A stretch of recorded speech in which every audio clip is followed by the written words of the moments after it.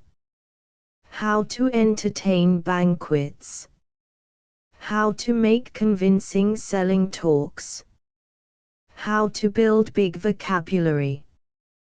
How to create a strong personality. How to become a rational, powerful and original thinker. How to be a master man. Who do you think I ran into the other evening at the deluxe restaurant? Why, old Freddie Durkee, that used to be a dead or alive shipping clerk in my old place, Mr. Mouseman we used to laughingly call the dear fellow. One time he was so timid he was plumb scared of the super, and never got credit for the dandy work he did. him at the deluxe. And if he wasn't ordering a Tony feed with all the fixings from celery to nuts. And instead of being embarrassed by the waiters, like he used to be at the little dump where we lunched in Old Lang Syne, he was bossing them around like he was a millionaire. I cautiously asked him what he was doing. Freddie laughed and said, "Say, old chum, I guess you're wondering what's come over me. You'll be glad to know I'm now assistant super at the old shop, and right on the high road to prosperity and domination, and I look forward with confidence to a 12-cylinder car, and the wife is making things hum in the best society and the kid is getting a first-class education." Prof. W.F. Pete, author of the Shortcut Course in Public Speaking, is easily the foremost figure in practical literature, psychology and oratory.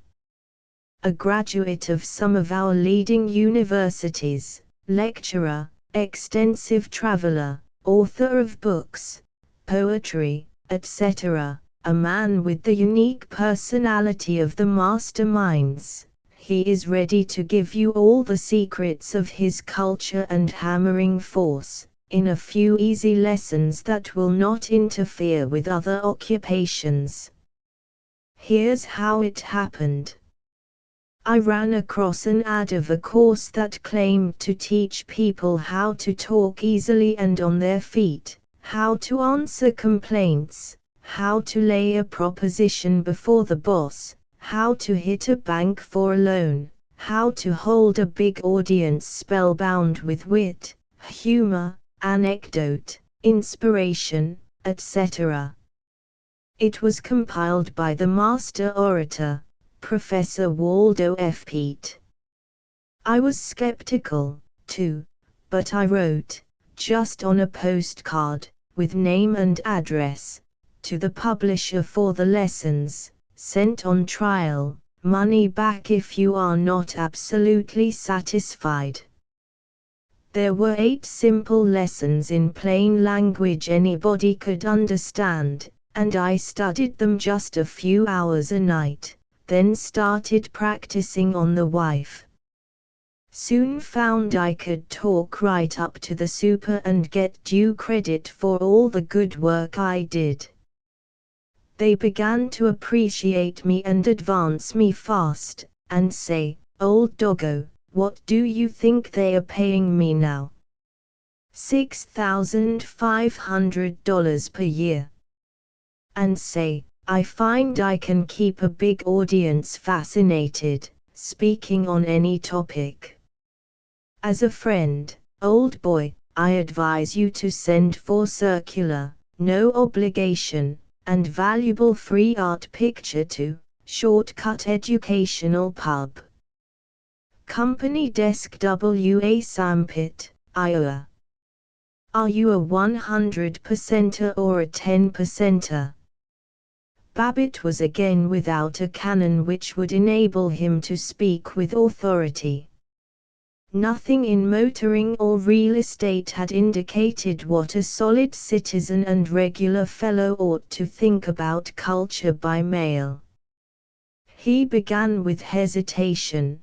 "Well, sounds as if it covered the ground. It certainly is a fine thing to be able to orate.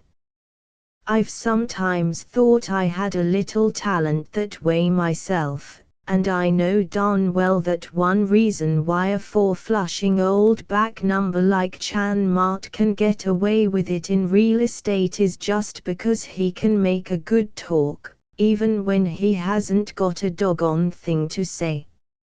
And it certainly is pretty cute the way they get out all these courses on various topics and subjects nowadays. I'll tell you, though, no need to blow in a lot of good money on this stuff when you can get a first-rate course in eloquence and English and all that right in your own school, and one of the biggest school buildings in the entire country. "That's so," said Mrs. Babbitt comfortably, while Ted complained, "Yeah, but Dad, they just teach a lot of old junk that isn't any practical use, except the manual training and typewriting and basketball and dancing, and in these correspondence courses, gee, you can get all kinds of stuff that would come in handy. Say, listen to this one. Can you play a man's part? If you are walking with your mother, sister or best girl and someone passes a slighting remark or uses improper language, won't you be ashamed if you can't take her part? Well, can you? We teach boxing and self-defense by mail. Many pupils have written saying that after a few lessons they've outboxed bigger and heavier opponents. The lessons start with simple movements practiced before your mirror, holding out your hand for a coin, the breaststroke in swimming, etc. Before you realize it, you are striking scientifically, ducking, guarding and feinting, just as if you had a real opponent before you. Oh, baby, maybe I wouldn't like that, Ted chanted. I'll tell the world. Gosh, I'd like to take one fellow I know in school that's always shooting off his mouth, and catch him alone. Nonsense. The idea.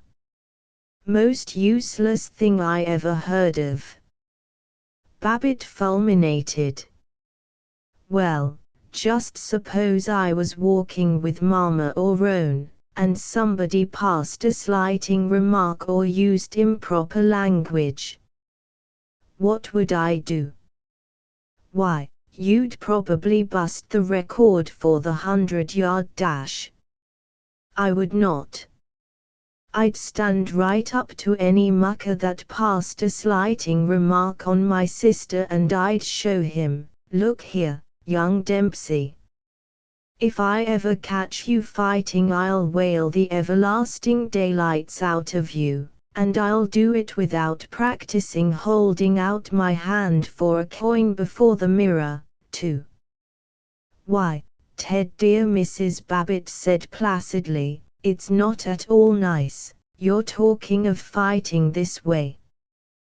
Well, gosh almighty, that's a fine way to appreciate. And then suppose I was walking with you, Ma, and somebody passed a slighting remark. Nobody's going to pass no slighting remarks on nobody, Babbitt observed, not if they stay home and study their geometry and mind their own affairs instead of hanging around a lot of pool rooms and soda fountains and places where nobody's got any business to be. But goosh, Dad, if they did.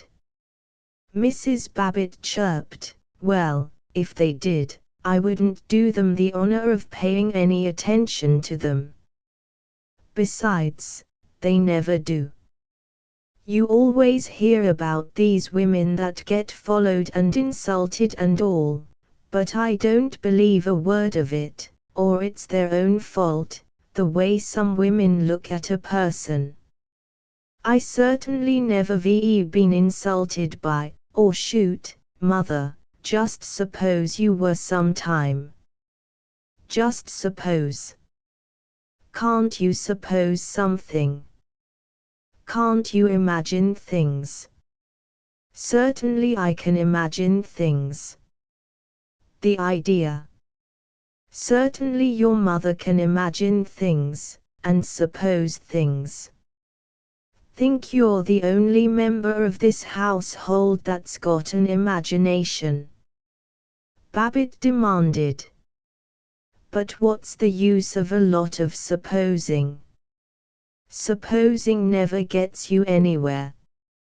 No sense supposing when there's a lot of real facts to take into consider. Look here, Dad. Suppose, I mean, just Just suppose you were in your office and some rival real estate man, realtor. Some realtor that you hated came in. I don't hate any realtor. But suppose you did.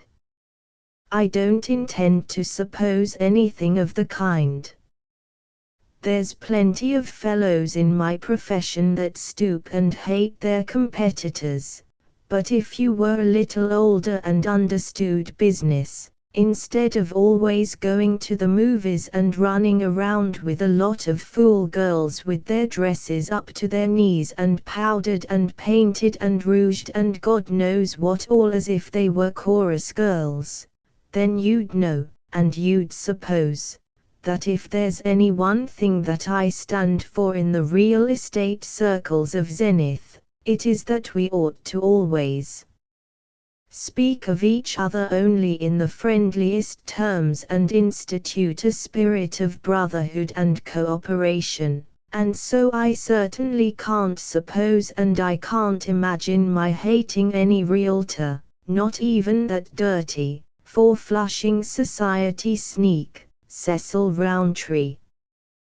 But, and there's no if, and or but about it. But if I were going to lambaste somebody, I wouldn't require any fancy ducks or swimming strokes before a mirror, or any of these doodads and flip-flops.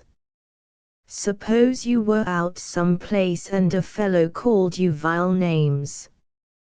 Think you'd want to box and jump around like a dancing master? You'd just lay him out cold. At least I certainly hope any son of mine would, and then you'd dust off your hands and go on about your business, and that's all there is to it, and you aren't going to have any boxing lessons by mail, either. Well, but, yes, I just wanted to show how many different kinds of correspondence courses there are, instead of all the camembert they teach us in the high. But I thought they taught boxing in the school gymnasium. That's different. They stick you up there and some big stiff amuses himself pounding the stuffings out of you before you have a chance to learn. Hunker. Not any. But anyway, listen to some of these others. The advertisements were truly philanthropic. One of them bore the rousing headline, Money. Money. Money. The second announced that Mr. P.R., formerly making only $18 a week in a barber shop, writes to us that since taking our course he is now pulling down $5,000 as an osteovitalic physician, and the third that Miss J.L., recently a rapper in a store, is now getting $10 real a day teaching our Hindu system of vibratory breathing and mental control. Ted had collected 50 or 60 announcements, from annual reference books, from Sunday school periodicals, fiction magazines, and journals of discussion. One benefactor implored, "Don't be a wallflower. Be more popular and make more money. You can ukulele or sing yourself into society." By the secret principles of a newly discovered system of music teaching, anyone, man, lady or child, can, without tiresome exercises, special training or long drawn-out study, and without waste of time, money or energy, learn to play by note, piano, banjo, cornet, clarinet, saxophone, violin or drum, and learn sight singing. The next, under the wistful appeal fingerprint detectives wanted, big incomes, confided, "You red-blooded men and women, this is the profession you have been looking for. There's money in it. Big money, and that rapid change of scene, that entrancing and compelling interest and fascination, which your active mind and adventurous spirit crave. Think of being the chief figure and directing factor in solving strange mysteries and baffling crimes. This wonderful profession brings you into contact with influential men on the basis of equality, and often calls upon you to travel everywhere, maybe to distant lands, all expenses paid. No special education required. Oh, boy. I guess that wins the fire brick necklace. Wouldn't it be swell to travel everywhere and nab some famous crook, whooped Ted.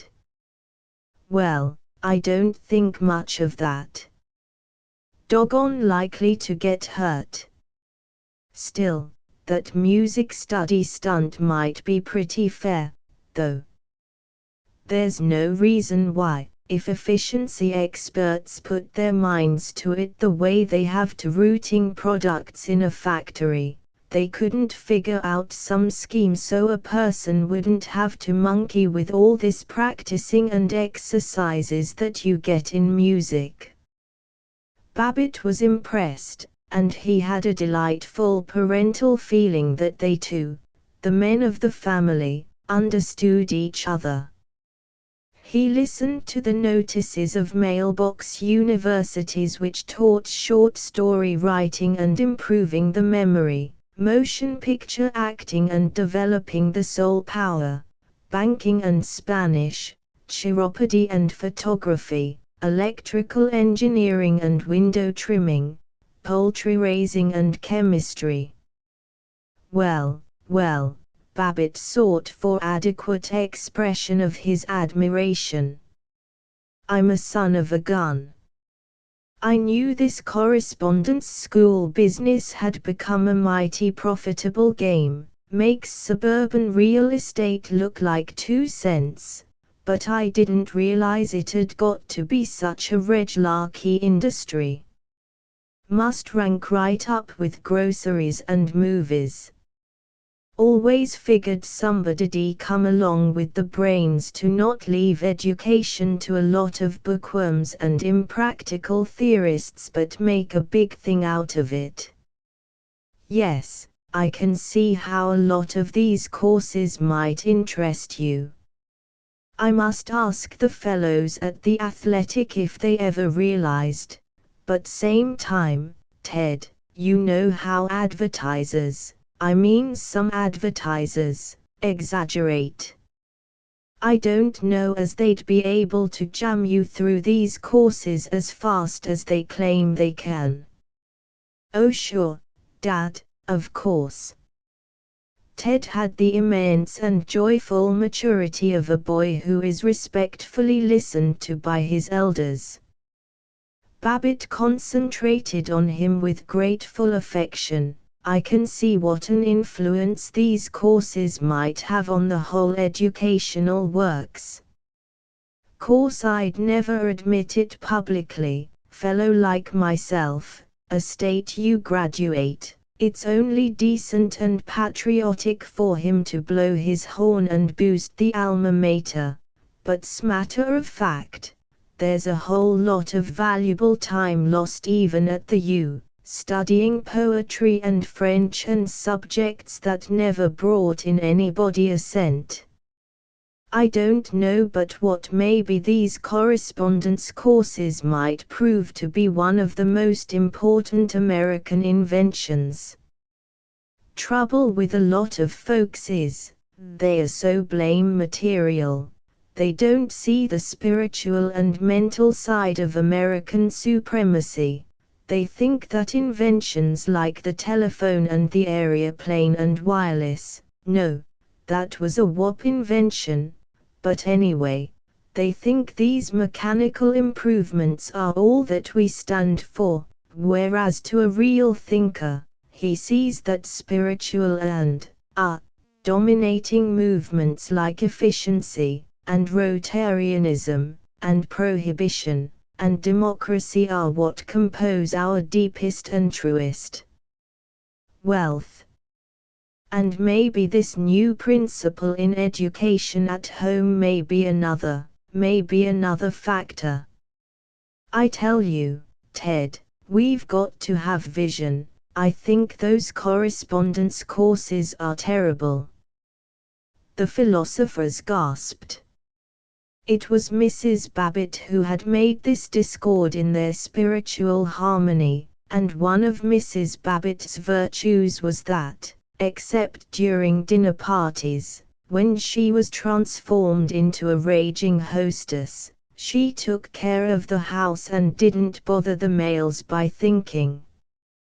She went on firmly, "It sounds awful to me, the way they coax those poor young folks to think they're learning something, and nobody round to help them, and you two learn so quick, but me, I always was slow." But just the same, Babbitt attended to her, "Nonsense. Get just as much studying at home. You don't think a fellow learns any more because he blows in his father's hard-earned money and sits around in Morris chairs in a swell Harvard dormitory with pictures and shields and table covers and those doodads, do you? I tell you, I'm a college man, I know. There is one objection you might make though. I certainly do protest against any effort to get a lot of fellows out of barber shops and factories into the professions. They're too crowded already, and what'll we do for workmen if all those fellows go and get educated?" Ted was leaning back, smoking a cigarette without reproof. He was, for the moment, sharing the high thin air of Babbitt's speculation as though he were Paul Riesling or even Dr. Howard Littlefield. He hinted, "Well, what do you think then, Dad? Wouldn't it be a good idea if I could go off to China or some peppy place, and study engineering or something by mail?" "No, and I'll tell you why, son. I've found out it's a mighty nice thing to be able to say you're a BA. Some client that doesn't know what you are and thinks you're just a plug businessman, he gets to shooting off his mouth about economics or literature or foreign trade conditions, and you just ease in something like, 'When I was in college, course I got my BA in sociology and all that junk.' Oh, it puts an awful crimp in their style. But there wouldn't be any class to saying I got the degree of stamp liquor from the Pazuzu's mail order university. You see, my dad was a pretty good old coot, but he never had much style to him, and I had to work darn hard to earn my way through college. Well, it's been worth it, to be able to associate with the finest gentlemen in Zenith, at the clubs and so on, and I wouldn't want you to drop out of the gentleman class, the class that are just as red-blooded as the common people but still have power and personality. It would kind of hurt me if you did that, old man." "I know, Dad." "Sure. All right. I'll stick to it. Say. Gosh. Gee whiz. I forgot all about those kids I was going to take to the chorus rehearsal. I'll have to duck." "But you haven't done all your homework. Do it first thing in the morning." Well, 6 times in the past 60 days Babbitt had stormed, "You will not do it first thing in the morning. You'll do it right now, but tonight," he said, "well, better hustle," and his smile was the rare shy radiance he kept for Paul Riesling. "For Ted's a good boy," he said to Mrs. Babbitt. "Oh, he is. Who's these girls he's going to pick up? Are they nice, decent girls? I don't know. Oh dear, Ted never tells me anything anymore. I don't understand what's come over the children of this generation. I used to have to tell Papa and Mama everything, but seems like the children today have just slipped away from all control. I hope they're decent girls. Course Ted's no longer a kid, and I wouldn't want him to, get mixed up and everything. George, I wonder if you oughtn't to take him aside and tell him about things. She blushed and lowered her eyes. Well, I don't know. Way I figure it, Myra, no sense suggesting a lot of things to a boy's mind. Think up enough devilment by himself. But I wonder, it's kind of a hard question. Wonder what Littlefield thinks about it. Course Papa agrees with you. He says all this instruction is, he says 'tisn't he decent. Oh, he does he?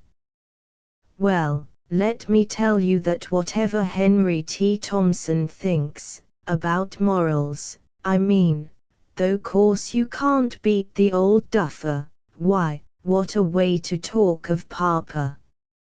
Simply can't beat him at getting in on the ground floor of a deal, but let me tell you, whenever he springs any ideas about higher things and education, then I know I think just the opposite. You may not regard me as any great brain shark, but believe me, I'm a regular college president, compared with Henry T. Yes sir, by golly, I'm going to take Ted aside and tell him why I lead a strictly moral life. Oh, will you? When? What's the use of trying to pin me down to when and why and where and how and when? That's the trouble with women, that's why they don't make high-class executives, they haven't any sense of diplomacy. When the proper opportunity and occasion arises, so it just comes in natural, why then I'll have a friendly little talk with him and, was that Tinker hollering upstairs? She ought to been asleep, long ago. He prowled through the living room, and stood in the sun parlor, that glass-walled room of wicker chairs and swinging couch in which they loafed on Sunday afternoons.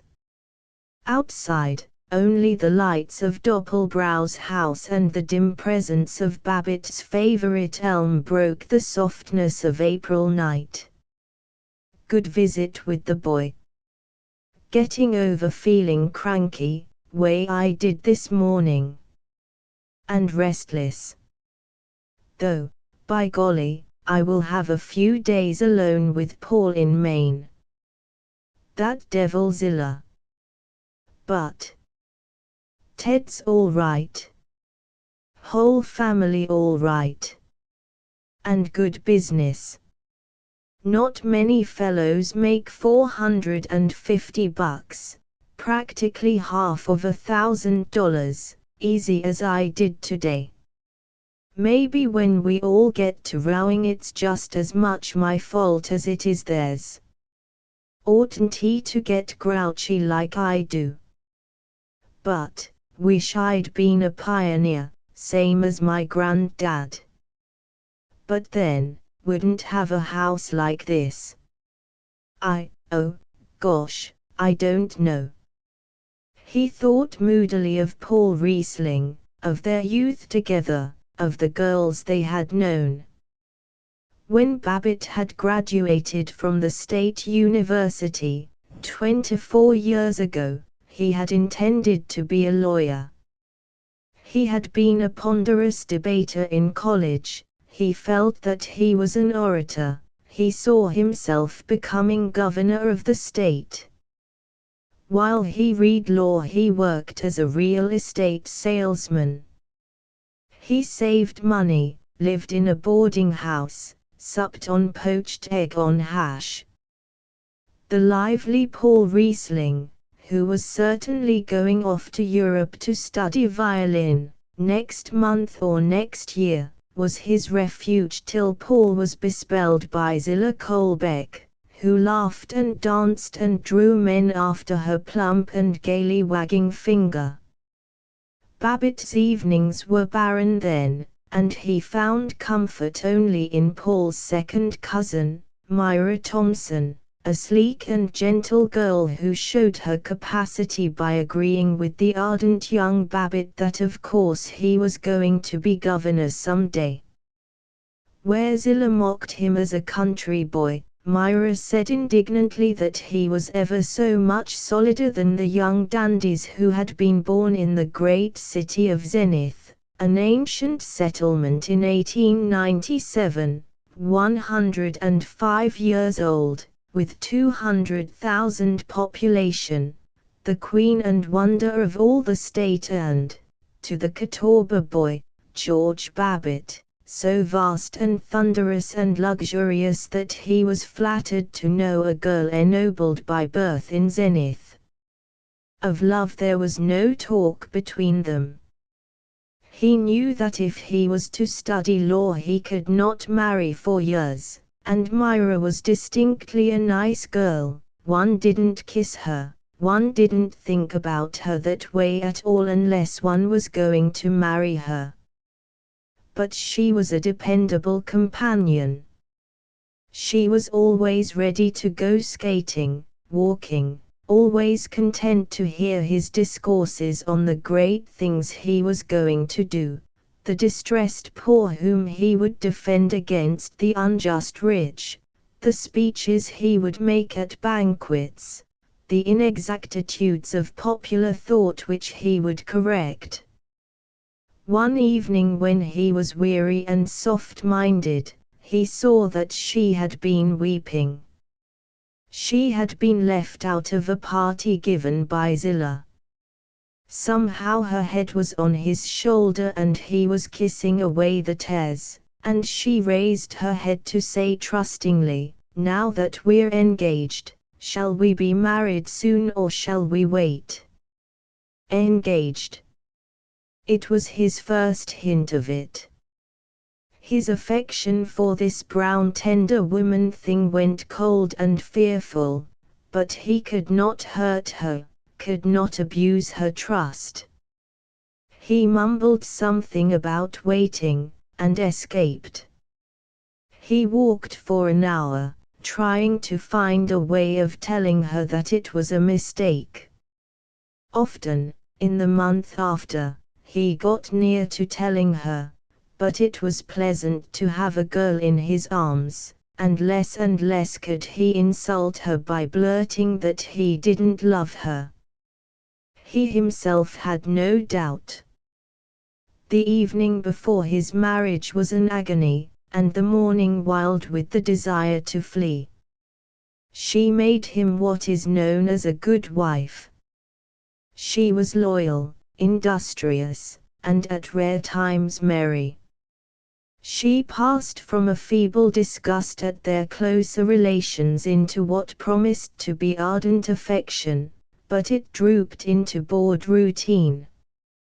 Yet she existed only for him and for the children, and she was as sorry, as worried as himself, when he gave up the law and trudged on in a rut of listing real estate. Poor kid, she hasn't had much better time than I have, Babbitt reflected, standing in the dark sun parlor. But, I wish I could have had a whirl at law and politics. Seen what I could do. Well, maybe I've made more money as it is. He returned to the living room, but before he settled down he smoothed his wife's hair, and she glanced up, happy and somewhat surprised. Chapter 7. He solemnly finished the last copy of the American magazine, while his wife sighed, laid away her darning, and looked enviously at the lingerie designs in a women's magazine. The room was very still. It was a room which observed the best Floral Heights standards. The grey walls were divided into artificial paneling by strips of white enameled pine. From the Babbitts' former house had come 2 much carved rocking chairs, but the other chairs were new, very deep and restful, upholstered in blue and gold striped velvet. A blue velvet davenport faced the fireplace, and behind it was a cherrywood table and a tall piano lamp with a shade of golden silk. 2 out of every 3 houses in Floral Heights had before the fireplace a davenport, a mahogany table royale or imitation, and a piano lamp or a reading lamp with a shade of yellow or rose silk. On the table was a runner of gold-threaded Chinese fabric, 4 magazines, a silver box containing cigarette crumbs, and 3 gift books, large, expensive editions of fairy tales illustrated by English artists and as yet unread by any Babbitt save Tinker. In a corner by the front windows was a large cabinet Victrola. 8 out of every 9 Floral Heights houses had a cabinet phonograph. Among the pictures, hung in the exact center of each grey panel, were a red and black imitation English hunting print, an anemic imitation boudoir print with a French caption of whose morality Babbitt had always been rather suspicious, and a hand-colored photograph of a colonial room, rag rug, maiden spinning, cat demure before a white fireplace. 19 out of every 20 houses in Floral Heights had either a hunting print, a Madame Fate La Toilette print, a colored photograph of a New England house, a photograph of a rocky mountain, or all 4. It was a room as superior in comfort to the parlor of Babbitt's boyhood as his motor was superior to his father's buggy. Though there was nothing in the room that was interesting, there was nothing that was offensive. It was as neat, and as negative, as a block of artificial ice. The fireplace was unsiphoned by downy ashes or by sooty brick, the brass fire irons were of immaculate polish, and the grenadier andirons were like samples in a shop, desolate, unwanted, lifeless things of commerce. Against the wall was a piano, with another piano lamp, but no one used it save Tinker. The hard briskness of the phonograph contented them, their store of jazz records made them feel wealthy and cultured, and all they knew of creating music was the nice adjustment of a bamboo needle. The books on the table were unspotted and laid in rigid parallels, not one corner of the carpet rug was curled, and nowhere was there a hockey stick, a torn picture book, an old cap, or a gregarious and disorganizing dog. 2 At home, Babbitt never read with absorption. He was concentrated enough at the office, but here he crossed his legs and fidgeted. When his story was interesting he read the best, that is the funniest, paragraphs to his wife. When it did not hold him he coughed, scratched his ankles and his right ear, thrust his left thumb into his vest pocket, jingled his silver, whirled the cigar cutter and the keys on one end of his watch chain, yawned, rubbed his nose, and found errands to do. He went upstairs to put on his slippers, his elegant slippers of seal brown, shaped like medieval shoes. He brought up an apple from the barrel which stood by the trunk closet in the basement. "An apple a day keeps the doctor away," he enlightened Mrs. Babbitt, for quite the first time in 14 hours. "That's so. An apple is nature's best regulator." "Yes, trouble with women is, they never have sense enough to form regular habits." "Well, I always nibbling and eating between meals." "George." She looked up from her reading. "Did you have a light lunch today, like you were going to?" "I did." This malicious and unprovoked attack astounded him.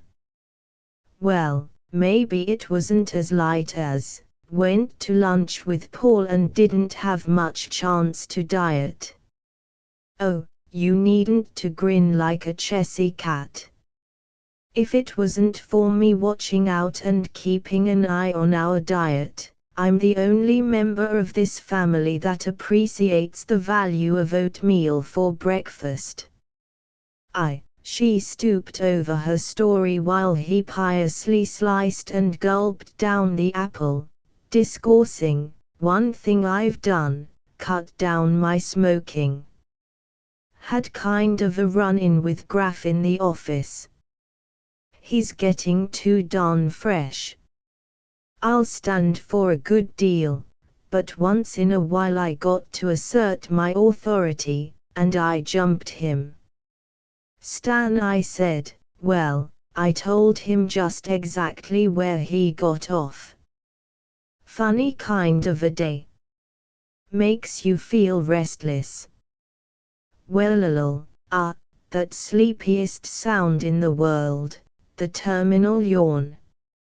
Mrs. Babbitt yawned with it, and looked grateful as he droned, "How about going to bed, eh? Don't suppose Roan and Ted will be in till all hours."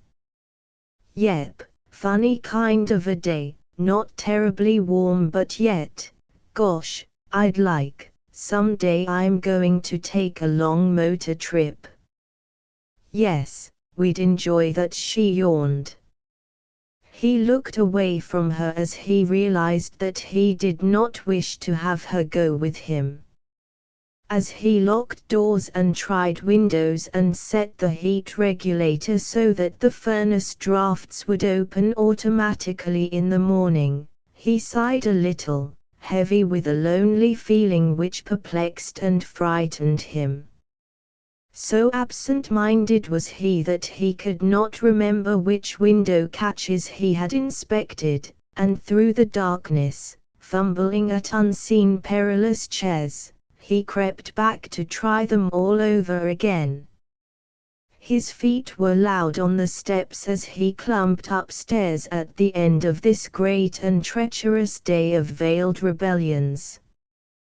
3 before breakfast he always reverted to upstate village boyhood, and shrank from the complex urban demands of shaving, bathing, deciding whether the current shirt was clean enough for another day. Whenever he stayed home in the evening he went to bed early, and thriftily got ahead in those dismal duties. It was his luxurious custom to shave while sitting snugly in a tub full of hot water.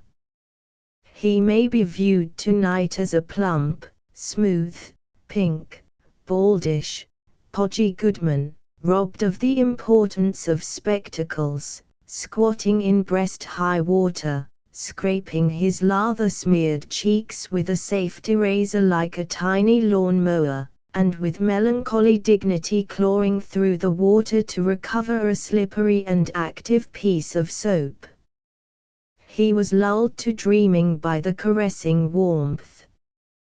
The light fell on the inner surface of the tub in a pattern of delicate wrinkled lines which slipped with a green sparkle over the curving porcelain as the clear water trembled. Babbitt lazily watched it, noted that along the silhouette of his legs against the radiance on the bottom of the tub, The shadows of the air bubbles clinging to the hairs were reproduced as strange jungle mosses. He patted the water, and the reflected light capsized and leaped and volleyed. He was content and childish. He played. He shaved a swath down the calf of one plump leg. The drain pipe was dripping, a dulcet and lively song, drippity drip drip dribble, drippity drip drip drip.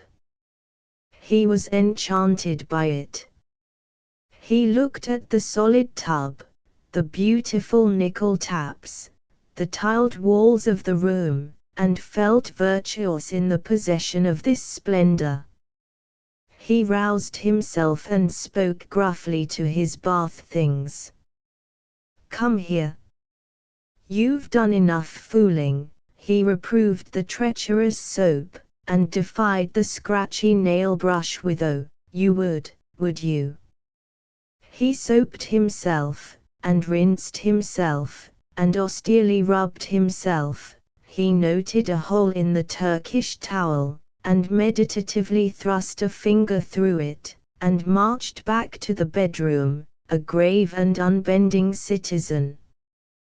There was a moment of gorgeous abandon, a flash of melodrama such as he found in traffic driving, when he laid out a clean collar, discovered that it was frayed in front, and tore it up with a magnificent ee-ing sound. Most important of all was the preparation of his bed and the sleeping porch. It is not known whether he enjoyed his sleeping porch because of the fresh air or because it was the standard thing to have a sleeping porch. Just as he was an elk, a booster, and a member of the Chamber of Commerce, just as the priests of the Presbyterian Church determined his every religious belief and the senators who controlled the Republican Party decided in little smoky rooms in Washington what he should think about disarmament, tariff, and Germany, so did the large national advertisers fix the surface of his life, fix what he believed to be his individuality. These standard advertised wares, toothpastes, socks, tires, cameras, instantaneous hot water heaters, were his symbols and proofs of excellence, at first the signs, then the substitutes, for joy and passion and wisdom. But none of these advertised tokens of financial and social success was more significant than a sleeping porch with a sun parlor below. The rites of preparing for bed were elaborate and unchanging. The blankets had to be tucked in at the foot of his cot. Also, the reason why the maid hadn't tucked in the blankets had to be discussed with Mrs. Babbitt.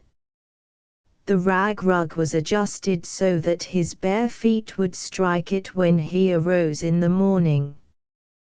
The alarm clock was wound. The hot water bottle was filled and placed precisely 2 feet from the bottom of the cot. These tremendous undertakings yielded to his determination. One by one they were announced to Mrs. Babbitt and smashed through to accomplishment. At last his brow cleared, and in his good night rang virile power. But there was yet need of courage. As he sank into sleep, just at the first exquisite relaxation, the Doppelbrau car came home. He bounced into wakefulness, lamenting, "Why the devil can't some people never get to bed at a reasonable hour?" So familiar was he with the process of putting up his own car that he awaited each step like an able executioner condemned to his own rack. The car insultingly cheerful on the driveway. The car door opened and banged shut, then the garage door slid open, grating on the sill, and the car door again. The motor raced for the climb up into the garage and raced once more, explosively, before it was shut off. A final opening and slamming of the car door. Silence then, a horrible silence filled with waiting, till the leisurely Mr. Doppelbrau had examined the state of his tires and had at last shut the garage door. Instantly, for Babbitt, a blessed state of oblivion. For at that moment in the city of Zenith, Horace Updike was making love to Lucille McKelvey in her mauve drawing-room on Royal Ridge, after their return from a lecture by an eminent English novelist. Updike was Zenith's professional bachelor, a slim-waisted man of 46 with an effeminate voice and taste in flowers, cretons, and flappers. Mrs. McKelvey was red-haired, creamy, discontented, exquisite, rude, and honest. Updike tried his invariable first maneuver, touching her nervous wrist. "Don't be an idiot," she said. "Do you mind awfully?" "No. That's what I mind." He changed to conversation.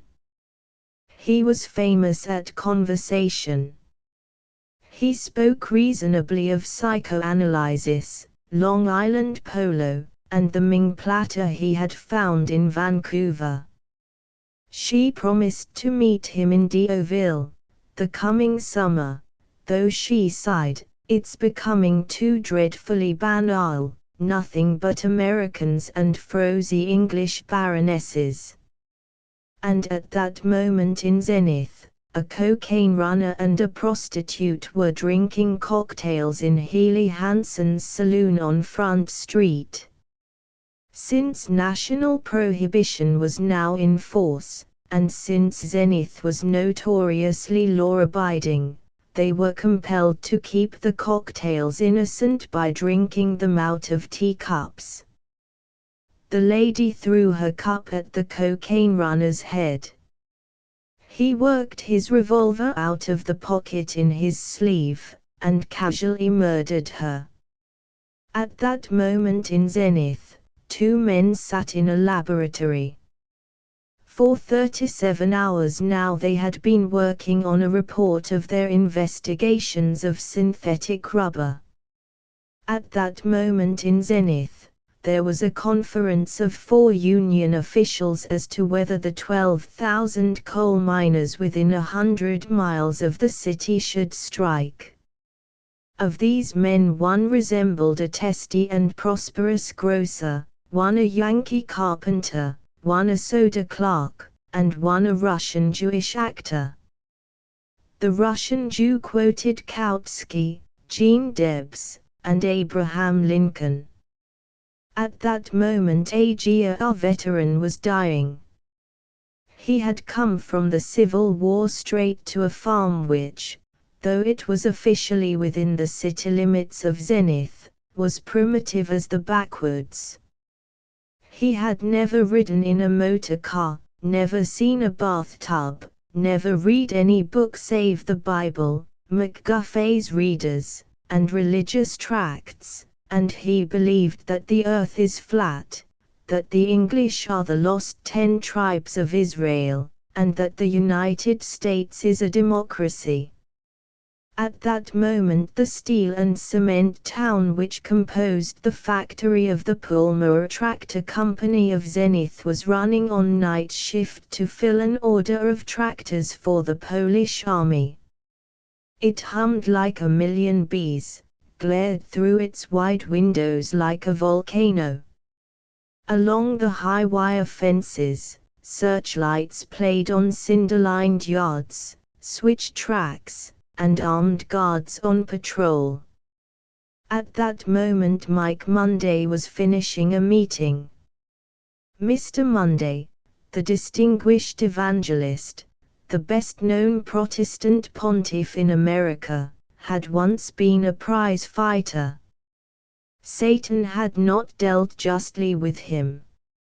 As a prize fighter he gained nothing but his crooked nose, his celebrated vocabulary, and his stage presence. The service of the Lord had been more profitable. He was about to retire with a fortune.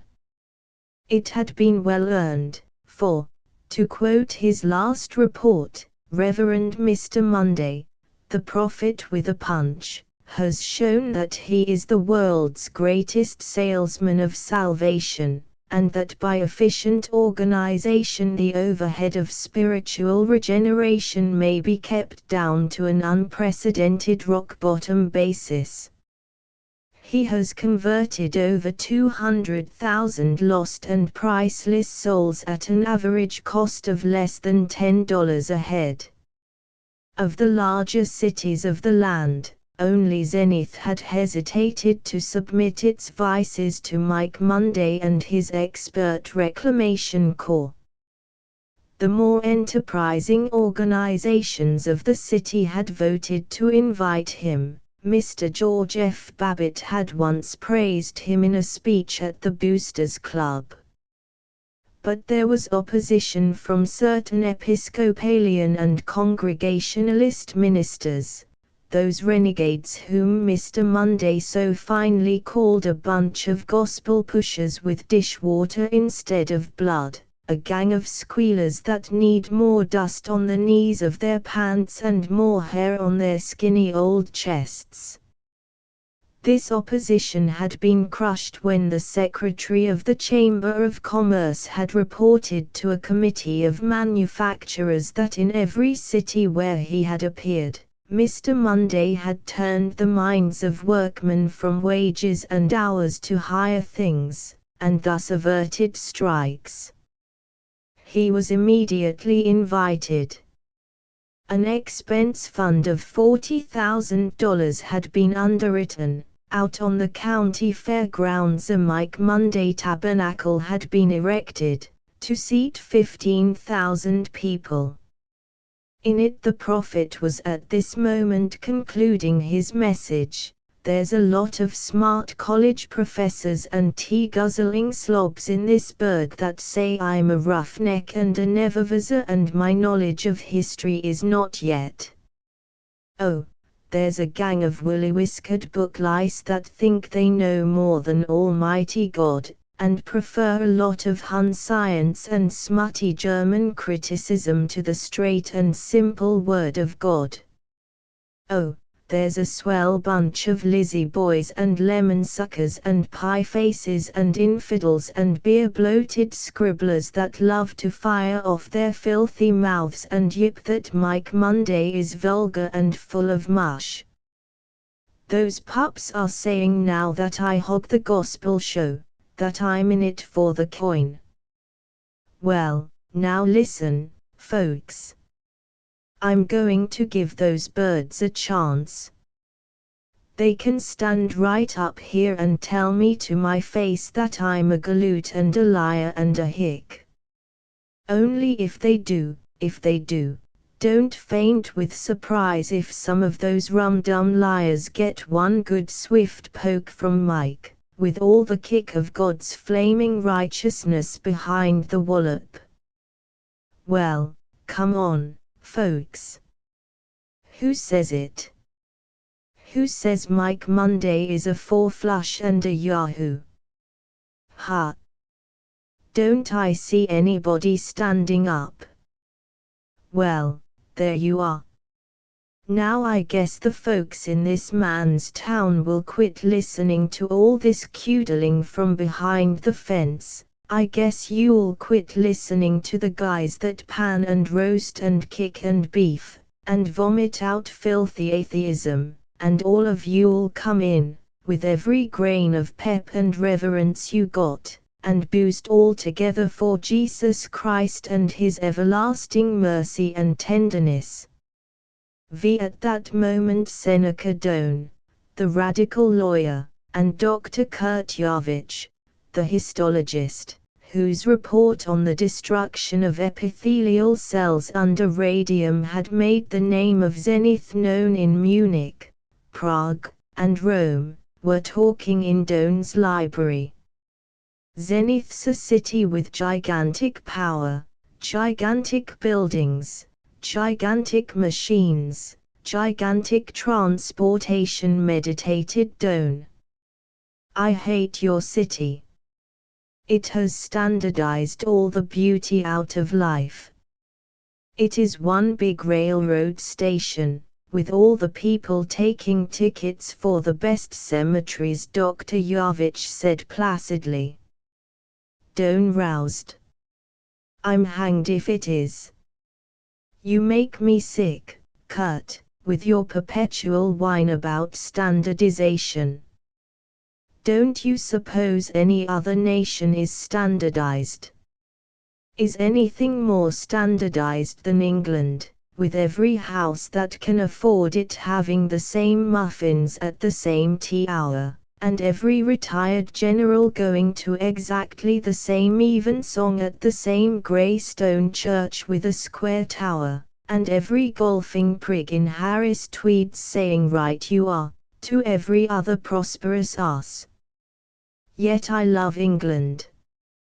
And for standardization, just look at the sidewalk cafes in France and the lovemaking in Italy. Standardization is excellent, per se. When I buy an Ingersoll watch or a Ford, I get a better tool for less money, and I know precisely what I'm getting, and that leaves me more time and energy to be individual in. And, I remember once in London I saw a picture of an American suburb, in a toothpaste ad on the back of the Saturday Evening Post, an elm-lined snowy street of these new houses, Georgian some of them, or with low raking roofs and, the kind of street you'd find here in Zenith, say in Floral Heights. Open trees, grass. And I was homesick. There's no other country in the world that has such pleasant houses. And I don't care if they are standardized. It's a corking standard. No, what I fight in Zenith is standardization of thought, and, of course, the traditions of competition. The real villains of the piece are the clean, kind, industrious family men who use every known brand of trickery and cruelty to ensure the prosperity of their cubs. The worst thing about these fellows is that they are so good and, in their work at least, so intelligent. You can't hate them properly, and yet their standardized minds are the enemy. Then this boosting, sneakingly I have a notion that Zenith is a better place to live in than Manchester or Glasgow or Lyons or Berlin or Turin. It is not, and I have lived in most of them, murmured Dr. Yavich. Well, matter of taste. Personally, I prefer a city with a future so unknown that it excites my imagination. But what I particularly want, you said Dr. Yavich, are a middle-road liberal, and you haven't the slightest idea what you want. I, being a revolutionist, know exactly what I want, and what I want now is a drink. 6 At that moment in Zenith, Jake Orfute, the politician, and Henry T. Thompson were in conference. Orfute suggested, the thing to do is to get your fool son-in-law, Babbitt, to put it over. He's one of these patriotic guys. When he grabs a piece of property for the gang, he makes it look like we were dying of love for the dear people, and I do love to buy respectability, reasonable. Wonder how long we can keep it up, Hank. We're safe as long as the good little boys like George Babbitt and all the nice respectable labor leaders think you and me are rugged patriots. There's swell pickings for an honest politician here, Hank. A whole city working to provide cigars and fried chicken and dry martinis for us, and rallying to our banner with indignation, oh, fierce indignation, whenever some squealer like this fellow Seneca Doane comes along. Honest, Hank, a smart codger like me ought to be ashamed of himself if he didn't milk cattle like them, when they come around mooing for it. But the traction gang can't get away with grand larceny like it used to. I wonder when, Hank. I wish we could fix some way to run this fellow Seneca Doane out of town. It's him or us. At that moment in Zenith, 340 or 50,000 ordinary people were asleep, a vast unpenetrated shadow. In the slum beyond the railroad tracks, a young man who for 6 months had sought work turned on the gas and killed himself and his wife. At that moment Lloyd Mallam, the poet, owner of the Hafiz bookshop, was finishing a rondo to show how diverting was life amid the feuds of medieval Florence, but how dull it was in so obvious a place as Zenith. And at that moment George F. Babbitt turned ponderously in bed, the last turn, signifying that he'd had enough of this worried business of falling asleep and was about it in earnest. Instantly he was in the magic dream. He was somewhere among unknown people who laughed at him.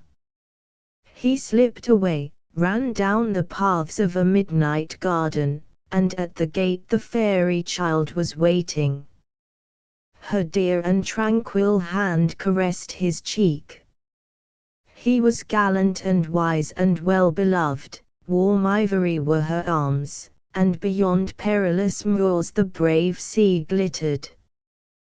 Chapter 8 The great events of Babbitt's spring were the secret buying of real estate options in Linton for certain street traction officials, before the public announcement that the Linton Avenue car line would be extended, and a dinner which was, as he rejoiced to his wife, not only a regular society spread but a real sure enough highbrow affair, with some of the keenest intellects and the brightest bunch of little women in town. It was so absorbing an occasion that he almost forgot his desire to run off to Maine with Paul Riesling. Though he had been born in the village of Catawba, Babbitt had risen to that metropolitan social plane on which hosts have as many as 4 people at dinner without planning it for more than an evening or two. But a dinner of 12, with flowers from the florists and all the cut glass out, staggered even the Babbitts. For 2 weeks they studied, debated, and arbitrated the list of guests. Babbitt marveled, of course we're up to date ourselves, but still, think of us entertaining a famous poet like Chum Frink, a fellow that on nothing but a poem or so every day and just writing a few advertisements pulls down 15,000 berries a year. Yes, and Howard Littlefield. Do you know? The other evening Eunice told me her papa speaks 3 languages, said Mrs. Babbitt. Ha! That's nothing. So do I, American, baseball, and poker. I don't think it's nice to be funny about a matter like that. Think how wonderful it must be to speak 3 languages, and so useful and with people like that, I don't see why we invite the Orville Joneses. Well now, Orville is a mighty up-and-coming fellow. Yes, I know, but a laundry. I'll admit a laundry hasn't got the class of poetry or real estate, but just the same, Orphy is mighty deep. Ever start him spieling about gardening? Say, that fellow can tell you the name of every kind of tree, and some of their Greek and Latin names too. Besides, we owe the Joneses a dinner. Besides, gosh, we got to have some boob for audience, when a bunch of hot air artists like Frink and Littlefield get going. Well, dear, I meant to speak of this. I do think that as host you ought to sit back and listen, and let your guests have a chance to talk once in a while. Oh, you do you? Sure. I talk all the time. And I'm just a businessman. Oh sure, I'm no PhD like Littlefield, and no poet, and I haven't anything to spring. Well, let me tell you, just the other day your darn chum Frink comes up to me at the club begging to know what I thought about the Springfield school bond issue. And who told him? I did. You bet your life I told him. Little me. I certainly did. He came up and asked me, and I told him all about it. You bet. And he was darn glad to listen to me and, duty as a host. I guess I know my duty as a host, and let me tell you, in fact, the Orville Joneses were invited. 2 on the morning of the dinner, Mrs. Babbitt was restive. Now, George, I want you to be sure and be home early tonight. Remember, you have to dress. Aha! I see by the Advocate that the Presbyterian General Assembly has voted to quit the interchurch world movement. That, George. Did you hear what I said? You must be home in time to dress tonight. Dress? Hell! I'm dressed now. Think I'm going down to the office in my B.V.ds. I will not have you talking indecently before the children. And you do have to put on your dinner jacket. I guess you mean my tux. I tell you, of all the doggone nonsensical nuisances that was ever invented, 3 minutes later, after Babbitt had wailed, well, I don't know whether I'm going to dress or not, in a manner which showed that he was going to dress, the discussion moved on. Now, George, you mustn't forget to call in at Vicchia's on the way home and get the ice cream. Their delivery wagon is broken down, and I don't want to trust them to send it by, all right. You told me that before breakfast.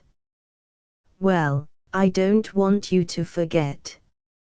I'll be working my head off all day long, training the girl that's to help with the dinner, all nonsense, anyway, hiring an extra girl for the feed. Matilda could perfectly well, and I have to go out and buy the flowers, and fix them, and set the table, and order the salted almonds, and look at the chickens, and arrange for the children to have their supper upstairs, and I simply must depend on you to go to Vicchia's for the ice cream. All right it. Gosh, I'm going to get it. All you have to do is to go in and say you want the ice cream that Mrs. Babbitt ordered yesterday by phone, and it will be all ready for you. At 10:30 she telephoned to him not to forget the ice cream from Vicchia's. He was surprised and blasted then by a thought.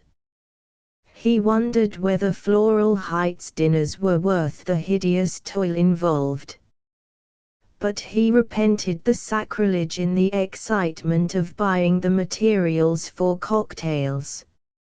Now this was the manner of obtaining alcohol under the reign of righteousness and prohibition. He drove from the severe rectangular streets of the modern business center into the tangled byways of Old Town, jagged blocks filled with sooty warehouses and lofts, on into the arbor, once a pleasant orchard but now a morass of lodging houses, tenements, and brothels.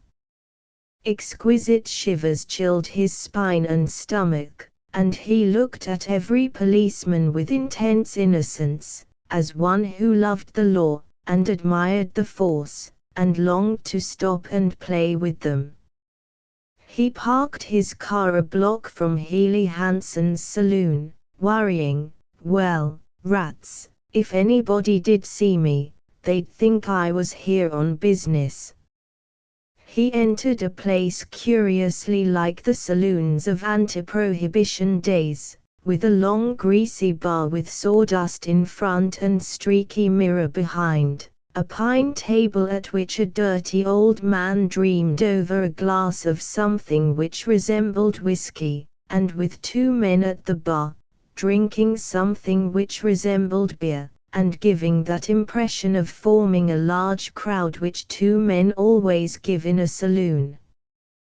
The bartender, a tall pale Swede with a diamond in his lilac scarf, stared at Babbitt as he stalked plumply up to the bar and whispered, friend of Hanson's sent me here. Like to get some gin." The bartender gazed down on him in the manner of an outraged bishop. "I guess you got the wrong place, my friend. We sell nothing but soft drinks here."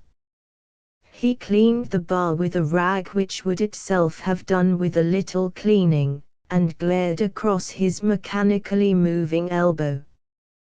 The old dreamer at the table petitioned the bartender, "Say, Oscar, listen." Oscar did not listen. Or, "Say, Oscar, listen, will ya?" "Say, listen." The decayed and drowsy voice of the loafer, the agreeable stink of beer dregs, threw a spell of inanition over Babbitt.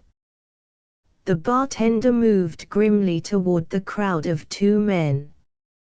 Babbitt followed him as delicately as a cat, and wheedled, "Say, Oscar, I want to speak to Mr. Hanson." "What'ja want to see him for?" "I just want to talk to him." "Here's my card."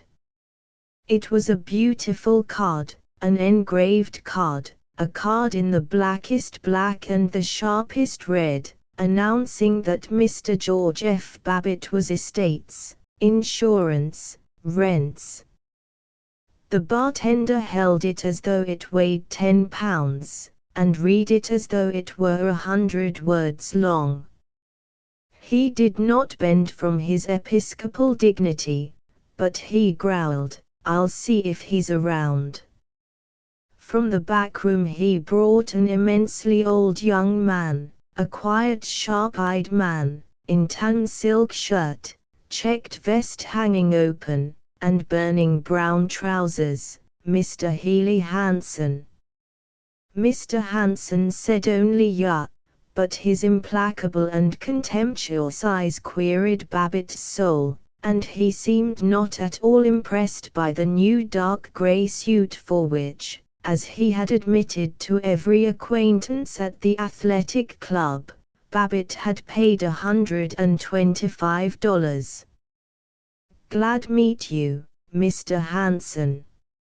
"Say, I'm George Babbitt of the Babbitt-Thompson Realty Company. I'm a great friend of Jake Orfute's." "Well, what of it?" "Say, I'm going to have a party, and Jake told me you'd be able to fix me up with a little gin." In alarm, in obsequiousness, as Hanson's eyes grew more bored, "You telephone to Jake about me, if you want to." Hanson answered by jerking his head to indicate the entrance to the back room, and strolled away. Babbitt melodramatically crept into an apartment containing 4 round tables, 11 chairs, a brewery calendar, and a smell. He waited. Thrice he saw Healy Hanson saunter through, humming, hands in pockets, ignoring him. By this time Babbitt had modified his valiant morning vow: "I won't pay 1 cent over $7 a quart to I might pay 10. On Hanson's next weary entrance he besought, "Could you fix that up?" Hanson scowled, and grated, "Just a minute, Pete Sake, just a minute." In growing meekness Babbitt went on waiting till Hanson casually reappeared with a quart of gin, what is euphemistically known as a quart, in his disdainful long white hands. $12, he snapped. "Say, but say, Cap'n, Jake thought you'd be able to fix me up for 8 or 9 a bottle." "Nup. 12. This is the real stuff, smuggled from Canada. This is none o' your neutral spirits with a drop of juniper extract," the honest merchant said virtuously. 12 bones, if you want it. Course why understand I'm just doing this anyway as a friend of Jake's." Sure. I understand." Babbitt gratefully held out $12. He felt honored by contact with greatness as Hanson yawned, stuffed the bills, uncounted, into his radiant vest, and swaggered away.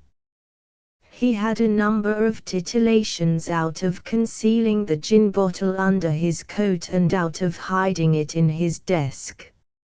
All afternoon he snorted and chuckled and gurgled over his ability to give the boys a real shot in the arm tonight.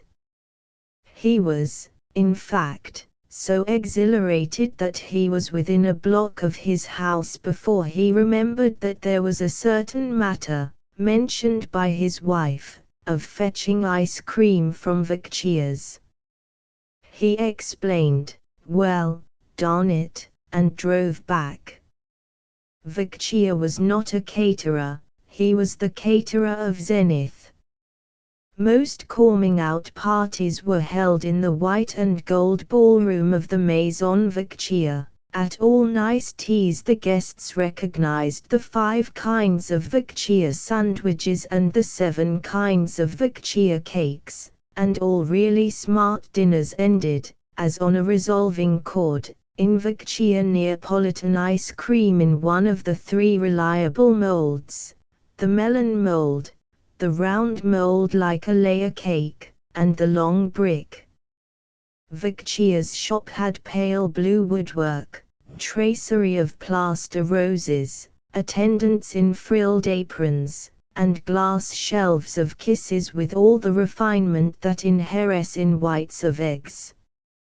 Babbitt felt heavy and thick amid this professional daintiness, and as he waited for the ice cream he decided, with hot prickles at the back of his neck, that a girl customer was giggling at him.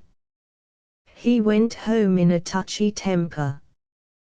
The first thing he heard was his wife's agitated, "George, did you remember to go to Vicchia's and get the ice cream?" "Say, look here. Do I ever forget to do things?" "Yes. Often." "Well now, it's darn seldom I do, and it certainly makes me tired, after going into a pink tea joint like Vicchia's and having to stand around looking at a lot of half-naked young girls, all rouged up like they were 60 and eating a lot of stuff that simply ruins their stomachs. Oh, it's too bad about you. I've noticed how you hate to look at pretty girls. With a jar, Babbitt realized that his wife was too busy to be impressed by that moral indignation with which males rule the world, and he went humbly upstairs to dress. He had an impression of a glorified dining room, of cut glass, candles, polished wood, lace, silver, roses. With the awed swelling of the heart suitable to so grave a business as giving a dinner, he slew the temptation to wear his plaited dress shirt for a fourth time, took out an entirely fresh one, tightened his black bow, and rubbed his patent leather pumps with a handkerchief. He glanced with pleasure at his garnet and silver studs. He smoothed and patted his ankles, transformed by silk socks from the sturdy shanks of George Babbitt to the elegant limbs of what is called a clubman. He stood before the pier glass, viewing his trim dinner coat, his beautiful triple-braided trousers, and murmured in lyric beatitude, "By golly, I don't look so bad. I certainly don't look like Catawba. If the Hicks back home could see me in this rig, they'd have a fit." He moved majestically down to mix the cocktails. As he chipped ice, as he squeezed oranges, as he collected vast stores of bottles, glasses, and spoons at the sink in the pantry, he felt as authoritative as the bartender at Healy Hanson's saloon. True, Mrs. Babbitt said he was underfoot, and Matilda and the maid hired for the evening brushed by him, elbowed him, shrieked pleasantdoor as they tottered through with trays, but in this high moment he ignored them. Besides the new bottle of gin, his cellar consisted of 1/2 bottle of bourbon whiskey, 1/4 of a bottle of Italian vermouth, and approximately 100 drops of orange bitters. He did not possess a cocktail shaker. A shaker was proof of dissipation, the symbol of a drinker, and Babbitt disliked being known as a drinker even more than he liked a drink. He mixed by pouring from an ancient gravy boat into a handleless pitcher. He poured with a noble dignity, holding his alembics high beneath the powerful Mazda globe, his face hot, his shirt front a glaring white, the copper sink a scoured red gold. He tasted the sacred essence. Now, by golly, if that isn't pretty near one fine old cocktail. Kind of a Bronx, and yet like a Manhattan. Hey, Myra, want a little nip before the folks come? Bustling into the dining room, moving each glass 1/4 of an inch, rushing back with resolution implacable on her face, her grey and silver lace party frock protected by a denim towel, Mrs. Babbitt glared at him, and rebuked him, "Certainly not." "Well, in a loose, jocose manner, I think the old man will." The cocktail filled him with a whirling exhilaration behind which he was aware of devastating desires, to rush places in fast motors, to kiss girls, to sing, to be witty. He sought to regain his lost dignity by announcing to Matilda, "I'm going to stick this pitcher of cocktails in the refrigerator. Be sure you don't upset any of 'em." "Yeah. Well, be sure now." Don't go putting anything on this top shelf. Yeah. Well, he was dizzy. His voice was thin and distant. With enormous impressiveness he commanded, well, be sure now, and minced into the safety of the living room. He wondered whether he could persuade as slow a bunch as Myra and the Littlefields to go someplace after dinner and raise Cain and maybe dig up s'more booze. He perceived that he had gifts of profligacy which had been neglected. By the time the guests had come, including the inevitable late couple for whom the others waited with painful amiability, a great grey emptiness had replaced the purple swirling in Babbitt's head, and he had to force the tumultuous greetings suitable to a host on Floral Heights.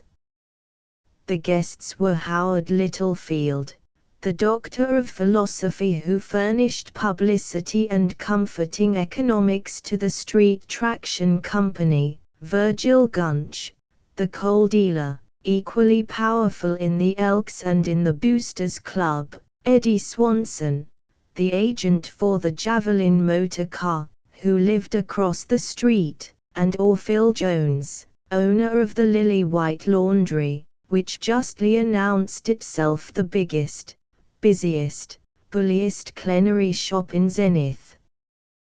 But, naturally, the most distinguished of all was T. Coleman Dilly Frink, who was not only the author of poemulations which, syndicated daily in 6 to 7 leading newspapers, gave him one of the largest audiences of any poet in the world, but also an optimistic lecturer and the creator of ads that add. Despite the searching philosophy and high morality of his verses, they were humorous and easily understood by any child of 12, and it added a neat air of pleasantry to them that they were set not as verse but as prose. Mr. Frink was known from coast to coast as Chum. With them were 6 wives, more or less, it was hard to tell, so early in the evening, as at first glance they all looked alike, and as they all said, "Oh, isn't this nice," in the same tone of determined liveliness. To the eye, the men were less similar. Littlefield, a hedge scholar, tall and horse-faced, Chum Frink, a trifle of a man with soft and mouse-like hair, advertising his profession as poet by a silk cord on his eyeglasses, Virgil Gunch, broad, with coarse black hair en brosse, Eddie Swanson, a bald and bouncing young man who showed his taste for elegance by an evening waistcoat of figured black silk with glass buttons, or Phil Jones, a steady-looking, stubby, not very memorable person, with a hemp-colored toothbrush mustache. Yet they were all so well-fed and clean. They all shouted "Evening, Georgie," with such robustness, that they seemed to be cousins, and the strange thing is that the longer one knew the women, the less alike they seemed, while the longer one knew the men, the more alike their bold patterns appeared. The drinking of the cocktails was as canonical a rite as the mixing. The company waited, uneasily, hopefully, agreeing in a strained manner that the weather had been rather warm and slightly cold, but still Babbitt said nothing about drinks. They became despondent. But when the late couple, the Swansons, had arrived, Babbitt hinted, "Well, folks, do you think you could stand breaking the law a little?" They looked at Chum Frink, the recognized lord of language. Frink pulled at his eyeglass cord as at a bell rope. He cleared his throat and said that which was the custom. "I'll tell you, George, I'm a law-abiding man, but they do say Vergunch is a regular yegg, and of course he's bigger 'n I am, and I just can't figure out what I'd do if he tried to force me into anything criminal." Gunch was roaring, "Well, I'll take a chance," when Frink held up his hand and went on, "So if Verg and you insist, Georgie, I'll park my car on the wrong side of the street, because I take it for granted that's the crime you're hinting at." There was a great deal of laughter. Mrs. Jones asserted, "Mr. Frink is simply too killing. You'd think he was so innocent." Babbitt clamored, "How did you guess it, chum?" "Well, you all just wait a moment while I go out and get the keys to your cars." Through a froth of merriment he brought the shining promise, the mighty tray of glasses with the cloudy yellow cocktails in the glass pitcher in the center. The men babbled, "Oh, gosh, have a look, and this gets me right where I live, and let me at it." But chum Frink, a traveled man and not unused to woes, was stricken by the thought that the potion might be merely fruit juice with a little neutral spirits. He looked timorous as Babbitt, a moist and ecstatic Armona, held out a glass, but as he tasted it he piped, "Oh, man, let me dream on. It ain't true, but don't waken me. Just lemme slumber." 2 hours before, Frink had completed a newspaper lyric beginning, "I sat alone and groused and thunk, and scratched my head and sighed and vunk, and groaned, there still are boobs, alack, who'd like the old-time gin mill back, that den that makes a sage a loon, the vile and smelly old saloon. I'll never miss their poison booze, whilst I the bubbling spring can use, that leaves my head at merry morn as clear as any babe newborn." Babbitt drank with the others. His moment's depression was gone. He perceived that these were the best fellows in the world. He wanted to give them 1,000 cocktails. "Think you could stand another?" he cried. The wives refused, with giggles, but the men, speaking in a wide, elaborate, enjoyable manner, gloated, "Well, sooner than have you get sore at me, Georgie, you got a little dividend coming," said Babbitt to each of them, and each intoned, "Squeeze it, Georgie, squeeze it." When, beyond hope, the pitcher was empty, they stood and talked about prohibition. The men leaned back on their heels, put their hands in their trousers pockets, and proclaimed their views with the booming profundity of a prosperous male repeating a thoroughly hackneyed statement about a matter of which he knows nothing whatever. "Now, I'll tell you," said Virgil Gunch, "way I figure it is this, and I can speak by the book, because I've talked to a lot of doctors and fellows that ought to know. And the way I see it is that it's a good thing to get rid of the saloon, but they ought to let a fellow have beer and light wines." Howard Littlefield observed, "What isn't generally realized is that it's a dangerous proposition to invade the rights of personal liberty. Now, take this for instance, the King of Bavaria. I think it was Bavaria. Yes, Bavaria, it was, in 1862, March, 1862, he issued a proclamation against public grazing of livestock. The peasantry had stood for overtaxation without the slightest complaint, but when this proclamation came out, they rebelled. Or it may have been Saxony. but it just goes to show the dangers of invading the rights of personal liberty. That's it, no one got a right to invade personal liberty, said Orville Jones. Just the same, you don't want to forget prohibition is a mighty good thing for the working class.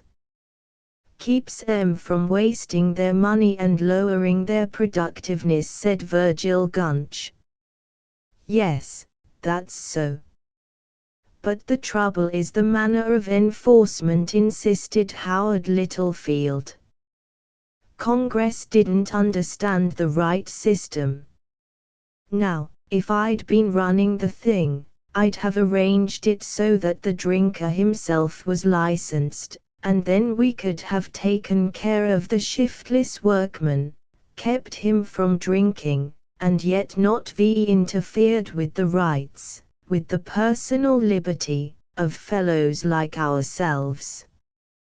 They bobbed their heads, looked admiringly at one another, and stated, "That's so, that would be the stunt." The thing that worries me is that a lot of these guys will take to cocaine, sighed Eddie Swanson. They bobbed more violently, and groaned, "That's so, there is a danger of that." Chum Frink chanted, "Oh, say, I got hold of a swell new receipt for homemade beer the other day." "You take," Gunch interrupted, "wait. Let me tell you mine." Littlefield snorted, "Beer? Rats. Thing to do is to ferment cider." Jones insisted, "I've got the receipt that does the business." Swanson begged, "Oh, say, lemme tell you the story," but Frink went on resolutely, "You take and save the shells from peas, and pour 6 gallons of water on a bushel of shells and boil the mixture till..." Mrs. Babbitt turned toward them with yearning sweetness. Frink hastened to finish even his best beer recipe, and she said gaily, "Dinner is served." There was a good deal of friendly argument among the men as to which should go in last, and while they were crossing the hall from the living room to the dining room, Virgil Gunch made them laugh by thundering, "If I can't sit next to Myra Babbitt and hold her hand under the table, I won't play, I'm going home." In the dining room they stood embarrassed while Mrs. Babbitt fluttered, "Now, let me see, oh, I was going to have some nice hand-painted place cards for you, but, oh, let me see, Mr. Frink, you sit there." The dinner was in the best style of women's magazine art, whereby the salad was served in hollowed apples, and everything but the invincible fried chicken resembled something else. Ordinarily the men found it hard to talk to the women. Flirtation was an art unknown on Floral Heights, and the realms of offices and of kitchens had no alliances. But under the inspiration of the cocktails, conversation was violent.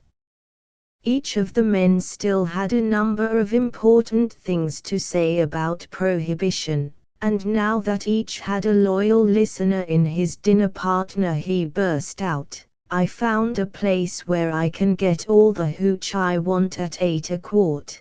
Did you read about this fellow that went and paid $1,000 for 10 cases of red-eye that proved to be nothing but water? Seems this fellow was standing on the corner and fellow comes up to him. They say there's a whole raft of stuff being smuggled across at Detroit. What I always say is, what a lot of folks don't realize about prohibition, and then you get all this awful poison stuff, wood alcohol and everything. Course I believe in it on principle, but I don't propose to have anybody telling me what I got to think and do. No American'll ever stand for that." but they all felt that it was rather in bad taste for Orville Jones, and he not recognized as one of the wits of the occasion anyway, to say, in fact, the whole thing about prohibition is this: it isn't the initial cost, it's the humidity. Not till the one required topic had been dealt with did the conversation become general. It was often and admiringly said of Virgil Gunch, "Gee, that fellow can get away with murder. Why, he can pull a raw one in mixed company and all the ladies'll laugh their heads off, but me, gosh, if I crack anything that's just the least bit off color I get the razz for fair." Now Gunch delighted them by crying to Mrs. Eddie Swanson, youngest of the women, "Louetta, I managed to pinch Eddie's door-key out of his pocket, and what say you and me sneak across the street when the folks aren't looking? Got something with a gorgeous leer, awful important to tell you." The women wriggled, and Babbitt was stirred to like naughtiness. "Say, folks, I wished I dared show you a book I borrowed from Doc Patton. Now, George." "The idea," Mrs. Babbitt warned him. "This book, racy isn't the word. It's some kind of an anthropological report about customs, in the South Seas, and what it doesn't say. It's a book you can't buy. Virg, I'll lend it to you." "Me first," insisted Eddie Swanson. "Sounds spicy."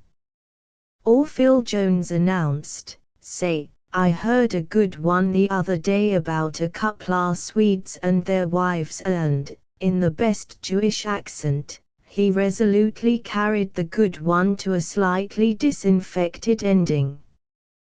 Gunch capped it. But the cocktails waned, the seekers dropped back into cautious reality. Chum Frink had recently been on a lecture tour among the small towns, and he chuckled, "Awful good to get back to civilization. I certainly been seeing some hick towns.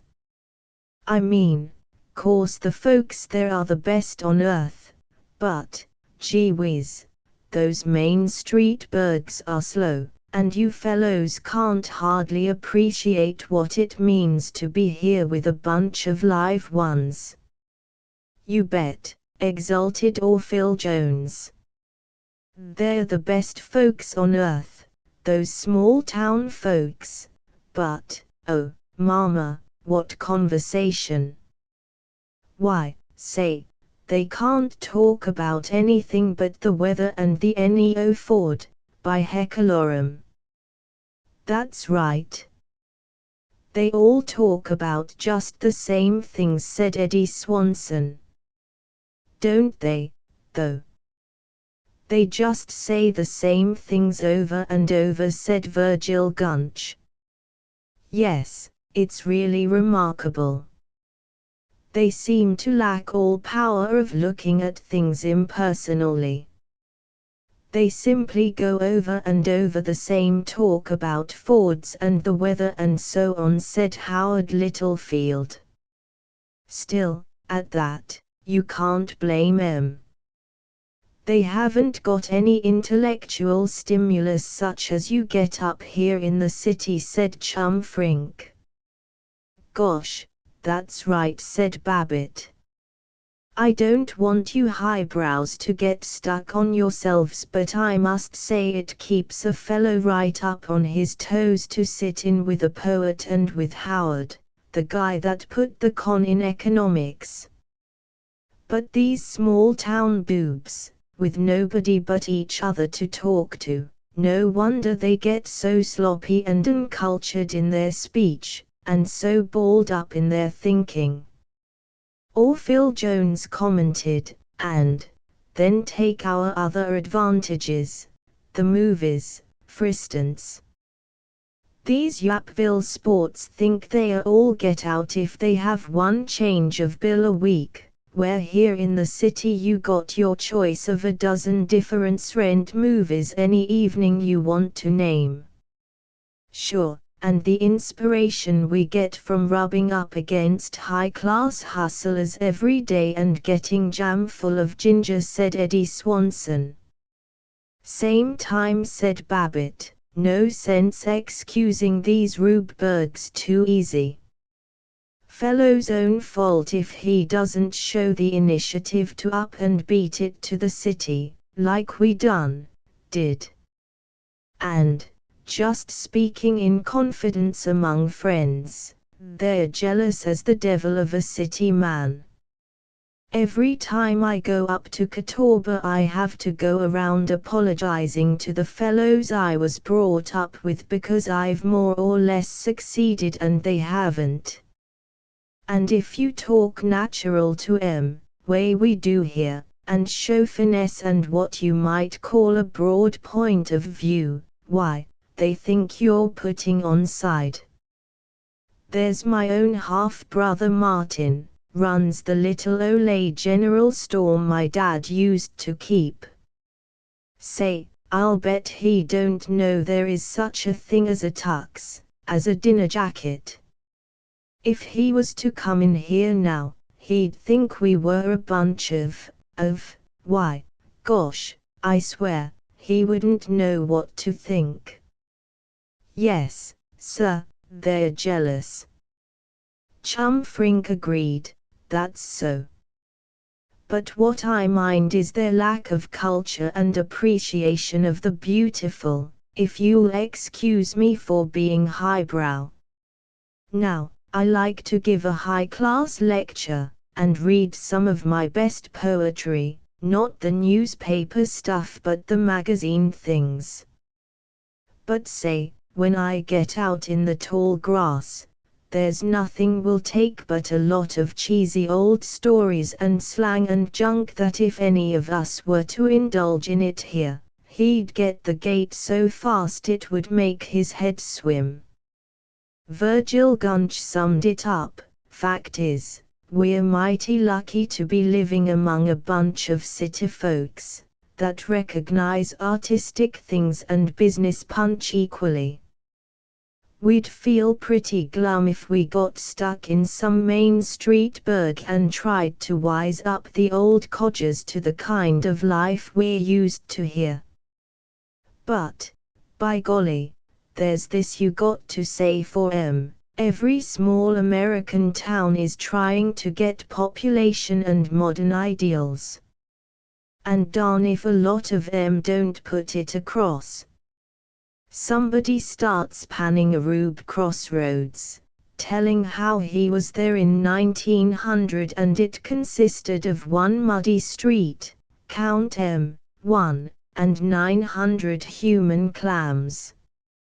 Well, you go back there in 1920, and you find pavements and a swell little hotel and a first-class ladies' ready-to-wear shop, real perfection. In fact, you don't want to just look at what these small towns are, you want to look at what they are aiming to become, and they all got an ambition that in the long run is going to make 'em the finest spots on earth.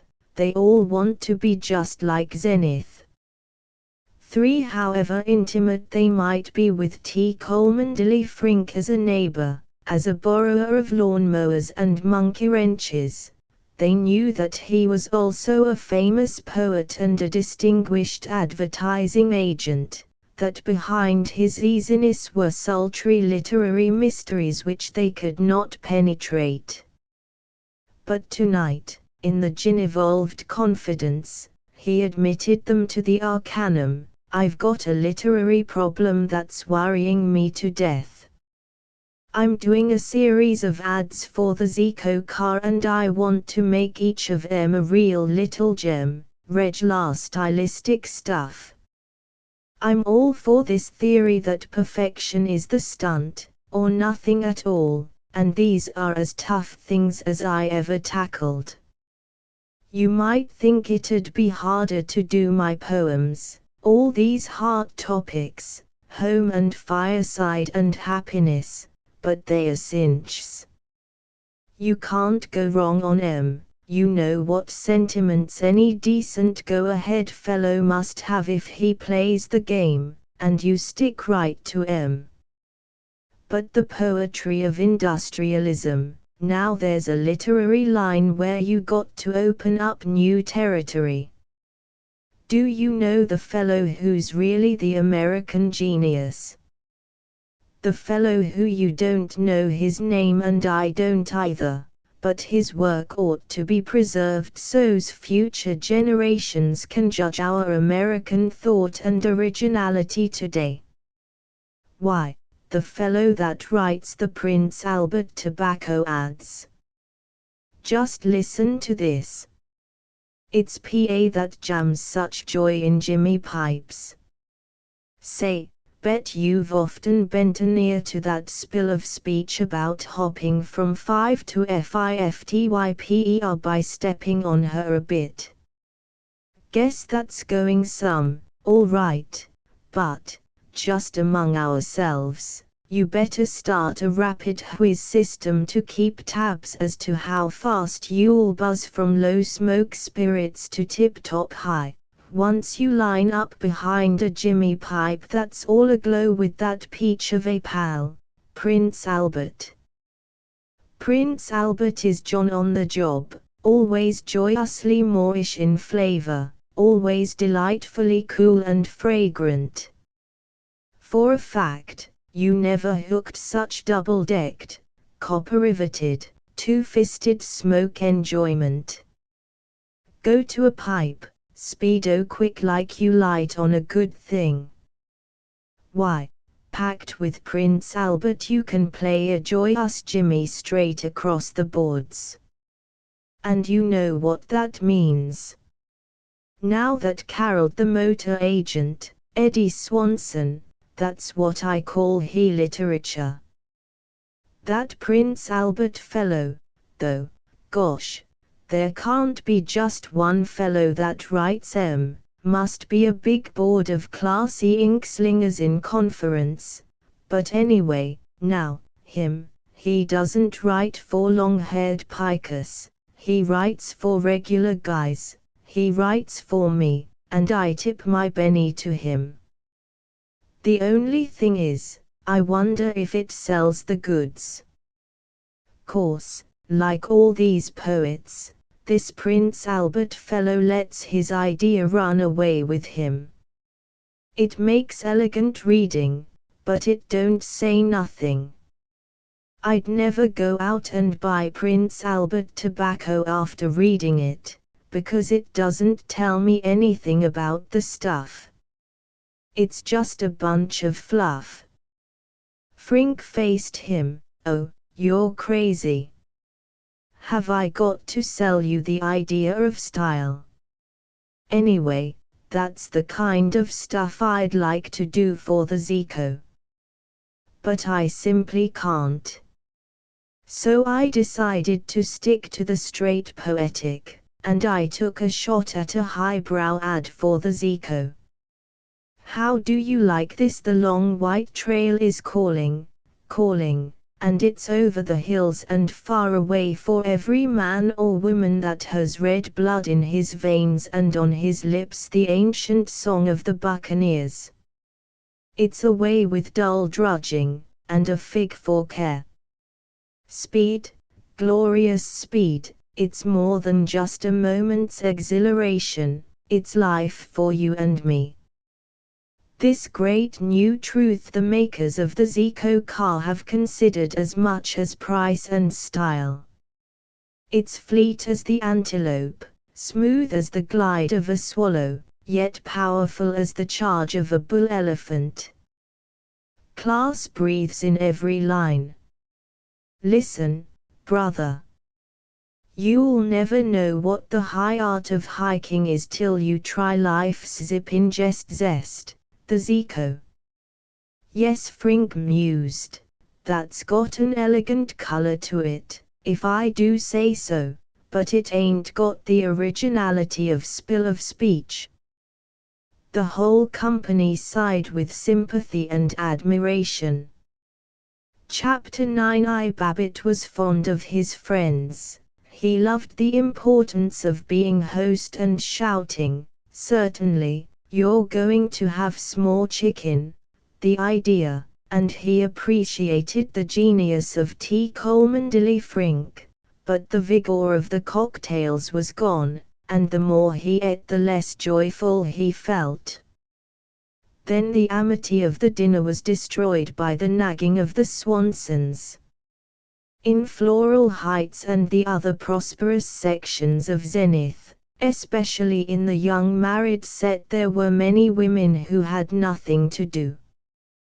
Though they had few servants, yet with gas stoves, electric ranges and dishwashers and vacuum cleaners, and tiled kitchen walls, their houses were so convenient that they had little housework, and much of their food came from bakeries and delicatessens. They had but one, or no children, and despite the myth that the Great War had made work respectable, their husbands objected to their wasting time and getting a lot of crank ideas in unpaid social work, and still more to their causing a rumor, by earning money, that they were not adequately supported. They worked perhaps 2 hours a day, and the rest of the time they ate chocolates, went to the motion pictures, went window shopping, went in gossiping 2s and 3s to card parties, read magazines, thought timorously of the lovers who never appeared, and accumulated a splendid restlessness which they got rid of by nagging their husbands. The husbands nagged back. Of these naggers the Swansons were perfect specimens.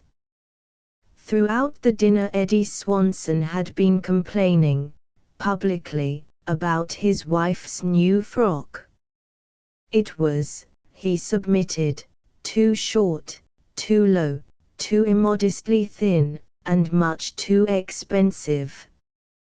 He appealed to Babbitt. "Honest, George, what do you think of that rag Louetta went and bought? Don't you think it's the limit?" "What's eating you, Eddie?" "I call it a swell little dress." "Oh, it is, Mr. Swanson." "It's a sweet frock," Mrs. Babbitt protested. "There now, do you see, smarty? You're such an authority on clothes." Louetta raged, while the guests ruminated and peeped at her shoulders. "That's all right now," said Swanson. "I'm authority enough so I know it was a waste of money, and it makes me tired to see you not wearing out a whole closet full of clothes you got already. I've expressed my idea about this before, and you know good and well you didn't pay the least bit of attention. I have to camp on your trail to get you to do anything." There was much more of it, and they all assisted, all but Babbitt. Everything about him was dim except his stomach, and that was a bright scarlet disturbance. "Had too much grub, oughtn't he to eat this stuff?" he groaned, while he went on eating, while he gulped down a chill and glutinous slice of the ice cream brick, and cocoa nut cake as oozy as shaving cream. He felt as though he had been stuffed with clay. His body was bursting, his throat was bursting, his brain was hot mud, and only with agony did he continue to smile and shout as became a host on Floral Heights. He would, except for his guests, have fled outdoors and walked off the intoxication of food, but in the haze which filled the room they sat forever, talking, while he agonized. "Darn fool to be eating all this, not another mouthful, and discovered that he was again tasting the sickly welter of melted ice cream on his plate.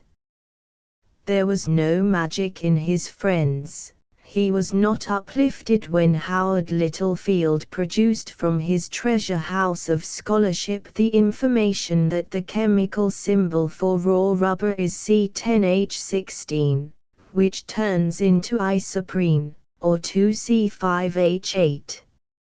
Suddenly, without precedent, Babbitt was not merely bored but admitting that he was bored. It was ecstasy to escape from the table, from the torture of a straight chair, and loll on the davenport in the living room. The others, from their fitful unconvincing talk, their expressions of being slowly and painfully smothered, seemed to be suffering from the toil of social life and the horror of good food as much as himself. All of them accepted with relief the suggestion of bridge. Babbitt recovered from the feeling of being boiled. He won at bridge. He was again able to endure Virgil Gunch's inexorable heartiness. But he pictured loafing with Paul Riesling beside a lake in Maine. It was as overpowering and imaginative as homesickness. He had never seen Maine, yet he beheld the shrouded mountains, the tranquil lake of evening. That boy Paul's worth all these ballyhooing highbrows put together, he muttered, and I'd like to get away from everything. Even Louetta Swanson did not rouse him. Mrs. Swanson was pretty and pliant. Babbitt was not an analyst of women, except as to their tastes in furnished houses to rent. He divided them into real ladies, working women, old cranks, and fly chickens. He mooned over their charms, but he was of opinion that all of them, save the women of his own family, were different and mysterious. Yet he had known by instinct that Louetta Swanson could be approached. Her eyes and lips were moist. Her face tapered from a broad forehead to a pointed chin, her mouth was thin but strong and avid, and between her brows were two out-curving and passionate wrinkles. She was 30, perhaps, or younger.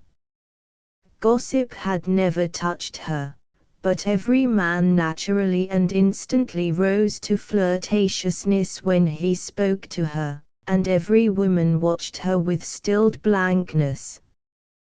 Between games, sitting on the davenport, Babbitt spoke to her with the requisite gallantry, that sonorous Floral Heights gallantry which is not flirtation but a terrified flight from it. "You're looking like a new soda fountain tonight, Louetta." "Am I?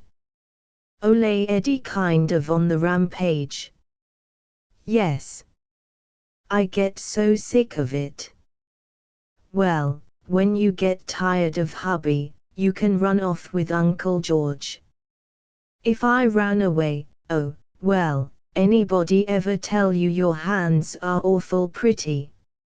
She looked down at them, she pulled the lace of her sleeves over them, but otherwise she did not heed him.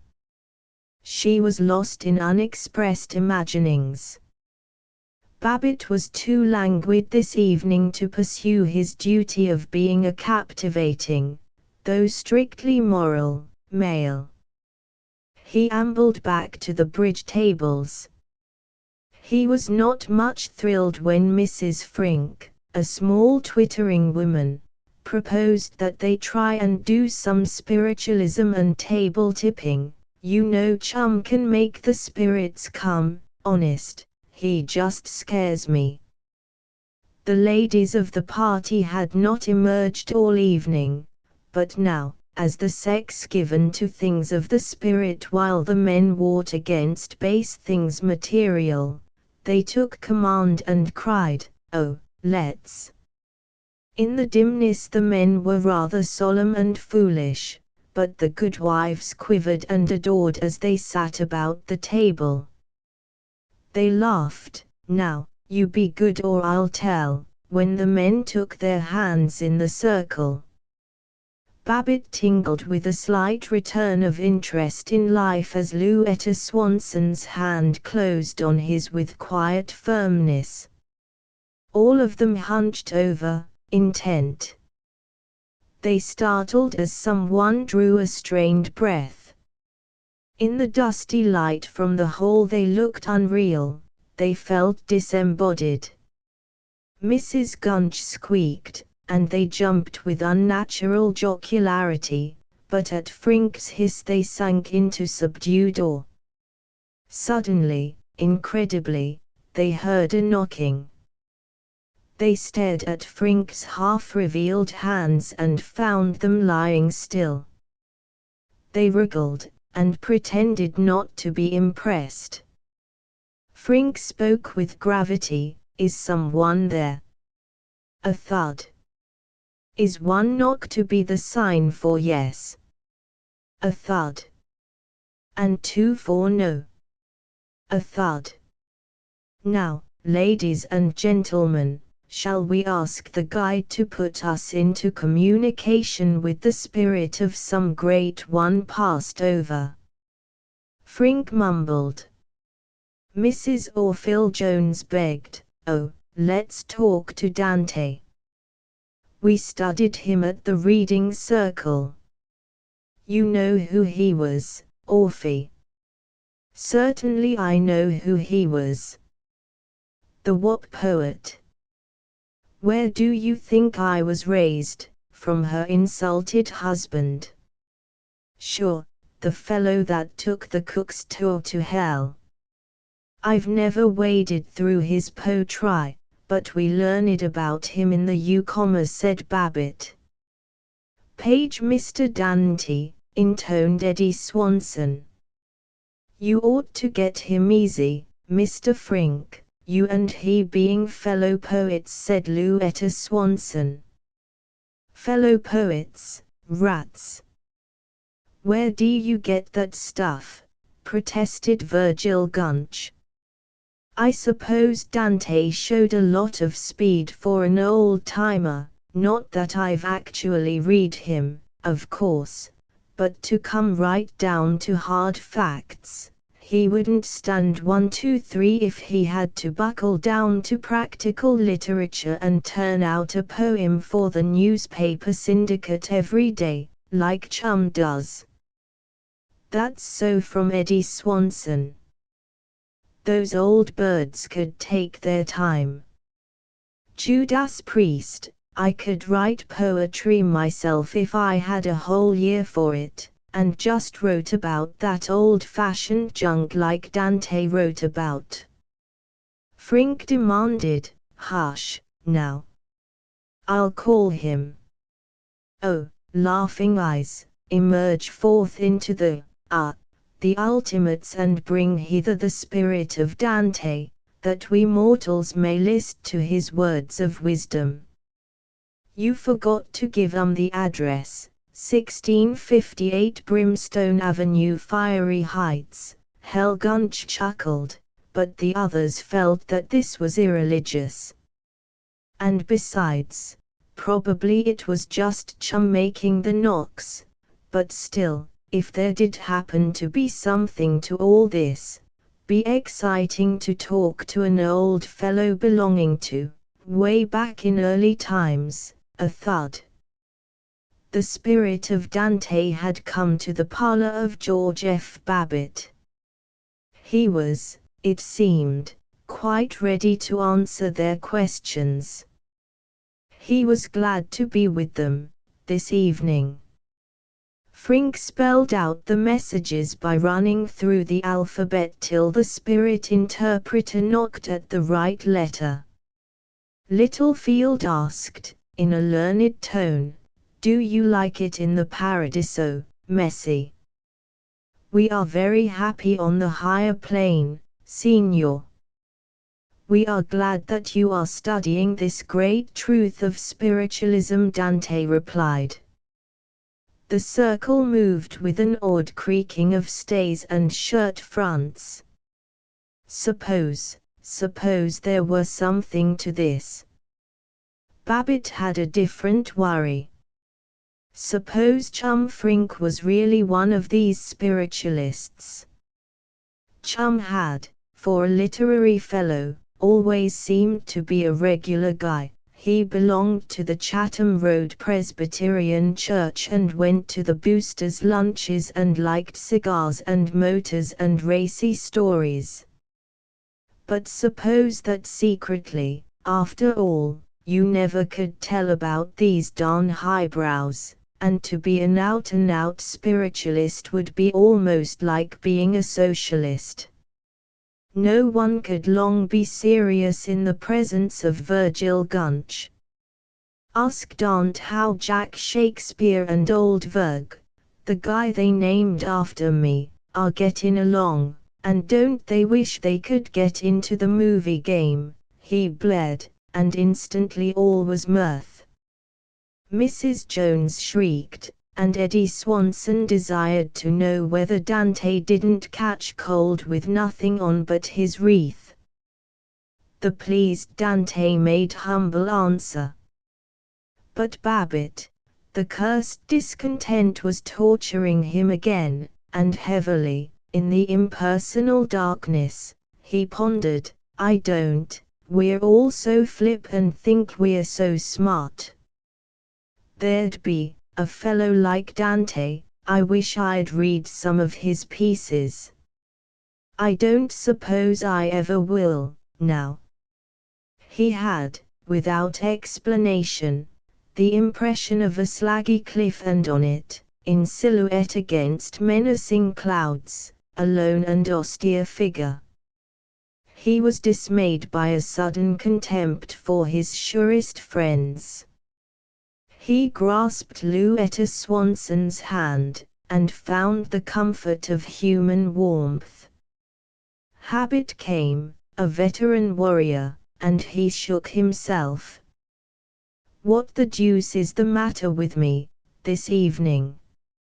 He patted Louetta's hand, to indicate that he hadn't meant anything improper by squeezing it, and demanded of Frink, see if you can get old Dant to spiel us some of his poetry. Talk up to him. Tell him, buona giorno, senor, come savo, we jets. Qu'est-ce que c'est a little poem, senor? Two the lights were switched on. The women sat on the fronts of their chairs in that determined suspense whereby a wife indicates that as soon as the present speaker has finished, she is going to remark brightly to her husband, well, dear, I think perhaps it's about time for us to be saying good night. For once Babbitt did not break out in blustering efforts to keep the party going. There was something he wished to think out, but the psychical research had started them off again. Why didn't they go home? Why didn't they go home? Though he was impressed by the profundity of the statement, he was only half enthusiastic when Howard Littlefield lectured, "The United States is the only nation in which the government is a moral ideal and not just a social arrangement." True, weren't they ever going home? He was usually delighted to have an inside view of the momentous world of motors, but tonight he scarcely listened to Eddie Swanson's revelation, "If you want to go above the javelin class, the Zico is a mighty good buy." Couple weeks ago, and mind you, this was a fair, square test. They took a Zico stock touring car and they slid up the Tonawanda Hill on high, and fellow told me, Zico, good boat, but were they planning to stay all night? They really were going, with a flutter of "We did have the best time." Most aggressively friendly of all was Babbitt, yet as he burbled he was reflecting, "I got through it, but for a while there I didn't hardly think I'd last out." He prepared to taste that most delicate pleasure of the host, making fun of his guests in the relaxation of midnight. As the door closed he yawned voluptuously, chest out, shoulders wriggling, and turned cynically to his wife. She was beaming. "Oh, it was nice, wasn't it? I know they enjoyed every minute of it. Don't you think so?" He couldn't do it. He couldn't mock. It would have been like sneering at a happy child. He lied ponderously, "You bet. Best party this year, by a long shot. Wasn't the dinner good? And honestly I thought the fried chicken was delicious." "You bet. Fried to the Queen's taste. Best fried chicken I've tasted for a coon's age. Didn't Matilda fry it beautifully? And don't you think the soup was simply delicious?" "It certainly was. It was corking. Best soup I've tasted since Heck was a pup." But his voice was seeping away. They stood in the hall, under the electric light in its square box-like shade of red glass bound with nickel. She stared at him. "Why, George, you sound as if you hadn't really enjoyed it." "Sure I did. Course I did." "George." "What is it?" "Oh, I'm kind of tired, I guess. Been pounding pretty hard at the office. Need to get away and rest up a little." "Well, we're going to Maine in just a few weeks now, dear." "Yeah."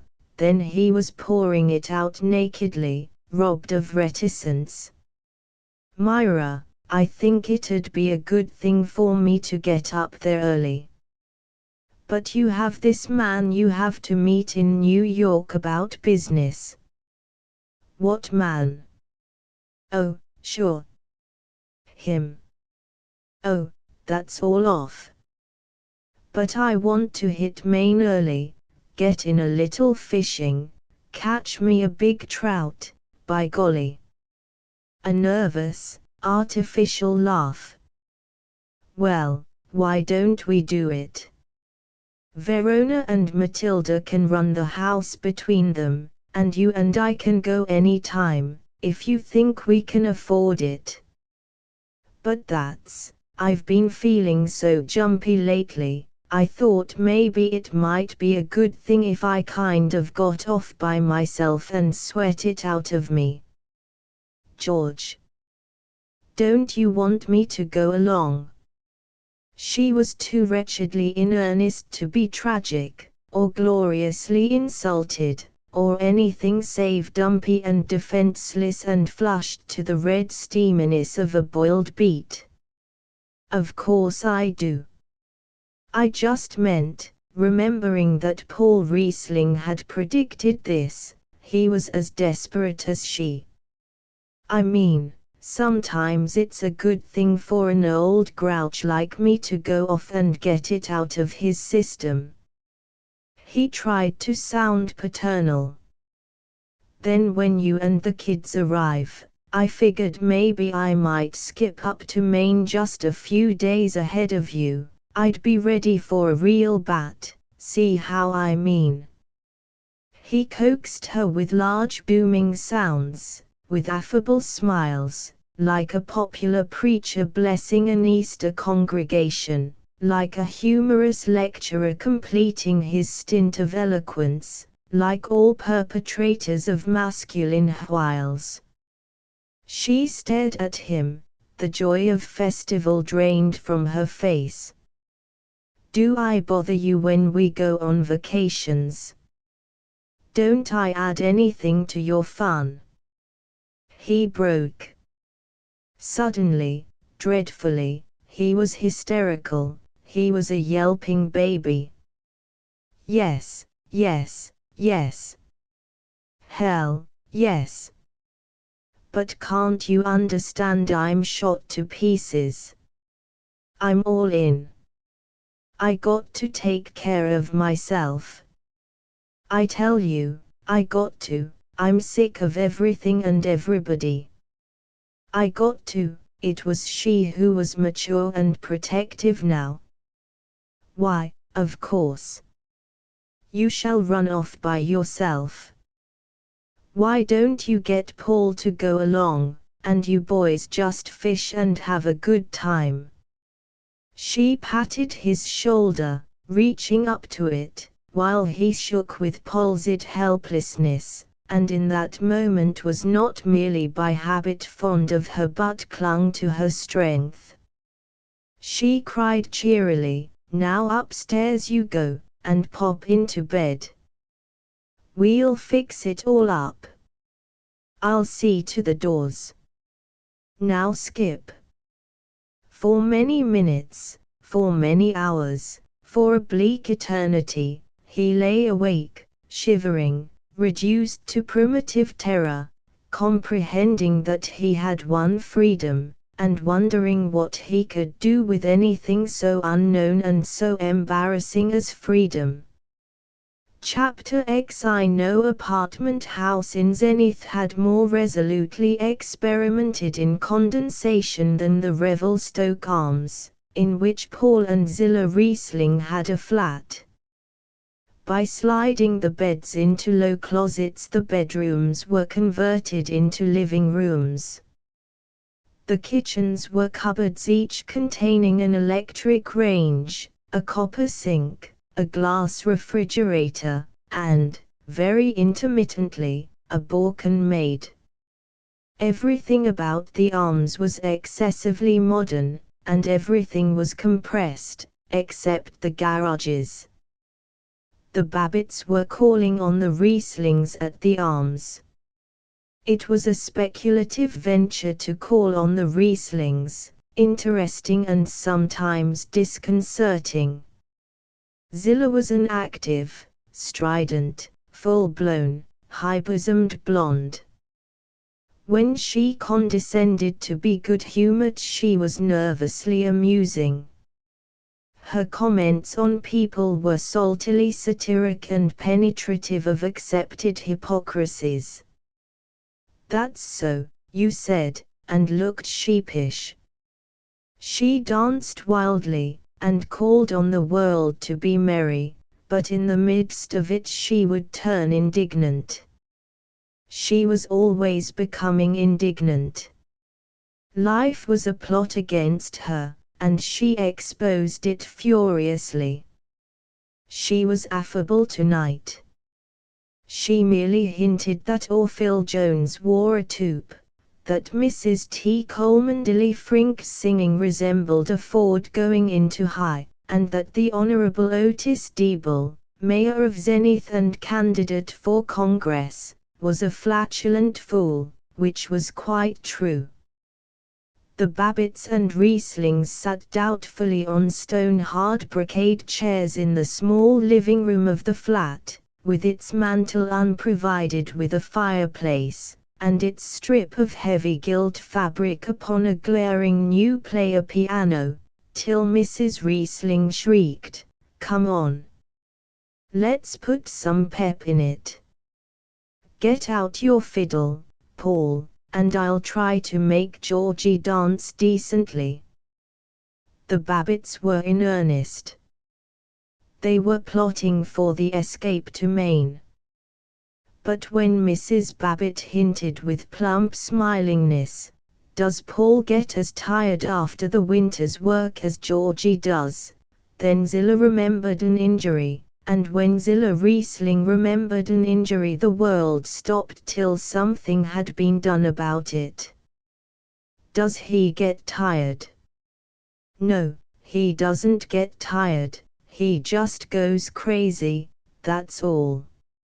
You think Paul is so reasonable, oh, yes, and he loves to make out he's a little lamb, but he's stubborn as a mule. Oh, if you had to live with him, you'd find out how sweet he is. He just pretends to be meek so he can have his own way. And me, I get the credit for being a terrible old crank, but if I didn't blow up once in a while and get something started, we'd die of dry rot. He never wants to go any place and, why, last evening, just because the car was out of order, and that was his fault, too, because he ought to have taken it to the service station and had the battery looked at, and he didn't want to go down to the movies on the trolley. But we went, and then there was one of those impudent conductors, and Paul wouldn't do a thing. I was standing on the platform waiting for the people to let me into the car, and this beast, this conductor, hollered at me, "Come on, you, move up." Why, I've never had anybody speak to me that way in all my life. I was so astonished I just turned to him and said, I thought there must be some mistake, and so I said to him, perfectly pleasant, "Were you speaking to me?" And he went on and bellowed at me, "Yes, I was." "You're keeping the whole car from starting," he said, and then I saw he was one of these dirty ill-bred hogs that kindness is wasted on, and so I stopped and looked right at him, and I said, "I beg your pardon. I am not doing anything of the kind," I said. "It's the people ahead of me, who won't move up," I said, "and furthermore, let me tell you, young man, that you're a low-down, foul-mouthed, impertinent skunk," I said, "and you're no gentleman. I certainly intend to report you, and we'll see," I said, "whether a lady is to be insulted by any drunken bum that chooses to put on a ragged uniform, and I'd thank you," I said, "to keep your filthy abuse to yourself." And then I waited for Paul to show he was half a man and come to my defense, and he just stood there and pretended he hadn't heard a word, and so I said to him, "Well," I said, "oh, cut it, Zill." Paul groaned.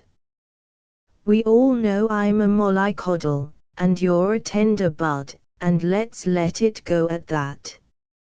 Let it go. Zilla's face was wrinkled like the Medusa, her voice was a dagger of corroded brass.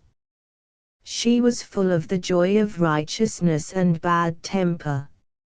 She was a crusader and, like every crusader, she exulted in the opportunity to be vicious in the name of virtue. Let it go. If people knew how many things I've let go, oh, quit being such a bully. Yes, a fine figure you'd cut if I didn't bully you. You'd lie abed till noon and play your idiotic fiddle till midnight. You're born lazy, and you're born shiftless, and you're born cowardly, Paul Riesling. "Oh, now, don't say that, Zilla, you don't mean a word of it," protested Mrs. Babbitt. "I will say that, and I mean every single last word of it." "Oh, now, Zilla, the idea." Mrs. Babbitt was maternal and fussy. She was no older than Zilla, but she seemed so, at first. She was placid and puffy and mature, where Zilla, at 45, was so bleached and tight-corseted that you knew only that she was older than she looked. The idea of talking to poor Paul like that. Poor Paul is right. We'd both be poor, we'd be in the poorhouse, if I didn't jazz him up. Why, now, Zilla, Georgie and I were just saying how hard Paul's been working all year, and we were thinking it would be lovely if the boys could run off by themselves.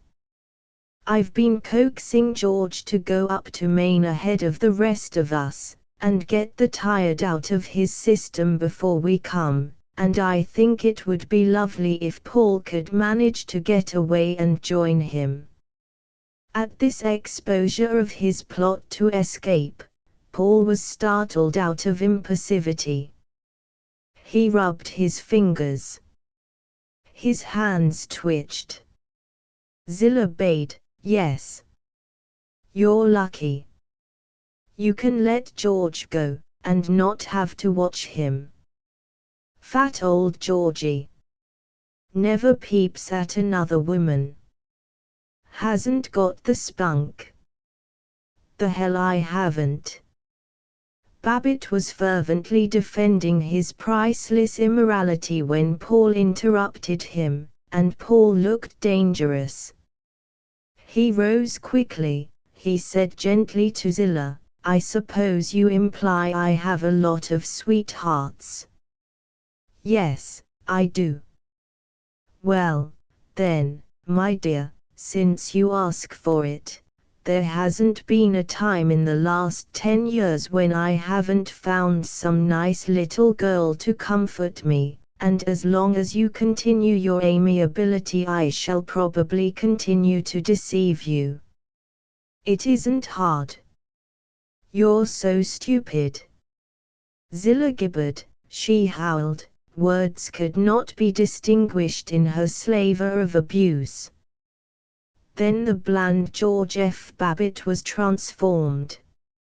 If Paul was dangerous, if Zilla was a snake-locked fury, if the neat emotions suitable to the Revelstoke arms had been slashed into raw hatreds, it was Babbitt who was the most formidable.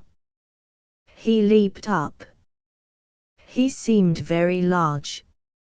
He seized Zilla's shoulder. The cautions of the broker were wiped from his face, and his voice was cruel. "I've had enough of all this damn nonsense. I've known you for 25 years, Zill, and I never knew you to miss a chance to take your disappointments out on Paul. You're not wicked. You're worse. You're a fool. And let me tell you that Paul is the finest boy God ever made. Every decent person is sick and tired of your taking advantage of being a woman and springing every mean innuendo you can think of. Who the hell are you that a person like Paul should have to ask your permission to go with me? You act like you were a combination of Queen Victoria and Cleopatra.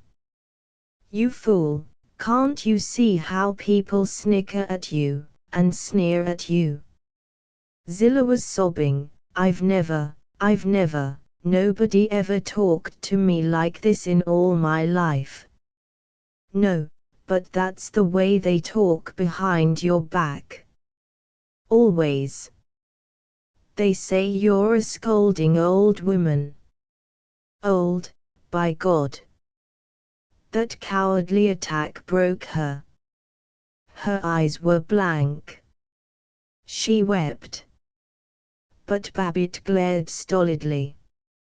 He felt that he was the all-powerful official in charge, that Paul and Mrs. Babbitt looked on him with awe, that he alone could handle this case.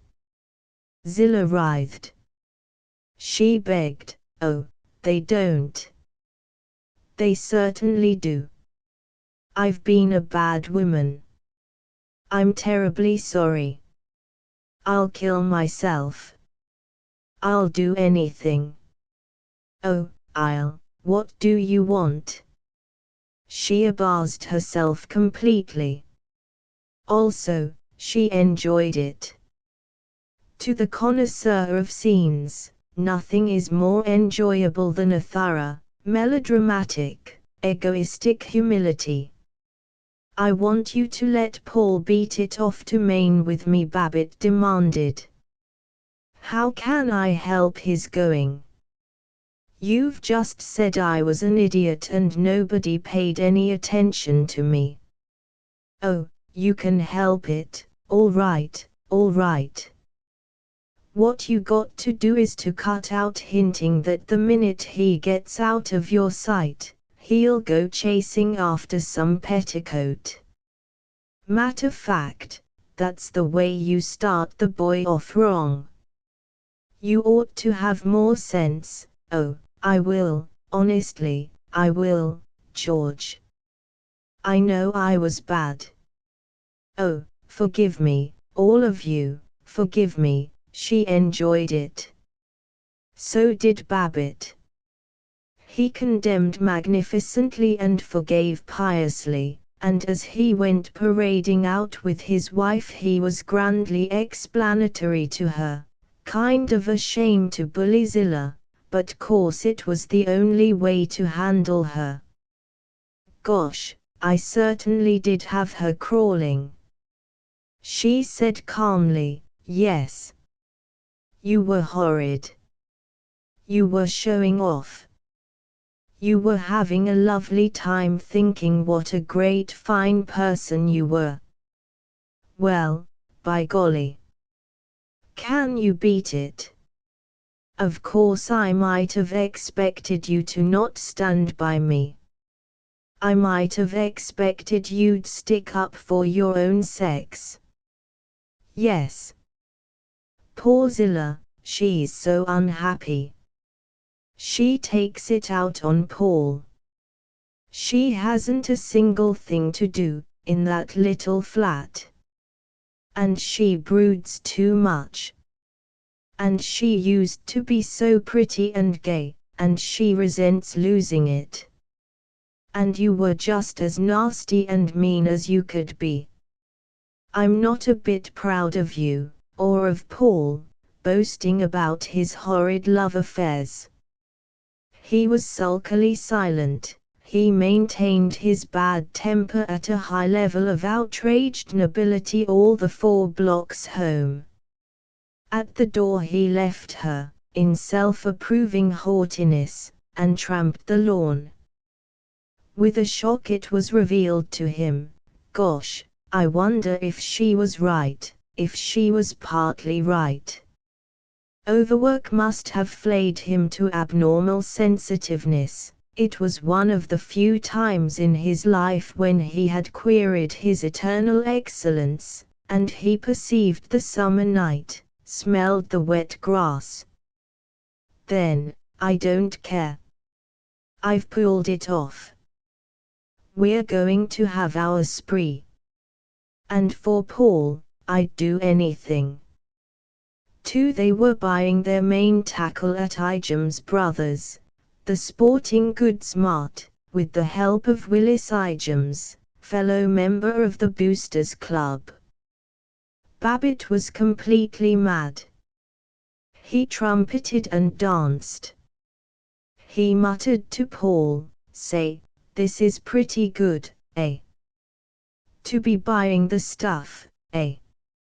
And good old Willis Ijams himself coming down on the floor to wait on us. Say, if those fellows that are getting their kit for the North Lakes knew we were going clear up to Maine, they'd have a fit, eh? Well, come on, brother Ijams, Willis, I mean. Here's your chance. We're a couple of easy marks. Let me at it. I'm going to buy out the store. He gloated on fly rods and gorgeous rubber hip boots, on tents with celluloid windows and folding chairs and ice boxes. He simple-heartedly wanted to buy all of them. It was the Paul whom he was always vaguely protecting who kept him from his drunken desires. But even Paul lightened when Willis Ijams, a salesman with poetry and diplomacy, discussed flies. "Now, of course, you boys know," he said, "the great scrap is between dry flies and wet flies. Personally, I'm for dry flies. More sporting." "That's so. Lots more sporting," fulminated Babbitt, who knew very little about flies either wet or dry. "Now if you'll take my advice, Georgie, you'll stock up well on these pale evening dims, and silver sedges, and red ants." "Oh, boy, there's a fly, that red ant." "You bet." "That's what it is, a fly," rejoiced Babbitt. "Yes, sir, that red ant," said Ijams, "is a real honest-to-God fly." "Oh, I guess ole Mr. Trout won't come a-hustling when I drop one of those red ants on the water," asserted Babbitt, and his thick wrists made a rapturous motion of casting. "Yes, and the landlocked salmon will take it, too," said Ijams, who had never seen a landlocked salmon. "Salmon? Trout? Say, Paul, can you see Uncle George with his khaki pants on haulin' 'em in, some morning 'bout 7? We 3 they were on the New York Express, incredibly bound for Maine, incredibly without their families. They were free, in a man's world, in the smoking compartment of the Pullman. Outside the car window was a glaze of darkness stippled with the gold of infrequent mysterious lights. Babbitt was immensely conscious, in the sway and authoritative clatter of the train, of going on. Leaning toward Paul he grunted, "Gosh, pretty nice to be hiking, eh?" The small room, with its walls of ochre-colored steel, was filled mostly with the sort of men he classified as the best fellows you'll ever meet, real good mixers. There were 4 of them on the long seat, a fat man with a shrewd fat face, a knife-edged man in a green velour hat, a very young man with an imitation amber cigarette holder, and Babbitt. Facing them, on 2 movable leather chairs, were Paul and a lanky, old-fashioned man, very cunning, with wrinkles bracketing his mouth. They all read newspapers or trade journals, boot and shoe journals, crockery journals, and waited for the joys of conversation. It was the very young man, now making his first journey by Pullman, who began it. "Say, gee, I had a wild old time in Zenith," he gloried. "Say, if a fellow knows the ropes there he can have as wild a time as he can in New York. Yeah, I bet you simply raised the old Ned." "I figured you were a bad man when I saw you get on the train," chuckled the fat one. The others delightedly laid down their papers. "Well, that's all right now. I guess I seen some things in the arbor you never seen," complained the boy. "Oh, I'll bet you did. I bet you lapped up the malted milk like a regular little devil." Then, the boy having served as introduction, they ignored him and charged into real talk. Only Paul, sitting by himself, reading at a serial story in a newspaper, failed to join them, and all but Babbitt regarded him as a snob, an eccentric, a person of no spirit. Which of them said which has never been determined, and does not matter, since they all had the same ideas and expressed them always with the same ponderous and brassy assurance. If it was not Babbitt who was delivering any given verdict, at least he was beaming on the Chancellor who did deliver it. At that, though announced the first, they're selling quite some booze in Zenith. Guess they are everywhere. I don't know how you fellows feel about prohibition, but the way it strikes me is that it's a mighty beneficial thing for the poor zob that hasn't got any willpower, but for fellows like us, it's an infringement of personal liberty. That's a fact. Congress has got no right to interfere with a fellow's personal liberty, contended the second. A man came in from the car, but as all the seats were full he stood up while he smoked his cigarette.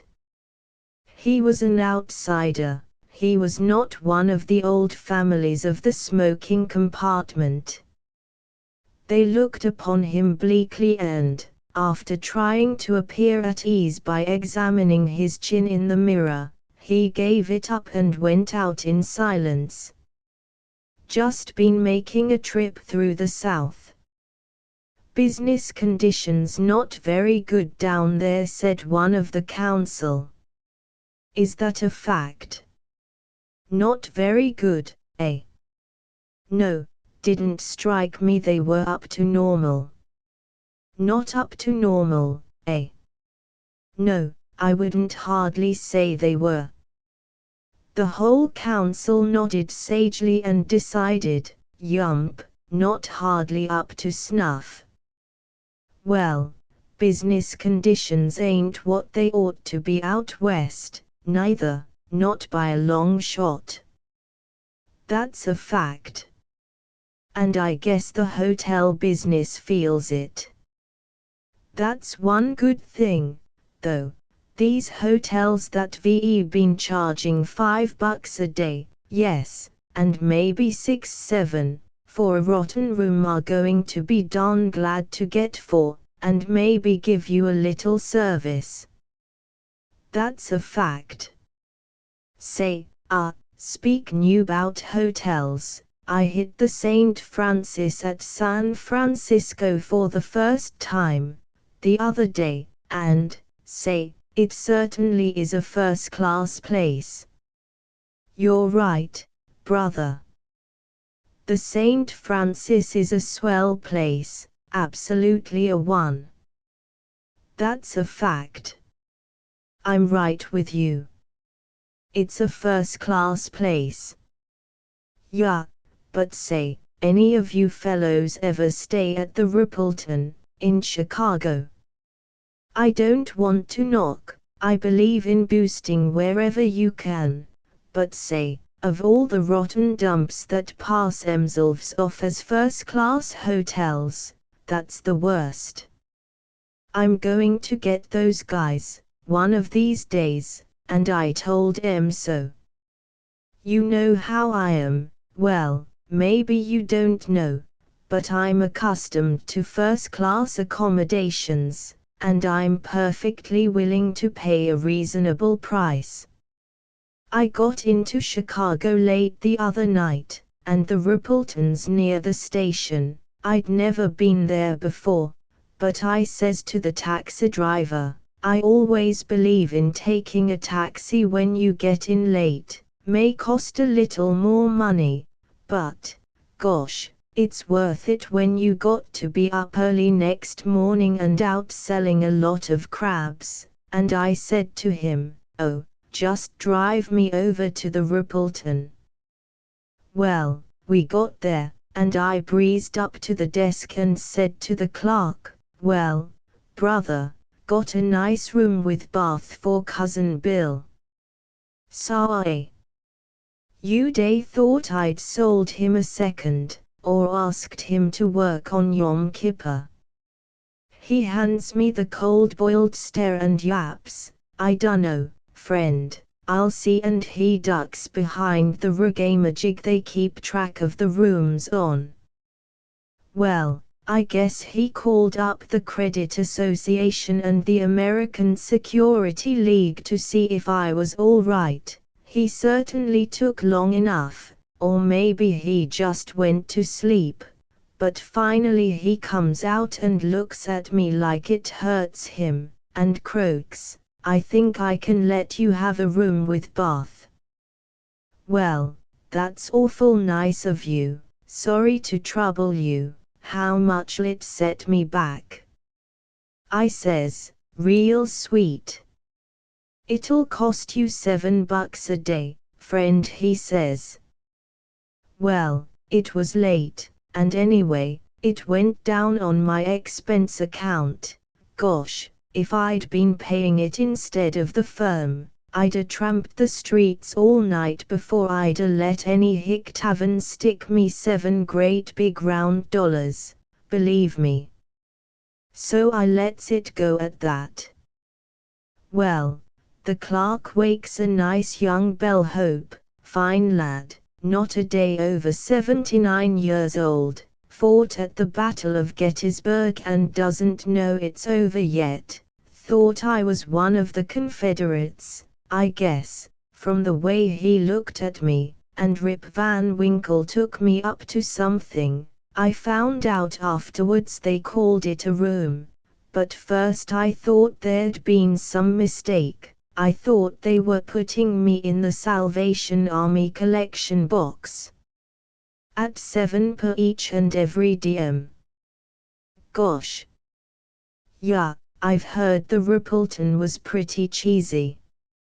Now, when I go to Chicago I always stay at the Blackstone or the La Salle, first-class places. Say, any of you fellows ever stay at the Birchdale at Terre Haute? How is it? Oh, the Birchdale is a first-class hotel. 12 minutes of conference on the state of hotels in South Bend, Flint, Dayton, Tulsa, Wichita, Fort Worth, Winona, Erie, Fargo, and Moose Jaw. "Speak new 'bout prices," the man in the velour hat observed, fingering the elk tooth on his heavy watch chain. "I'd like to know where they get this stuff about clothes coming down. Now, you take this suit I got on." He pinched his trousers leg. 4 years ago I paid $42.50 for it, and it was real sure enough value. Well, here the other day I went into a store back home and asked to see a suit, and the fellow yanks out some hand-me-downs that, honest, I wouldn't put on a hired man. Just out of curiosity I asks him, "What you charging for that junk?" "Junk," he says. "What do you mean junk?" "That's a swell piece of goods, all wool, like hell. It was nice vegetable wool, right off the Olay plantation. It's all wool," he says, "and we get $6 to $7.90 for it." "Oh, you do you?" I says.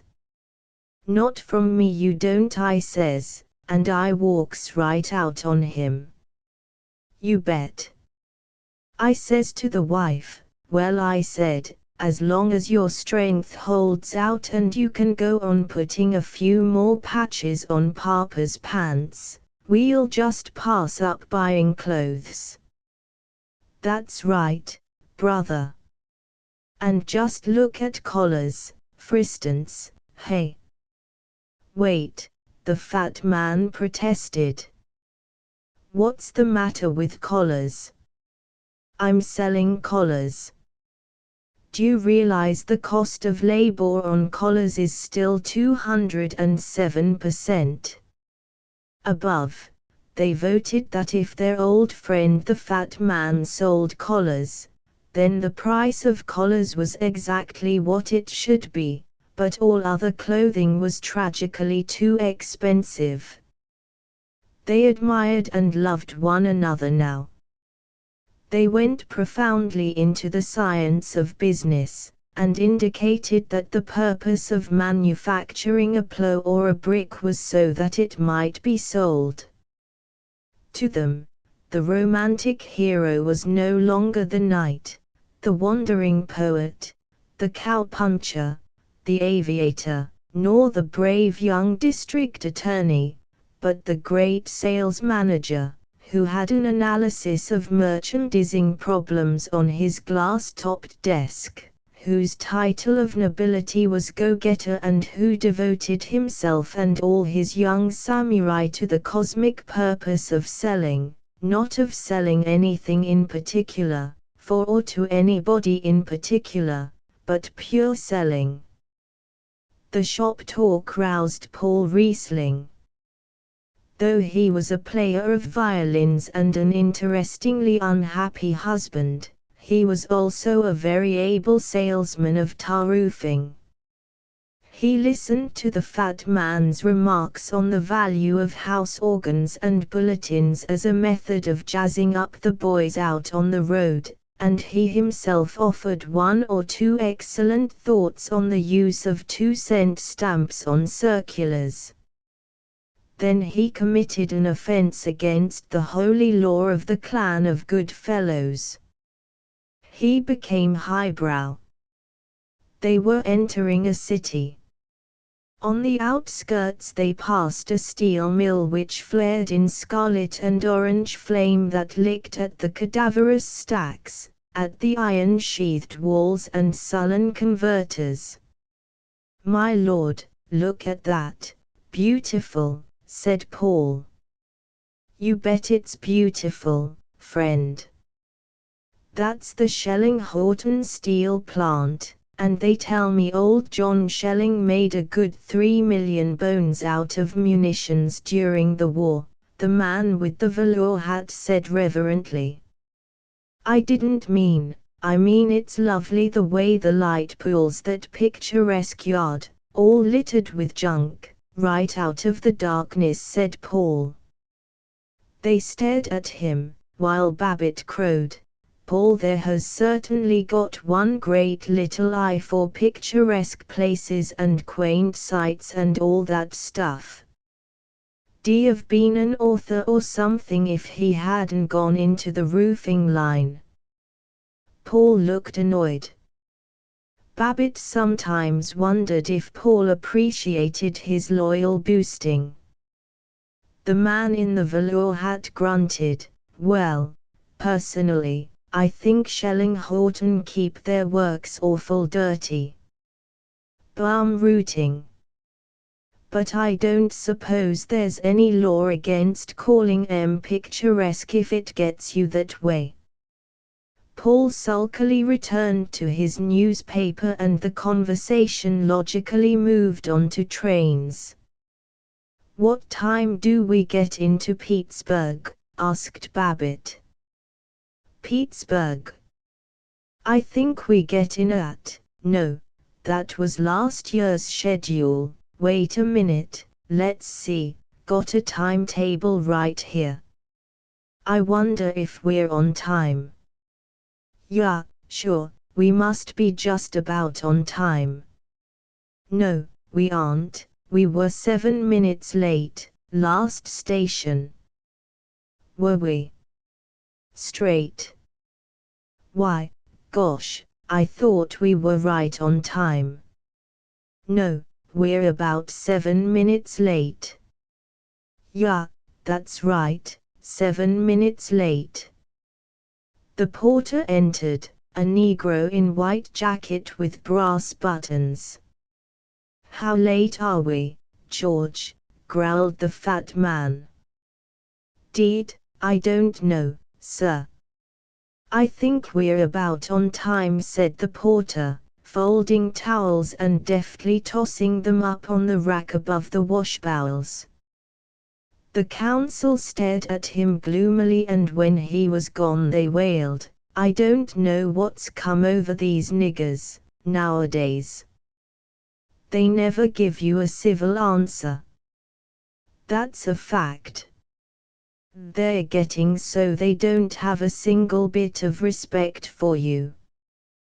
The old-fashioned coon was a fine old cuss, he knew his place, but these youngdings don't want to be porters or cotton pickers. Oh, no. They got to be lawyers and professors and Lord knows what all. I tell you, it's becoming a pretty serious problem. We ought to get together and show the black man, yes, and the yellow man, his place. Now, I haven't got one particle of race prejudice. I'm the first to be glad when a nigger succeeds, so long as he stays where he belongs and doesn't try to usurp the rightful authority and business ability of the white man. That's the I. And another thing we got to do, said the man with the velour hat, whose name was Koplinski, is to keep these damn foreigners out of the country. Thank the Lord, we're putting a limit on immigration. These Dagos and hunkies have got to learn that this is a white man's country, and they ain't wanted here. When we've assimilated the foreigners we got here now and learned the principles of Americanism and turned into regular folks, why then maybe we'll let in a few more. You bet. That's a fact they observed, and passed on to lighter topics. They rapidly reviewed motor car prices, tire mileage, oil stocks, fishing, and the prospects for the wheat crop in Dakota. But the fat man was impatient at this waste of time. He was a veteran traveler and free of illusions. Already he had asserted that he was an old he-one. He leaned forward, gathered in their attention by his expression of sly humor, and grumbled, "Oh, hell, boys, let's cut out the formality and get down to the stories." They became very lively and intimate. Paul and the boy vanished. The others slid forward on the long seat, unbuttoned their vests, thrust their feet up on the chairs, pulled the stately brass cuspidors nearer, and ran the green window shade down on its little trolley, to shut them in from the uncomfortable strangeness of night. After each bark of laughter they cried, "Say, j'ever hear the one about Babbitt?" Was expansive and virile. When the train stopped at an important station, the four men walked up and down the cement platform, under the vast smoky train shed roof, like a stormy sky, under the elevated footways, beside crates of ducks and sides of beef, in the mystery of an unknown city. They strolled abreast, old friends and well content. At the long-drawn Ouroboros, like a mountain call at dusk, they hastened back into the smoking compartment, until 2 of the morning continued the droll tales, their eyes damp with cigar smoke and laughter. When they parted they shook hands, and chuckled, "Well, sir, it's been a great session. Sorry to bust it up. Mighty glad to met you." Babbitt lay awake in the close hot tomb of his Pullman berth, shaking with remembrance of the fat man's limerick about the lady who wished to be wild. He raised the shade. He lay with a puffy arm tucked between his head and the skimpy pillow, looking out on the sliding silhouettes of trees, and village lamps like exclamation points. He was very happy. Chapter 11. They had 4 hours in New York between trains. The one thing Babbitt wished to see was the Pennsylvania Hotel, which had been built since his last visit. He stared up at it, muttering, 2,200 rooms and 2,200 baths. That's got everything in the world beat. Lord, Their turnover must be, well, suppose price of rooms is $4 to $8 a day, and I suppose maybe some 10 and 4 times 2200, say 6 times 2200, well, anyway, with restaurants and everything, say summers between 8 and 15,000 a day. Every day. I never thought I'd see a thing like that. Some town. Of course the average fellow in Zenith has got more individual initiative than the four flushers here, but I got to hand it to New York. Yes, sir, town, you're all right, some ways. Well, old Polsky, I guess we've seen everything that's worthwhile. How'll we kill the rest of the time? Movie. But Paul desired to see a liner. Always wanted to go to Europe, and, by thunder, I will, too, some day before I pass out, he sighed. From a rough wharf on the North River they stared at the stern of the Aquitania and her stacks and wireless antennae lifted above the dock house which shut her in. By golly, Babbitt droned, wouldn't be so bad to go over to the old country and take a squint at all these ruins, and the place where Shakespeare was born. And think of being able to order a drink whenever you wanted one. Just range up to a bar and holler out loud, "Gimme a cocktail," and darn the police. Not bad at all. What'd ya like to see, over there, Paulibus? Paul did not answer. Babbitt turned. Paul was standing with clenched fists, head drooping, staring at the liner as in terror. His thin body, seen against the summer-glaring planks of the wharf, was childishly meager. Again, what would you hit for on the other side, Paul? Scowling at the steamer, his breast heaving, Paul whispered, "Oh, my God." While Babbitt watched him anxiously, he snapped, "Come on, let's get out of this," and hastened down the wharf, not looking back. That's funny, considered Babbitt. The boy didn't care for seeing the ocean boats after all. I thought he'd be interested in too, though he exulted, and made sage speculations about locomotive horsepower, as their train climbed the main mountain ridge, and from the summit he looked down the shining way among the pines, though he remarked, well, by golly, when he discovered that the station at Catadummacook, the end of the line, was an aged freight car. Babbitt's moment of impassioned release came when they sat on a tiny wharf on Lake Sunasquam, awaiting the launch from the hotel. A raft had floated down the lake, between the logs and the shore. The water was transparent, thin-looking, flashing with minnows. A guide in black felt hat with trout flies in the band, and flannel shirt of a peculiarly daring blue, sat on a log and whittled and was silent. A dog, a good country dog, black and woolly grey, a dog rich in leisure and in meditation, scratched and grunted and slept. The thick sunlight was lavish on the bright water, on the rim of gold-green balsam boughs, the silver birches and tropic ferns, and across the lake it burned on the sturdy shoulders of the mountains. Over everything was a holy peace.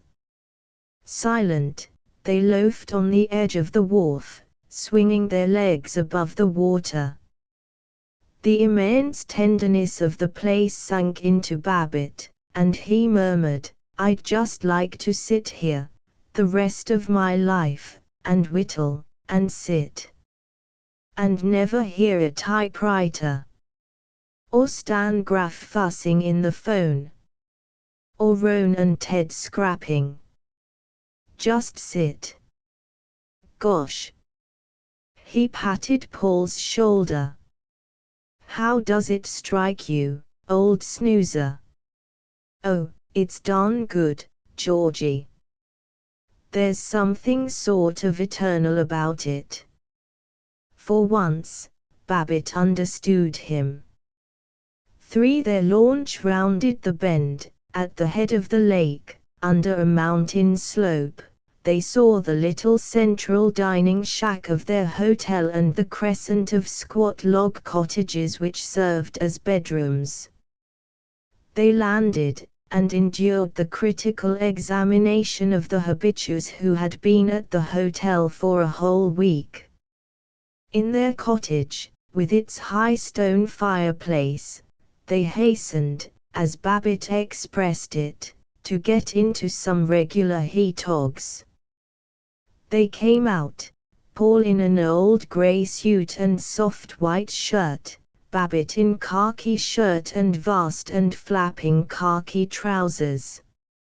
It was excessively new khaki, his rimless spectacles belonged to a city office, and his face was not tanned but a city pink. He made a discordant noise in the place. But with infinite satisfaction he slapped his legs and crowed, "Say, this is getting back home, eh?" They stood on the wharf before the hotel. He winked at Paul and drew from his back pocket a plug of chewing tobacco, a vulgarism forbidden in the Babbitt home. He took a chew, beaming and wagging his head as he tugged at it. Maybe I haven't been hungry for a wad of eating tobacco. Have some." They looked at each other in a grin of understanding. Paul took the plug, gnawed at it. They stood quiet, their jaws working. They solemnly spat, one after the other, into the placid water. They stretched voluptuously, with lifted arms and arched backs. From beyond the mountains came the shuffling sound of a far-off train. A trout leaped, and fell back in a silver circle. They sighed together. For they had a week before their families came. Each evening they planned to get up early and fish before breakfast. Each morning they lay abed till the breakfast bell, pleasantly conscious that there were no efficient wives to rouse them. The mornings were cold, the fire was kindly as they dressed. Paul was distressingly clean, but Babbitt revelled in a good sound dirtiness, in not having to shave till his spirit was moved to it. He treasured every grease spot and fish scale on his new khaki trousers. All morning they fished unenergetically, or tramped the dim and aqueous lighted trails among rank ferns and moss sprinkled with crimson bells. They slept all afternoon, until midnight played stud poker with the guides. Poker was a serious business to the guides.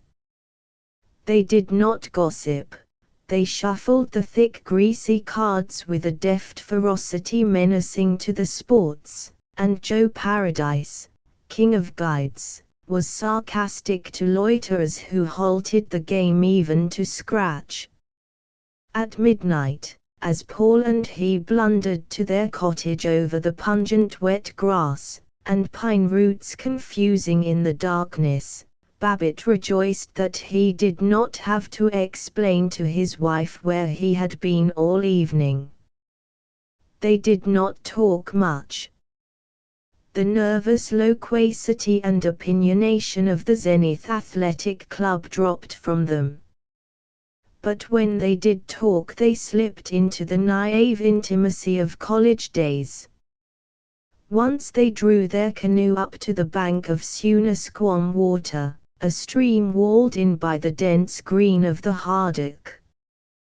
The sun roared on the green jungle, but in the shade was sleepy peace, and the water was golden and rippling.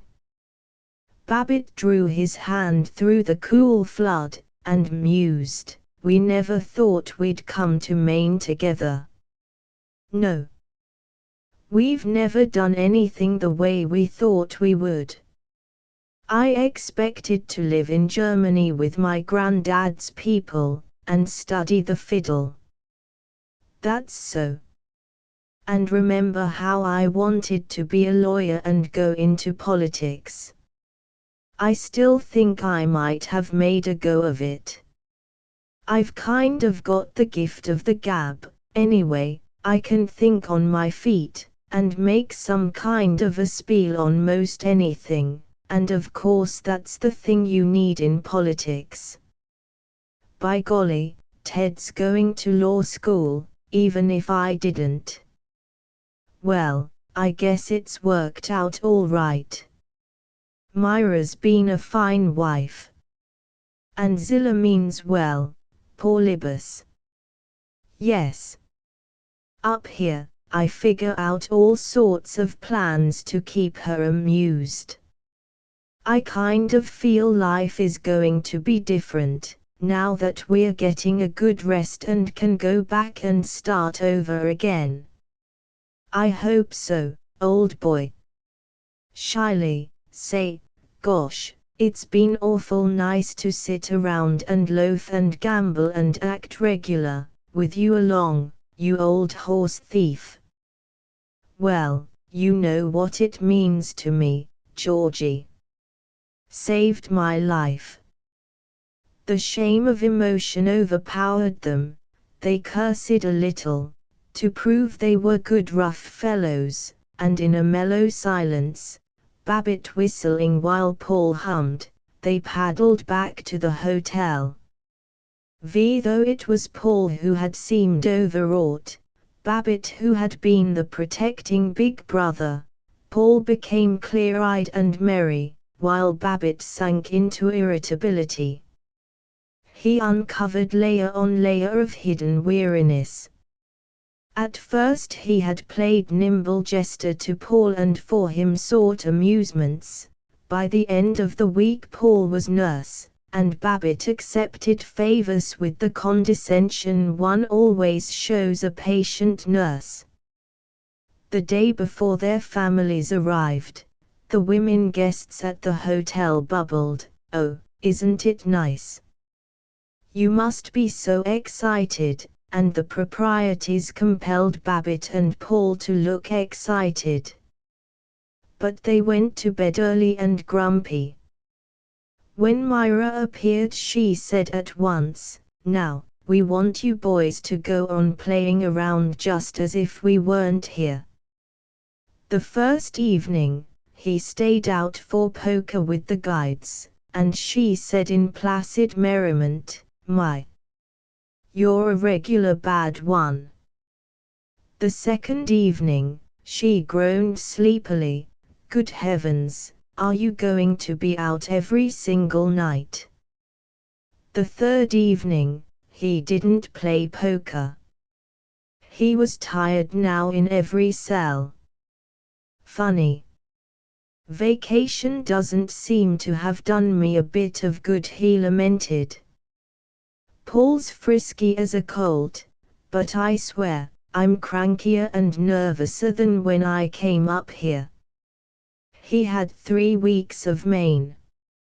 At the end of the second week he began to feel calm, and interested in life.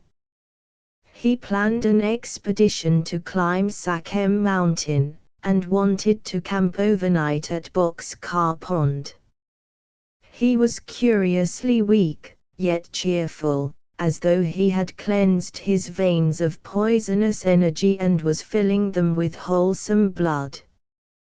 He ceased to be irritated by Ted's infatuation with a waitress, his 7th tragic affair this year. He played catch with Ted, and with pride taught him to cast a fly in the pine-shadowed silence of Scoteward Pond. At the end he sighed, "Hang it, I'm just beginning to enjoy my vacation. But, well, I feel a lot better. And it's going to be one great year. Maybe the real estate board will elect me president, instead of some fuzzy old-fashioned faker like Chan Mart." On the way home, whenever he went into the smoking compartment he felt guilty at deserting his wife and angry at being expected to feel guilty, but each time he triumphed, "Oh, this is going to be a great year, a great old year." Chapter 12. All the way home from Maine, Babbitt was certain that he was a changed man. He was converted to serenity. He was going to cease worrying about business. He was going to have more interests, theaters, public affairs, reading. And suddenly, as he finished an especially heavy cigar, he was going to stop smoking. He invented a new and perfect method. He would buy no tobacco, he would depend on borrowing it, and, of course, he would be ashamed to borrow often. In a spasm of righteousness he flung his cigar case out of the smoking compartment window. He went back and was kind to his wife about nothing in particular. He admired his own purity, and decided, absolutely simple. Just a matter of willpower. He started a magazine serial about a scientific detective. 10 miles on, he was conscious that he desired to smoke. He ducked his head, like a turtle going into its shell. He appeared uneasy. He skipped 2 pages in his story and didn't know it. 5 miles later, he leaped up and sought the porter. "Say, George, have you got a..." The porter looked patient. "Have you got a timetable?" Babbitt finished. At the next stop he went out and bought a cigar. Since it was to be his last before he reached Zenith, he finished it down to an inch stub. 4 days later he again remembered that he had stopped smoking, but he was too busy catching up with his office work to keep it remembered. Baseball, he determined, would be an excellent hobby. No sense a man's working his fool head off. "I'm going out to the game 3 times a week. Besides, fellow ought to support the home team." He did go and support the team, and enhance the glory of Zenith, by yelling at Aboy and Rotten. He performed the rite scrupulously. He wore a cotton handkerchief about his collar. He became sweaty. He opened his mouth in a wide loose grin, and drank lemon soda out of a bottle. He went to the game 3 times a week, for 1 week. Then he compromised on watching the Advocate-Times bulletin board. He stood in the thickest and steamiest of the crowd, and as the boy up on the lofty platform recorded the achievements of Big Bill Bostwick, the pitcher, Babbitt remarked to complete strangers, "Pretty nice. Good work," and hastened back to the office. He honestly believed that he loved baseball. It is true that he hadn't, in 25 years, himself played any baseball except backlot catch with Ted, very gentle, and strictly limited to 10 minutes. But the game was a custom of his clan, and it gave outlet for the homicidal and sides-taking instincts which Babbitt called patriotism and love of sport. As he approached the office he walked faster and faster, muttering, "Guess better hustle." All about him the city was hustling, for hustling's sake. Men in motors were hustling to pass one another in the hustling traffic. Men were hustling to catch trolleys, with another trolley a minute behind, and to leap from the trolleys, to gallop across the sidewalk, to hurl themselves into buildings, into hustling express elevators. Men in dairy lunches were hustling to gulp down the food which cooks had hustled to fry. Men in barber shops were snapping, "Just shave me once over. Gotta hustle." Men were feverishly getting rid of visitors in offices adorned with the signs, "This is my busy day and the Lord created the world in 6 days. You can spiel all you got to say in 6 minutes." Men who had made 5,000, year before last, and 10,000 last year, were urging on nerve-yelping bodies and parched brains so that they might make 20,000 this year, and the men who had broken down immediately after making their $20,000 were hustling to catch trains, to hustle through the vacations which the hustling doctors had ordered. Among them Babbitt hustled back to his office, to sit down with nothing much to do except see that the staff looked as though they were hustling. Every Saturday afternoon he hustled out to his country club and hustled through 9 holes of golf as a rest after the week's hustle. In Zenith it was as necessary for a successful man to belong to a country club as it was to wear a linen collar.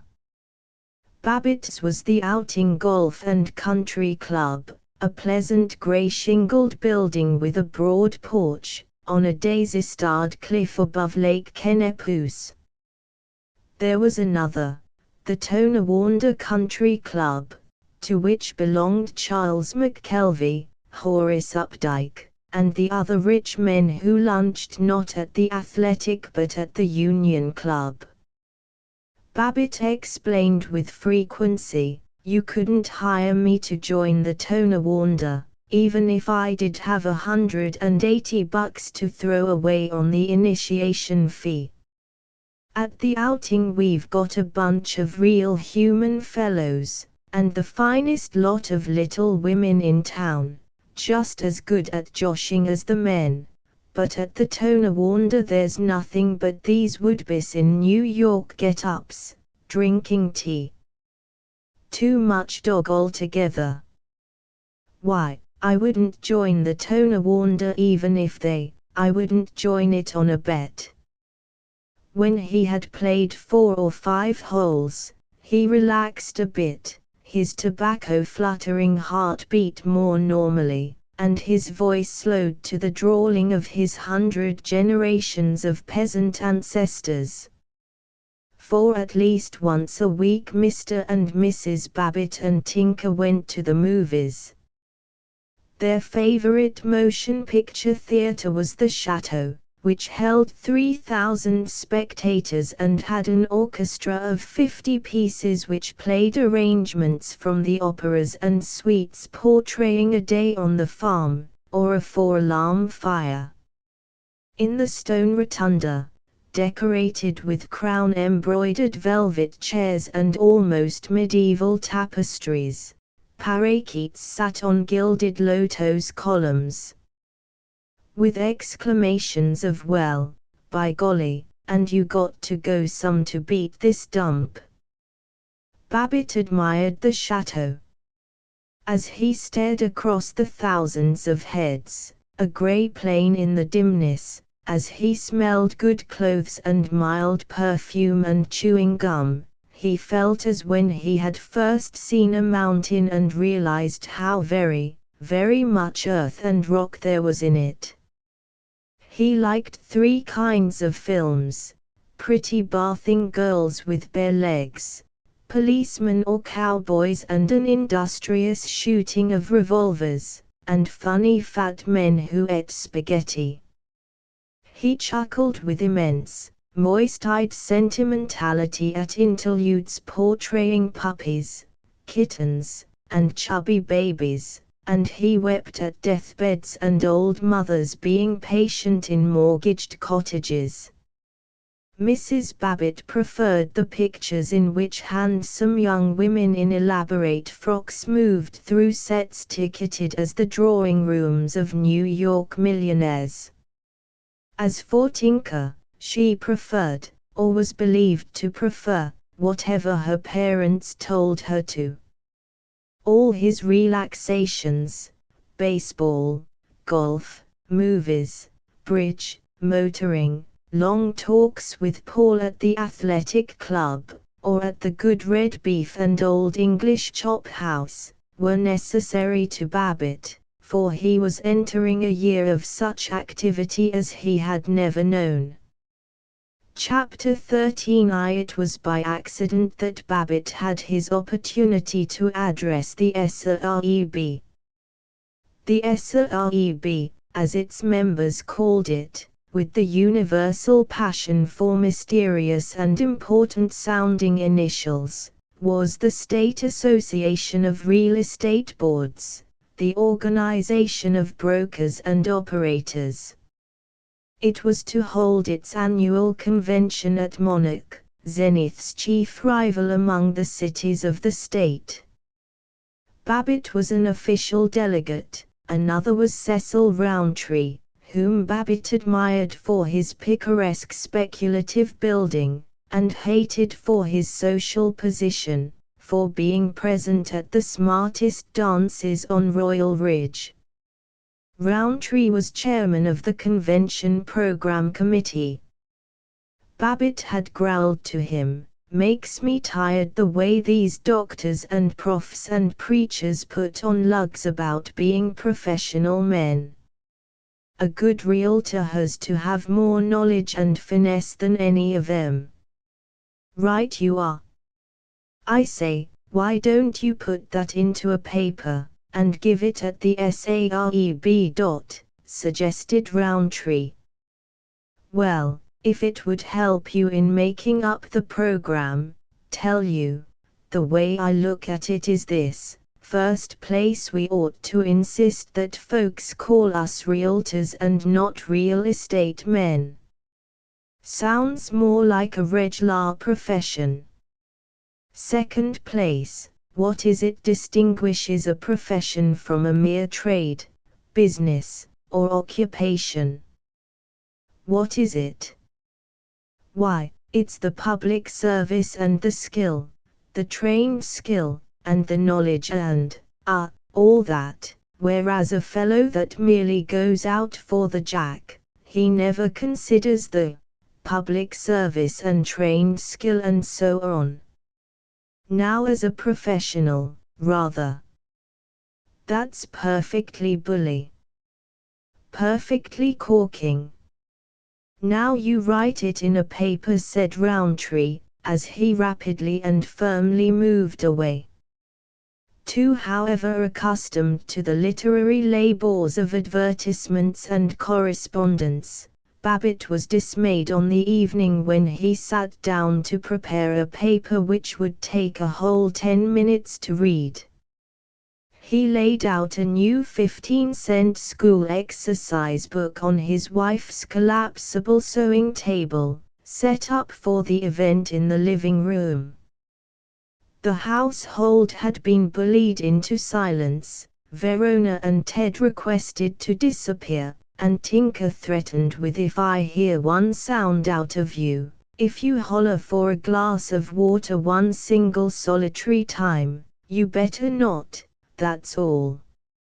Mrs. Babbitt sat over by the piano, making a nightgown and gazing with respect while Babbitt wrote in the exercise book, to the rhythmical wiggling and squeaking of the sewing table. When he rose, damp and jumpy, and his throat dusty from cigarettes, she marveled, "I don't see how you can just sit down and make up things right out of your own head." "Oh, it's the training in constructive imagination that a fellow gets in modern business life." He had written 7 pages, whereof the first page set forth, the other 6 pages were rather like the first. For a week he went about looking important. Every morning, as he dressed, he thought aloud, "Never stop to consider, Myra, that before a town can have buildings or prosperity or any of those things, some realtor has got to sell the land. All civilization starts with him." Jever realized that. At the athletic club he led unwilling men aside to inquire, "Say, if you had to read a paper before a big convention, would you start in with the funny stories or just kind of scatter 'em all through?" He asked Howard Littlefield for a set of statistics about real estate sales, something good and impressive, and Littlefield provided something exceedingly good and impressive. But it was to T. Coleman Dilly Frink that Babbitt most often turned. He caught Frink at the club every noon, and demanded, while Frink looked hunted and evasive, "Say, chum, you're a shark on this writing stuff. How would you put this sentence? See here in my manuscript. Now where the deuce is that? Oh, yes, here. Would you say we ought not also to alone think, or we ought also not to think alone, or, one evening when his wife was away and he had no one to impress, Babbitt forgot about style, order, and the other mysteries, and scrawled off what he really thought about the real estate business and about himself, and he found the paper written. When he read it to his wife she yearned, "Why, dear, it's splendid, beautifully written, and so clear and interesting, and such splendid ideas. Why, it's just splendid." Next day he cornered chum Frink and crowed, "Well, old son, I finished it last evening. Just lammed it out.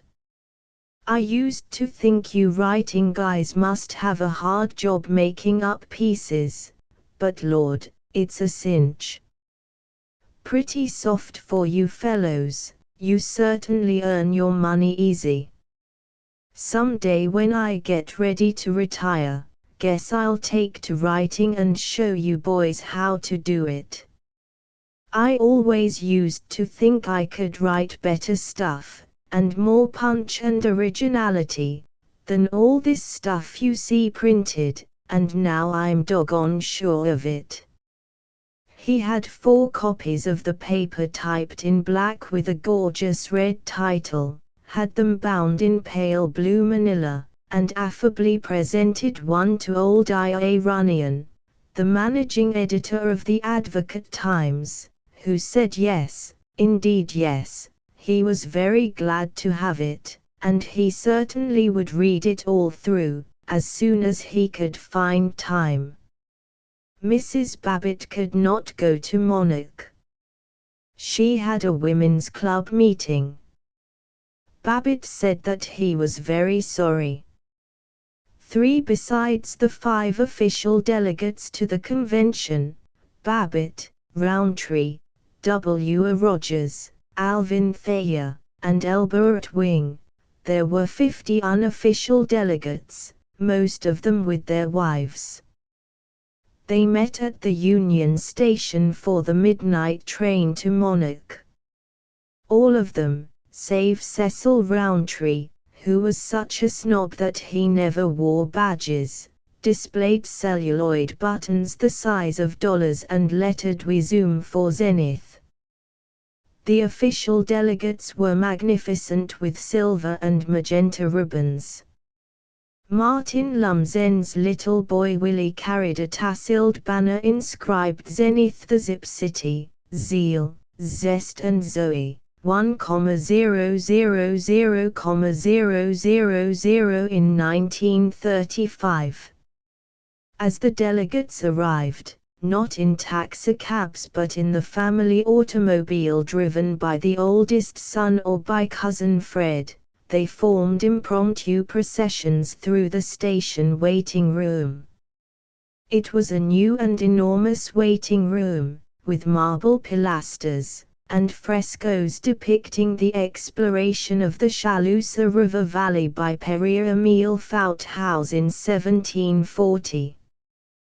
The benches were shelves of ponderous mahogany, the newsstand a marble kiosk with a brass grill.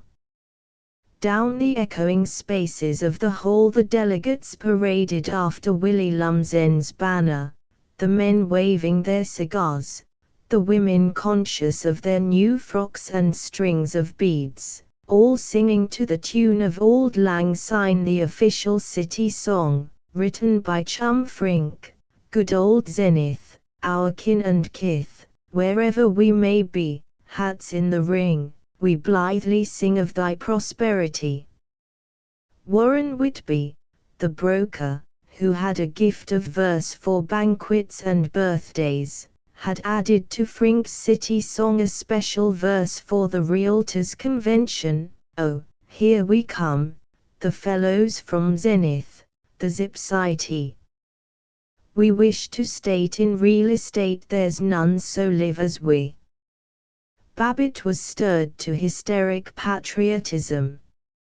He leaped on a bench, shouting to the crowd, "What's the matter with Zenith?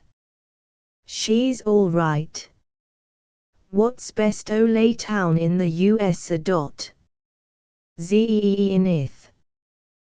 The patient poor people waiting for the midnight train stared in unenvious wonder, Italian women with shawls, old weary men with broken shoes, roving road-wise boys in suits which had been flashy when they were new but which were faded now and wrinkled. Babbitt perceived that as an official delegate he must be more dignified. With Wing and Rogers he tramped up and down the cement platform beside the waiting Pullmans. Motor-driven baggage trucks and red-capped porters carrying bags sped down the platform with an agreeable effect of activity. Arc lights glared and stammered overhead. The glossy yellow sleeping cars shone impressively. Babbitt made his voice to be measured and lordly. He thrust out his abdomen and rumbled, "We got to see to it that the convention lets the legislature understand just where they get off in this matter of taxing realty transfers." Wing uttered approving grunts and Babbitt swelled, gloated. The blind of a Pullman compartment was raised, and Babbitt looked into an unfamiliar world. The occupant of the compartment was Lucille McKelvey, the pretty wife of the millionaire contractor. Possibly, Babbitt thrilled, she was going to Europe. On the seat beside her was a bunch of orchids and violets, and a yellow paper-bound book which seemed foreign. While he stared, she picked up the book, then glanced out of the window as though she was bored. She must have looked straight at him, and he had met her, but she gave no sign. She languidly pulled down the blind, and he stood still, a cold feeling of insignificance in his heart. But on the train his pride was restored by meeting delegates from Sparta, Pioneer, and other smaller cities of the state, who listened respectfully when, as a Magnifico from the metropolis of Zenith, he explained politics and the value of a good sound business administration.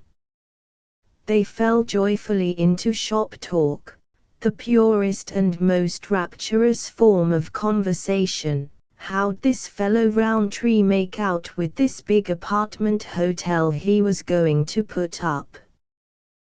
What'd do? Get out bonds to finance it? Asked a Sparta broker. Well, I'll tell you, said Babbitt.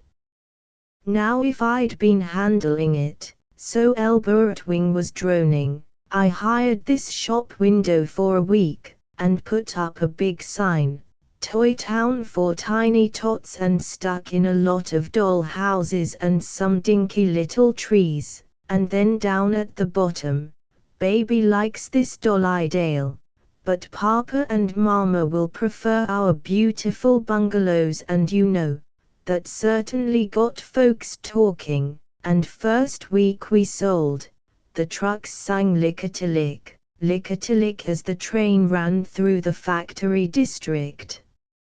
Furnaces spurted flame, and power hammers were clanging. Red lights, green lights, furious white lights rushed past, and Babbitt was important again, and eager. For he did a voluptuous thing, he had his clothes pressed on the train. In the morning, half an hour before they reached Monarch, the porter came to his berth and whispered, "There's a drawing room vacant, sir. I put your suit in there." In tan autumn overcoat over his pajamas, Babbitt slipped down the green curtain-lined aisle to the glory of his first private compartment. The porter indicated that he knew Babbitt was used to a manservant. He held the ends of Babbitt's trousers, that the beautifully sponged garment might not be soiled, filled the bowl in the private washroom, and waited with a towel. To have a private washroom was luxurious.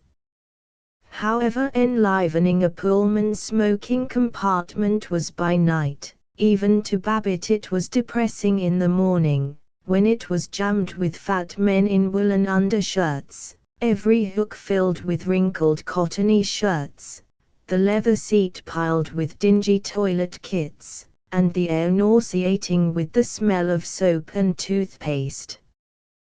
Babbitt did not ordinarily think much of privacy, but now he reveled in it, reveled in his valet, and purred with pleasure as he gave the man a tip of $1.50. He rather hoped that he was being noticed as, in his newly pressed clothes, with the adoring porter carrying his suitcase, he disembarked at Monarch. He was to share a room at the Hotel Sedgwick with W. A. Rogers, that shrewd, rustic-looking zenith dealer in farmlands. Together they had a noble breakfast, with waffles, and coffee not in exiguous cups but in large pots. Babbitt grew expansive, and told Rogers about the art of writing. He gave a bellboy a quarter to fetch a morning newspaper from the lobby, and sent to Tinker a postcard, "Papa wishes you were here to bat round with him." The meetings of the convention were held in the ballroom of the Allen House. In an anteroom was the office of the chairman of the executive committee.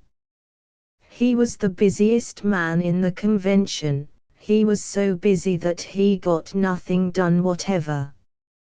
He sat at a marquetry table, in a room littered with crumpled paper and, all day long, town boosters and lobbyists and orators who wished to lead debates came and whispered to him, whereupon he looked vague, and said rapidly, "Yes, yes, that's a fine idea, we'll do that," and instantly forgot all about it, lighted a cigar and forgot that too, while the telephone rang mercilessly and about him men kept beseeching, "Say, Mr. Chairman, say, Mr. Chairman," without penetrating his exhausted hearing. In the exhibit room were plans of the new suburbs of Sparta, pictures of the new state capital, at Golopta Vash, and large ears of corn with the label, Nature's Gold, from Shelby County, the garden spot of God's own country. The real convention consisted of men muttering in hotel bedrooms or in groups amid the badge-spotted crowd in the hotel lobby, but there was a show of public meetings. The first of them opened with a welcome by the mayor of Monarch. The pastor of the First Christian Church of Monarch, a large man with a long damp frontal lock, informed God that the real estate men were here now. The venerable Minemagantic realtor, Major Carlton Tuke, read a paper in which he denounced cooperative stores. William Larkin of Eureka gave a comforting prognosis of the prospects for increased construction and reminded them that plate glass prices were 2 points lower. The convention was on. The delegates were entertained, incessantly and firmly. The Monarch Chamber of Commerce gave them a banquet, and the Manufacturers' Association an afternoon reception, at which a chrysanthemum was presented to each of the ladies, and to each of the men a leather billfold inscribed from Monarch the Mighty Motor Mart. Mrs. Crosby Knowlton, wife of the manufacturer of Fleetwing automobiles, opened her celebrated Italian garden and served tea. 600 real estate men and wives ambled down the autumnal paths. Perhaps 300 of them were quietly inconspicuous, perhaps 300 vigorously exclaimed, "This is pretty slick." Surreptitiously picked the late asters and concealed them in their pockets, and tried to get near enough to Mrs. Knowlton to shake her lovely hand. Without request, the Zenith delegates, except Rowntree, gathered round a marble dancing nymph and sang "Here We Come," the fellows from Zenith, the Zipsite. It chanced that all the delegates from Pioneer belonged to the Brotherly and Protective Order of Elks, and they produced an enormous banner lettered, BPOE. Best People on Earth, Boost Pioneer, O Eddie. Nor was Golopta Vash, the state capital, to be slighted. The leader of the Golopta Vash delegation was a large, reddish, roundish man, but active. He took off his coat, hurled his broad black felt hat on the ground, rolled up his sleeves, climbed upon the sundial, spat, and bellowed, "We'll tell the world, and the good lady who's giving the show this afternoon, that the bonniest burg in this man's state is Golopta Vash. You boys can talk about your zip, but just lemme murmur that old Golop has the largest proportion of home-owning citizens in the state, and when folks own their homes, they ain't starting labor troubles, and they're raising kids instead of raising hell. Golopta Vash. The town for homey folks. The town that eats them alive, Bosco. We'll tell the world. The guests drove off, the garden shivered into quiet.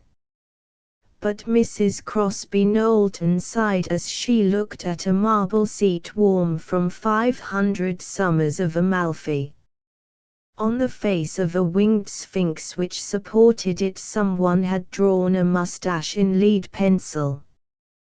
Crumpled paper napkins were dumped among the Michaelmas daisies. On the walk, like shredded lovely flesh, were the petals of the last gallant rose. Cigarette stubs floated in the goldfish pool, trailing an evil stain as they swelled and disintegrated, and beneath the marble seat, the fragments carefully put together, was a smashed teacup. 6. As he rode back to the hotel, Babbitt reflected, Myra would have enjoyed all this social agony. For himself he cared less for the garden party than for the motor tours which the Monarch Chamber of Commerce had arranged. Indefatigably he viewed water reservoirs, suburban trolley stations, and tanneries. He devoured the statistics which were given to him, and marveled to his roommate, W. Rogers, of course this town isn't a patch on Zenith, it hasn't got our outlook and natural resources, but did you know, I never did till today, that they manufactured 763 million feet of lumber last year? What do you think of that? He was nervous as the time for reading his paper approached. When he stood on the low platform before the convention, he trembled and saw only a purple haze. But he was in earnest, and when he had finished the formal paper he talked to them, his hands in his pockets, his spectacled face a flashing disk, like a plate set up on edge in the lamplight. They shouted, "That's the stuff," and in the discussion afterward they referred with impressiveness to our friend and brother, Mr. George F. Babbitt. He had in 15 minutes changed from a minor delegate to a personage almost as well known as that diplomat of business, Cecil Rountree. After the meeting, delegates from all over the state said, "How are you, Brother Babbitt?" 16 complete strangers called him George, and 3 men took him into corners to confide, "Mighty glad you had the courage to stand up and give the profession a real boost." Now I've always maintained, next morning, with tremendous casualness, Babbitt asked the girl at the hotel newsstand for the newspapers from Zenith. There was nothing in the press, but in the Advocate-Times, on the 3rd page, he gasped. They had printed his picture and a half-column account. The heading was "Sensation at Annual Landmen's Convention." G. F. Babbitt, prominent Ziptown realtor, keynoter in fine address. He murmured reverently, "I guess some of the folks on Floral Heights will sit up and take notice now, and pay a little attention to old Georgie." 7. It was the last meeting. The delegations were presenting the claims of their several cities to the next year's convention. Orators were announcing that Galopta Vache, the capital city, the site of Creamer College and of the Upholds Knitting Works, is the recognized center of culture and high-class enterprise, and that Hamburg, the big little city with the logical location, where every man is open-handed and every woman a heaven-born hostess, throws wide to you her hospitable gates. In the midst of these more diffident invitations, the golden doors of the ballroom opened with a blatting of trumpets, and a circus parade rolled in. It was composed of the Zenith brokers, dressed as cowpunchers, bareback riders, Japanese jugglers. At the head was big Warren Whitby, in the bearskin and gold and crimson coat of a drum major. Behind him, as a clown, beating a bass drum, extraordinarily happy and noisy, was Babbitt. Warren Whitby leaped on the platform, made merry play with his baton, and observed, "Boyses and girlses, the time has came to get down to cases." A dyed in the wool Zenithite sure loves his neighbors, but we've made up our minds to grab this convention off our neighbor Bergs like we've grabbed the condensed milk business and the paper box business. And J. Harry Barmill, the convention chairman, hinted, "We're grateful to you, Mr. R, but you must give the other boys a chance to hand in their bids now." A foghorn voice blared, "In Eureka we'll promise free motor rides through the prettiest country." Running down the aisle, clapping his hands, a lean bald young man cried, "I'm from Sparta. Our Chamber of Commerce has wired me they've set aside $8,000, in real money, for the entertainment of the convention." A clerical-looking man rose to clamor, "Money talks. Move we accept the bid from Sparta." It was accepted. 8. The Committee on Resolutions was reporting.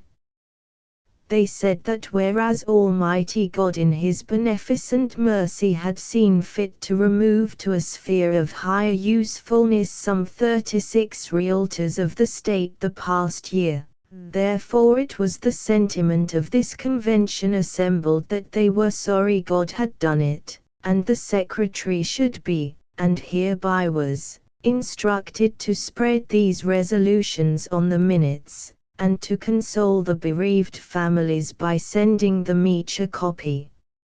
A second resolution authorized the president of the SAREB to spend $15,000 in lobbying for sane tax measures in the state legislature. This resolution had a good deal to say about menaces to sound business and clearing the wheels of progress from ill-advised and short-sighted obstacles. The Committee on Committees reported, and with startled awe Babbitt learned that he had been appointed a member of the Committee on Torrens Titles. He rejoiced, "I said it was going to be a great year. Georgie, old son, you got big things ahead of you. You're a natural-born orator and a good mixer." And, Zoe. 9. There was no formal entertainment provided for the last evening. Babbitt had planned to go home, but that afternoon the Judd Sasburgers of Pioneer suggested that Babbitt and W. A. Rogers have tea with them at the Catalpa Inn. Teas were not unknown to Babbitt. His wife and he earnestly attended them at least twice a year, but they were sufficiently exotic to make him feel important. He sat at a glass-covered table in the art room of the inn, with its painted rabbits, mottes lettered on birch bark, and waitresses being artistic in Dutch caps. He ate insufficient lettuce sandwiches, and was lively and naughty with Mrs. Sasburger, who was as smooth and large-eyed as a cloak model. Sasburger and he had met 2 days before, so they were calling each other Georgie and Sassy. Sasburger said prayerfully, "Say, boys, before you go, seeing this is the last chance, I've got it, up in my room. And Miriam here is the best little mixologist in the Stati Unidos, like us Italians say." With wide flowing gestures, Babbitt and Rogers followed the Sasburgers to their room. Mrs. Sasburger shrieked, "Oh, how terrible," when she saw that she had left a chemise of sheer lavender crepe on the bed. She tucked it into a bag, while Babbitt giggled, "Don't mind us, we're a couple o' little divils." Sasburger telephoned for ice, and the bellboy who brought it said, prosaically and unprompted, "Highball glasses or cocktail?" Miriam Sasburger mixed the cocktails in one of those dismal, nakedly white water pitchers which exist only in hotels. When they had finished the first round, she proved by intoning, "Think you boys could stand another? You got a dividend coming." That, though she was but a woman, she knew the complete and perfect rite of cocktail drinking. Outside, Babbitt hinted to Rogers, "Say, old rooster, it comes over me that I could stand it if we didn't go back to the loving wives. This handsome Arband, but just kind of stayed in Monarch and threw a party, heh?" "George, you speak with the tongue of wisdom and Sargashite aeriferousness. Elwing's wife has gone on to Pittsburgh. Let's see if we can't gather him in." At 7:30 they sat in their room, with Elbertwing and 2 upstate delegates. Their coats were off, their vests open, their faces red, their voices emphatic. They were finishing a bottle of corrosive bootlegged whiskey and imploring the bellboy, "Say, son, can you get us some more of this embalming fluid?" They were smoking large cigars and dropping ashes and stubs on the carpet. With windy guffaws they were telling stories. They were, in fact, males in a happy state of nature. Babbitt sighed, "I don't know how it strikes you hellions, but personally I like this busting loose for a change, and kicking over a couple of mountains and climbing up on the North Pole and waving the aurora borealis around." The man from Sparta, a grave, intense youngster, babbled, "Say, I guess I'm as good a husband as the run-of-the-mill, but God, I do get so tired of going home every evening, and nothing to see but the movies. That's why I go out and drill with the National Guard.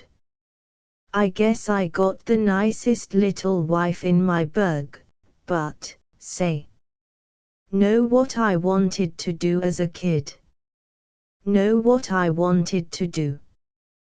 Wanted to be a big chemist. That's what I wanted to do. But Dad chased me out on the road selling kitchenware, and here I'm settled down, settled for life, not a chance. Oh, who the devil started this funeral talk? How about 'nother lil drink? And another drink wouldn't do any harm. Yeah. Cut the sob stuff," said W. Rogers genially. "You boys know I'm the village songster. Come on now, sing up," said the old Obadiah to the young Obadiah. "I am dry, Obadiah, I am dry." Said the young Obadiah to the old Obadiah, "So am I, Obadiah, so am I." They had dinner in the Moorish grill room of the Hotel Sedgwick. Somewhere, somehow, they seemed to have gathered in 2 other comrades, a manufacturer of fly paper and a dentist.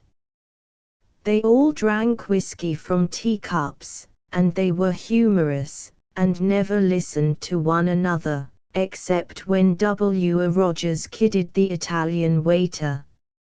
"Say, Giuseppe," he said innocently, "I want a couple o' fried elephant's ears." "Sorry, sir, we haven't any."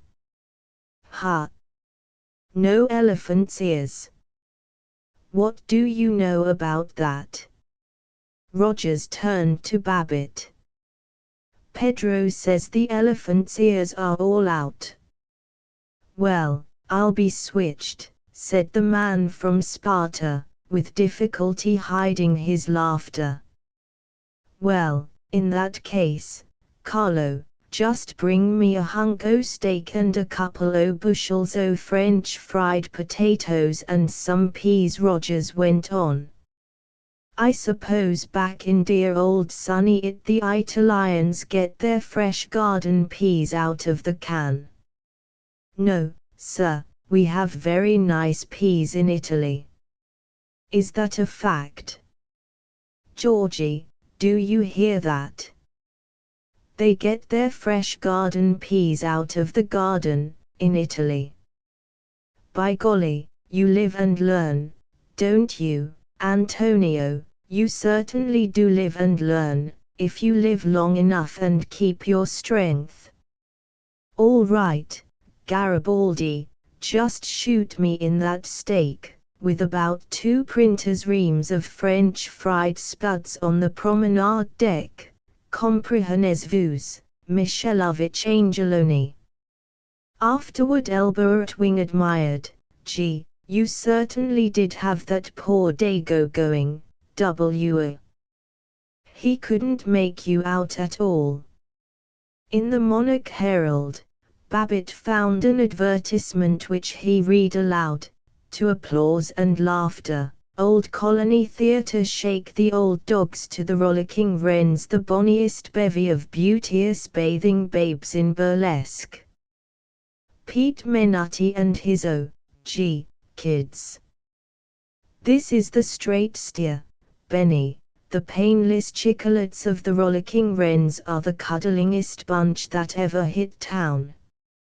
Steer the feet, get the cardboard, and twist the pupils to the PD-kest show ever. You will get 111% on your kale in this funfest. The Calraza sisters are sure some lookers and will give you a run for your gelt. Jock Silberstein is one of the pepper lads and slips you a dose of real laughter. Shoot the up and down to Jackson and West for graceful tappers. They run 1 to 2 under the wire. Provin and Adams will blow the blues in their laugh skit hooch mon.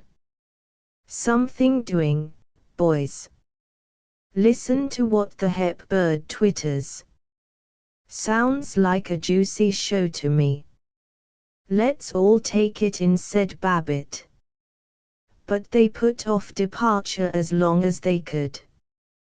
They were safe while they sat here, legs firmly crossed under the table, but they felt unsteady. They were afraid of navigating the long and slippery floor of the grill room under the eyes of the other guests and the 2 attentive waiters. When they did venture, tables got in their way, and they sought to cover embarrassment by heavy jocularity at the coatroom. As the girl handed out their hats, they smiled at her, and hoped that she, a cool and expert judge, would feel that they were gentlemen. They croaked at one another, who owns the balm lid, and you take a good one, George. I'll take what's left, and to the Czech girl they stammered, better come along, sister.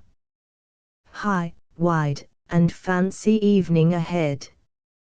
All of them tried to tip her, urging one another, no.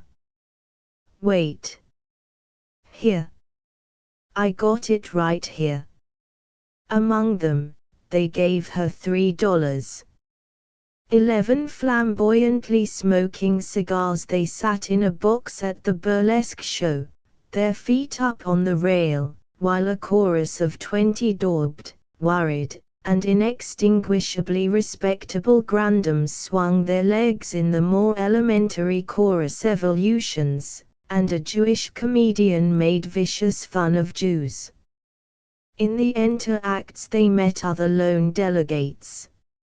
A dozen of them went in taxicabs out to Bright Blossom Inn, where the blossoms were made of dusty paper festooned along a room low and stinking, like a cow stable no longer wisely used.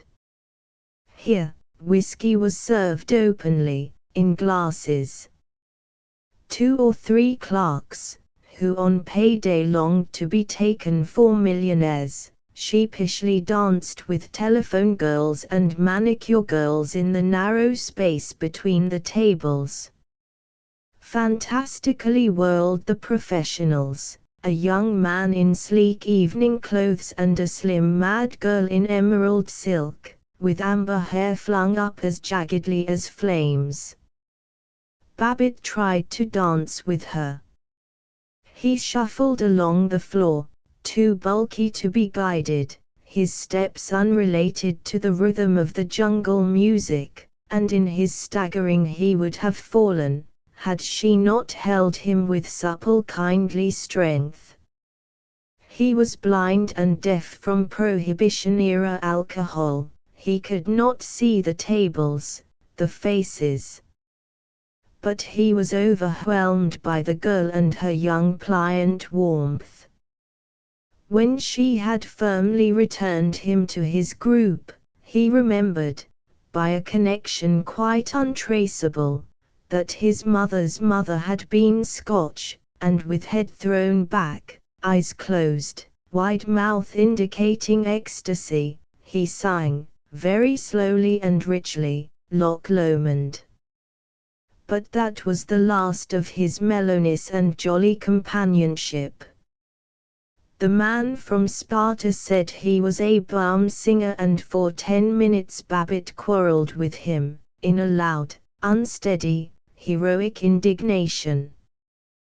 They called for drinks till the manager insisted that the place was closed. All the while Babbitt felt a hot raw desire for more brutal amusements. When W. Rogers drawled, "What say we go down the line and look over the girls?" he agreed savagely. Before they went, 3 of them secretly made appointments with the professional dancing girl, who agreed yes, sure, darling to everything they said, and amiably forgot them. As they drove back through the outskirts of Monarch, down streets of small brown wooden cottages of workmen, characterless as cells, as they rattled across warehouse districts which by drunken night seemed vast and perilous, as they were borne toward the red lights and violent automatic pianos and the stocky women who simpered, Babbitt was frightened. He wanted to leap from the taxicab, but all his body was a murky fire, and he groaned, too late to quit now, and knew that he did not want to quit. There was, they felt, one very humorous incident on the way. A broker from Minemagantic said, "Monarch is a lot sportier than Zenith. You Zenith tightwads haven't got any joints like these here." Babbitt raged, "That's a dirty lie. Snothin' you can't find in Zenith. Believe me, we got more houses and hooch parlors and all kinds o' dives than any burg in the state." He realized they were laughing at him, he desired to fight, and forgot it in such musty unsatisfying experiments as he had not known since college. In the morning, when he returned to Zenith, his desire for rebellion was partly satisfied. He had retrograded to a shamefaced contentment. He was irritable. He did not smile when W. Rogers complained, "Ow, what a head. I certainly do feel like the wrath of God this morning." Say. I know what was the trouble. Somebody went and put alcohol in my booze last night. Babbitt's excursion was never known to his family, nor to anyone in Zenith save Rogers and Wing. It was not officially recognized even by himself. If it had any consequences, they have not been discovered. Chapter 14. This autumn a Mr. W. G. Harding, of Marion, Ohio, was appointed President of the United States, but Zenith was less interested in the national campaign than in the local election. Seneca Doane, though he was a lawyer and a graduate of the State University, was candidate for mayor of Zenith on an alarming Labour ticket. To oppose him, the Democrats and Republicans united on Lucas Prout, a mattress manufacturer with a perfect record for sanity. Mr. Prout was supported by the banks, the Chamber of Commerce, all the decent newspapers, and George F. Babbitt.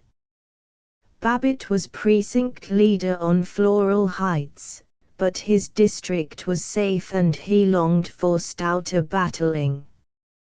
His convention paper had given him the beginning of a reputation for oratory, so the Republican Democratic Central Committee sent him to the 7th Ward and South Zenith, to address small audiences of workmen and clerks, and wives uneasy with their new votes. He acquired a fame enduring for weeks. Now and then a reporter was present at one of his meetings, and the headlines, though they were not very large, indicated that George F. Babbitt had addressed cheering throng, and distinguished man of affairs had pointed out the fallacies of Doane. Once, in the rotogravure section of the Sunday Advocate Times, there was a photograph of Babbitt and a dozen other businessmen, with the caption "Leaders of Zenith Finance and Commerce who back Prout." He deserved his glory. He was an excellent campaigner. He had faith. He was certain that if Lincoln were alive, he would be electioneering for Mr. W. G. Harding, unless he came to Zenith and electioneered for Lucas Prout. He did not confuse audiences by silly subtleties. Prout represented honest industry, Seneca Doane represented whining laziness, and you could take your choice. With his broad shoulders and vigorous voice, he was obviously a good fellow, and, rarest of all, he really liked people. He almost liked common workmen. He wanted them to be well paid, and able to afford high rents, though, naturally, they must not interfere with the reasonable profits of stockholders. Thus nobly endowed, and keyed high by the discovery that he was a natural orator, he was popular with audiences, and he raged through the campaign, renowned not only in the 7th and 8th wards but even in parts of the 16th. Too crowded in his car, they came driving up to Turnverein Hall, South Zenith, Babbitt, his wife, Verona, Ted, and Paul and Zilla Riesling. The hall was over a delicatessen shop, in a street banging with trolleys and smelling of onions and gasoline and fried fish. A new appreciation of Babbitt filled all of them, including Babbitt. "Don't know how you keep it up, talking to 3 bunches in one evening." "Wish I had your strength," said Paul, and Ted exclaimed to Verona, "The old man certainly does know how to kid these roughnecks along." Men in black sateen shirts, their faces new-washed but with a hint of grime under their eyes, were loitering on the broad stairs up to the hall. Babbitt's party politely edged through them and into the whitewashed room, at the front of which was a dais with a red plush throne and a pine altar painted watery blue, as used nightly by the grand masters and supreme potentates of innumerable lodges. The hall was full. As Babbitt pushed through the fringe standing at the back, he heard the precious tribute, "That's him." The chairman bustled down the center aisle with an impressive, "The Speaker." "All ready, sir." Let's see, what was the name, sir?" Then Babbitt slid into a sea of eloquence, Ladies and gentlemen of the 16th Ward, there is one who cannot be with us here tonight, a man than whom there is no more stalwart Trojan in all the political arena. I refer to our leader, the Honorable Lucas Prout, standard-bearer of the city and county of Zenith.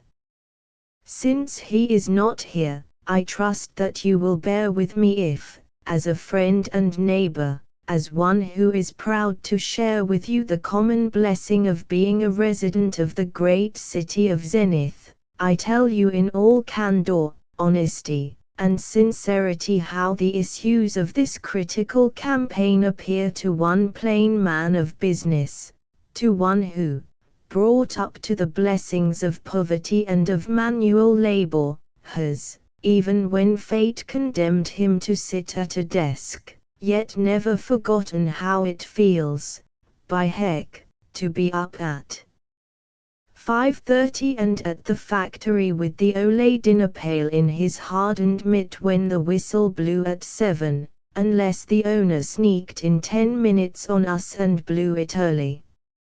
Laughter. To come down to the basic and fundamental issues of this campaign, the great error, insincerely promulgated by Seneca Doane, there were workmen who jeered, young cynical workmen, for the most part foreigners, Jews, Swedes, Irishmen, Italians, but the older men, the patient, bleached, stooped carpenters and mechanics, cheered him, and when he worked up to his anecdote of Lincoln their eyes were wet. Modestly, busily, he hurried out of the hall on delicious applause, and sped off to his third audience of the evening. "Ted, you better drive," he said. Kind of all in after that spiel.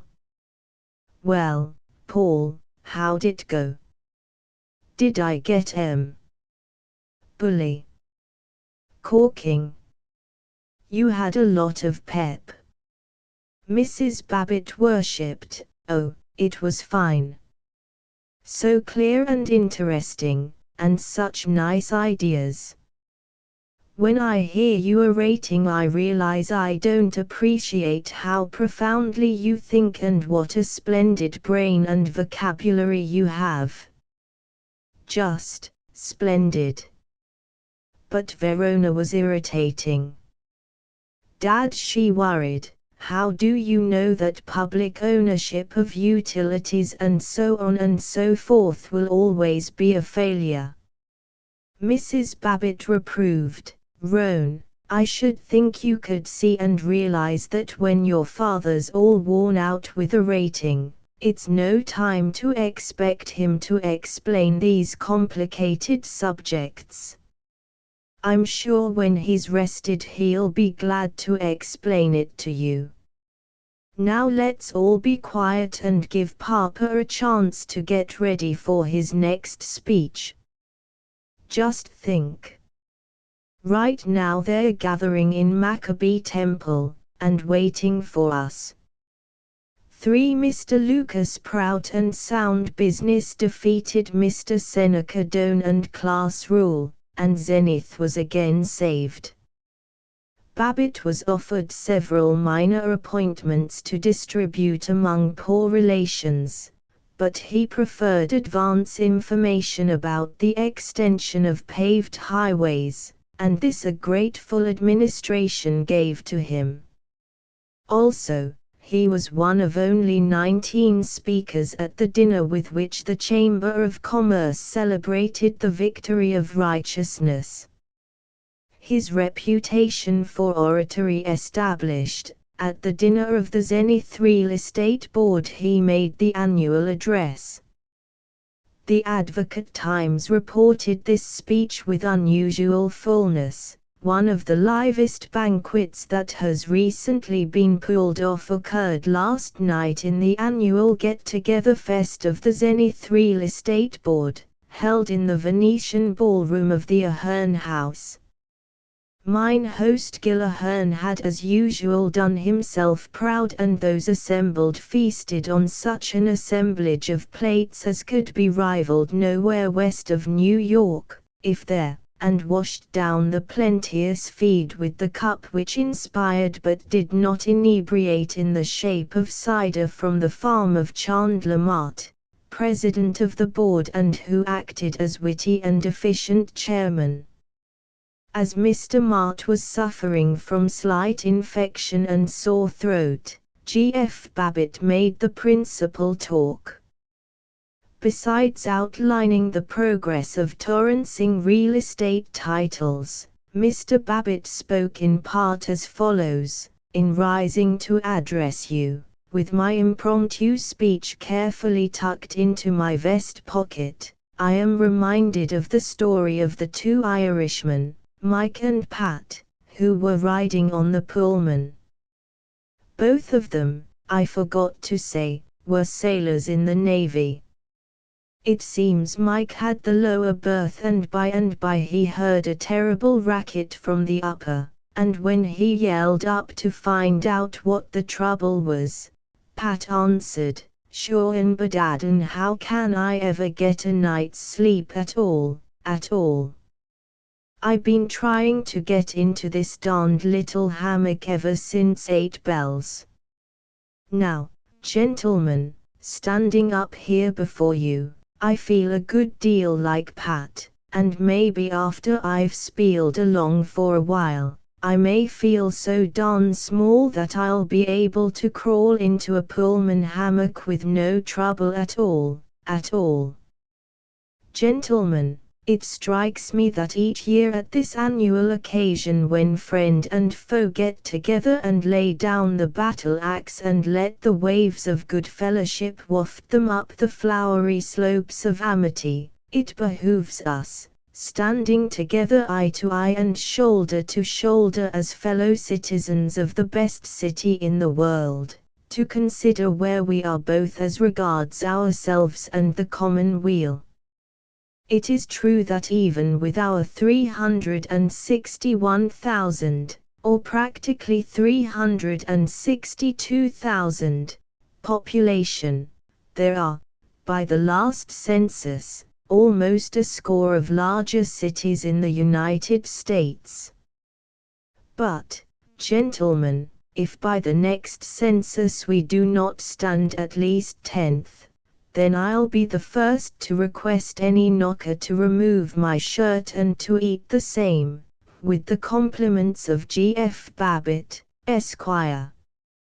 It may be true that New York, Chicago, and Philadelphia will continue to keep ahead of us in size.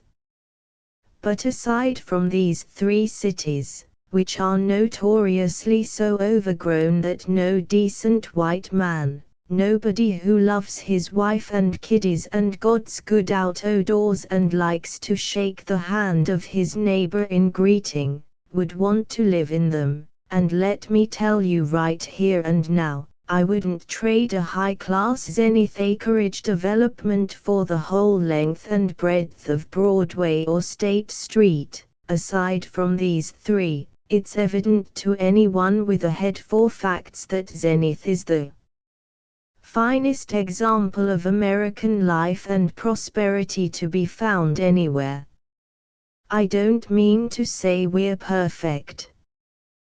We've got a lot to do in the way of extending the paving of motor boulevards, for, believe me, it's the fellow with 4,000 to 10,000 a year, say, and an automobile and a nice little family in a bungalow on the edge of town, that makes the wheels of progress go round. That's the type of fellow that's ruling America today. In fact, it's the ideal type to which the entire world must tend, if there's to be a decent, well-balanced, Christian, go-ahead future for this little old planet. Once in a while I just naturally sit back and size up this solid American citizen, with a wail of a lot of satisfaction. Our ideal citizen, I picture him first and foremost as being busier than a bird dog, not wasting a lot of good time in daydreaming or going to satiety or kicking about things that are none of his business, but putting the zip into some store or profession or art. At night he lights up a good cigar, and climbs into the little old bus, and maybe cusses the carburetor, and shoots out home. He mows the lawn, or sneaks in some practice putting, and then he's ready for dinner. After dinner he tells the kiddies a story, or takes the family to the movies, or plays a few fists of bridge, or reads the evening paper, and a chapter or two of some good lively Western novel if he has a taste for literature, and maybe the folks next door drop in and they sit and visit about their friends and the topics of the day. Then he goes happily to bed, his conscience clear, having contributed his mite to the prosperity of the city and to his own bank account. In politics and religion this sane citizen is the canniest man on earth, and in the arts he invariably has a natural taste which makes him pick out the best, every time. In no country in the world will you find so many reproductions of the old masters and of well-known paintings on parlor walls as in these United States. No country has anything like our number of phonographs, with not only dance records and comic but also the best operas, such as Verdi, rendered by the world's highest paid singers. In other countries, art and literature are left to a lot of shabby bums living in attics and feeding on booze and spaghetti. But in America the successful writer or picture painter is indistinguishable from any other decent businessman, and I, for one, am only too glad that the man who has the rare skill to season his message with interesting reading matter and who shows both purpose and pep in handling his literary wares has a chance to drag down his $50,000 a year, to mingle with the biggest executives on terms of perfect equality, and to show as big a house and as swell a car as any captain of industry. But, mind you, it's the appreciation of the regular guy who I have been depicting which has made this possible, and you got to hand as much credit to him as to the authors themselves. Finally, but most important, our standardized citizen, even if he is a bachelor, is a lover of the little ones, a supporter of the hearthstone which is the basic foundation of our civilization, first, last, and all the time, and the thing that most distinguishes us from the decayed nations of Europe. I have never yet toured Europe, and as a matter of fact, I don't know that I care to such an awful lot, as long as there's our own mighty cities and mountains to be seen, but, the way I figure it out, there must be a good many of our own sort of folks abroad. Indeed, one of the most enthusiastic Rotarians I ever met boosted the tenets of 100% pep in a burr that smacked o bonny Scotland and all ye bonny braes o Bobby Burns. But same time, one thing that distinguishes us from our good brothers, the hustlers over there, is that they are willing to take a lot off the snobs and journalists and politicians, while the modern American businessman knows how to talk right up for himself, knows how to make it good and plenty clear that he intends to run the works. He doesn't have to call in some highbrow hired man when it's necessary for him to answer the crooked critics of the sane and efficient life. He's not dumb, like the old-fashioned merchant. He's got a vocabulary and a punch. With all modesty, I want to stand up here as a representative businessman and gently whisper, here's our kind of folks. Here's the specifications of the standardized American citizen. Here's the new generation of Americans, fellows with hair on their chests and smiles in their eyes and adding machines in their offices. We're not doing any boasting, but we like ourselves first rate, and if you don't like us, look out, better get under cover before the cyclone hits town. So, in my clumsy way I have tried to sketch the real He-Man, the fellow with zip and bang. And it's because Zenith has so large a proportion of such men that it's the most stable, the greatest of our cities. New York also has its thousands of real folks, but New York is cursed with unnumbered foreigners. So are Chicago and San Francisco. Oh, we have a golden roster of cities, Detroit and Cleveland with their renowned factories, Cincinnati with its great machine tool and soap products, Pittsburgh and Birmingham with their steel, Kansas City and Minneapolis and Omaha that open their bountiful gates on the bosom of the ocean like wheatlands, and countless other magnificent sister cities, for, by the last census, there were no less than 68 glorious American burgs with a population of over 100,000. And all these cities stand together for power and purity, and against foreign ideas and communism, Atlanta with Hartford, Rochester with Denver, Milwaukee with Indianapolis, Los Angeles with Scranton, Portland, Maine, with Portland, Oregon. A good live wire from Baltimore or Seattle or Duluth is the twin brother of every like fellow booster from Buffalo or Akron, Fort Worth or Oskaloosa. But it's here in Zenith, the home for manly men and womanly women and bright kids, that you find the largest proportion of these regular guys, and that's what sets it in a class by itself.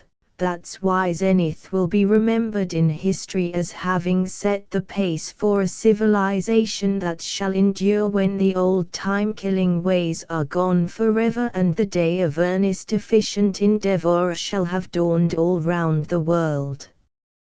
Sometime I hope folks will quit handing all the credit to a lot of moth-eaten, mildewed, out-of-date, old, European dumps, and give proper credit to the famous Zenith spirit, that clean fighting determination to win success that has made the little old Zip City celebrated in every land and clime, wherever condensed milk and pasteboard cartons are known. Believe me, the world has fallen too long for these worn-out countries that aren't producing anything but bootblacks and scenery and booze, that haven't got one bathroom per 100 people, and that don't know a loose-leaf ledger from a slipcover, and it's just about time for some Zenithite to get his back up and holler for a showdown. I tell you, Zenith and her sister cities are producing a new type of civilization. There are many resemblances between Zenith and these other burgs, and I'm darn glad of it. The extraordinary, growing, and sane standardization of stores, offices, streets, hotels, clothes, and newspapers throughout the United States shows how strong and enduring a type is ours. I always like to remember a piece that Chum Frink wrote for the newspapers about his lecture tours. It is doubtless familiar to many of you, but if you will permit me, I'll take a chance and read it. It's one of the classic poems, like If by Kipling, or Ella Wheeler Wilcox is the man worthwhile, and I always carry this clipping of it in my notebook.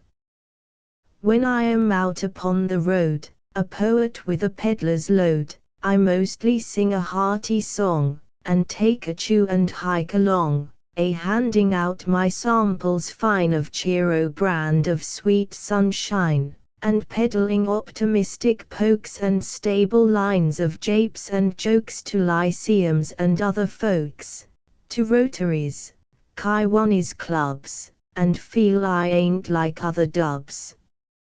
And then old Major Silas Satan, a brainy cuss who's always waiting, he gives his tail a lively quirk, and gets in quick his dirty work. He fills me up with mully grubs, my hair the backward way he rubs, he makes me lonelier than a hound, on Sunday when the folks ain't round. And then begosh, I would prefer to never be a lecturer, riding round in classy cars and smoking 50-cent cigars, and never more I want to roam, I simply want to be back home, eating flapjacks, hash, and ham, with folks who savvy whom I am. But when I get that lonely spell, I simply seek the best hotel, no matter in what town I be, St. Paul, Toledo, or Casey, in Washington, Schenectady, in Louisville or Albany. And at that inn it hits my dome that I again am right at home. If I should stand a lengthy spell in front of that first-class hotel, that to the drummers loves to cater, across from some big film theater, if I should look around and buzz, and wonder in what town I was, I swear that I could never tell. For all the crowd would be so swell, in just the same fine sort of jeans they wear at home, and all the queens with spiffy bonnets on their beans, and all the fellows standing round talking always, I'll be bound, the same good jolly kind of guff, 'bout autos, politics and stuff and baseball players of renown that nice guys talk in my hometown. Then when I entered that hotel, I'd look around and say, well, well. For there would be the same newsstand, same magazines and candies grand, same smokes of famous standard brand, I'd find at home, I'll tell. And when I saw the jolly bunch come waltzing in for eats at lunch, and squaring up in natty duds to platters large of French fried spuds, why then I'd stand right up and bawl, I've never left my home at all. And all replete I'd sit me down beside some guy in derby brown upon a lobby chair of plush, and murmur to him in a rush, "Hello, Bill, tell me, good old scout, how is your stock holding out?" Then we'd be off, two solid pals, chatterin' like giddy gals of flivvers, weather, home, and wives, lodge brothers then for all our lives.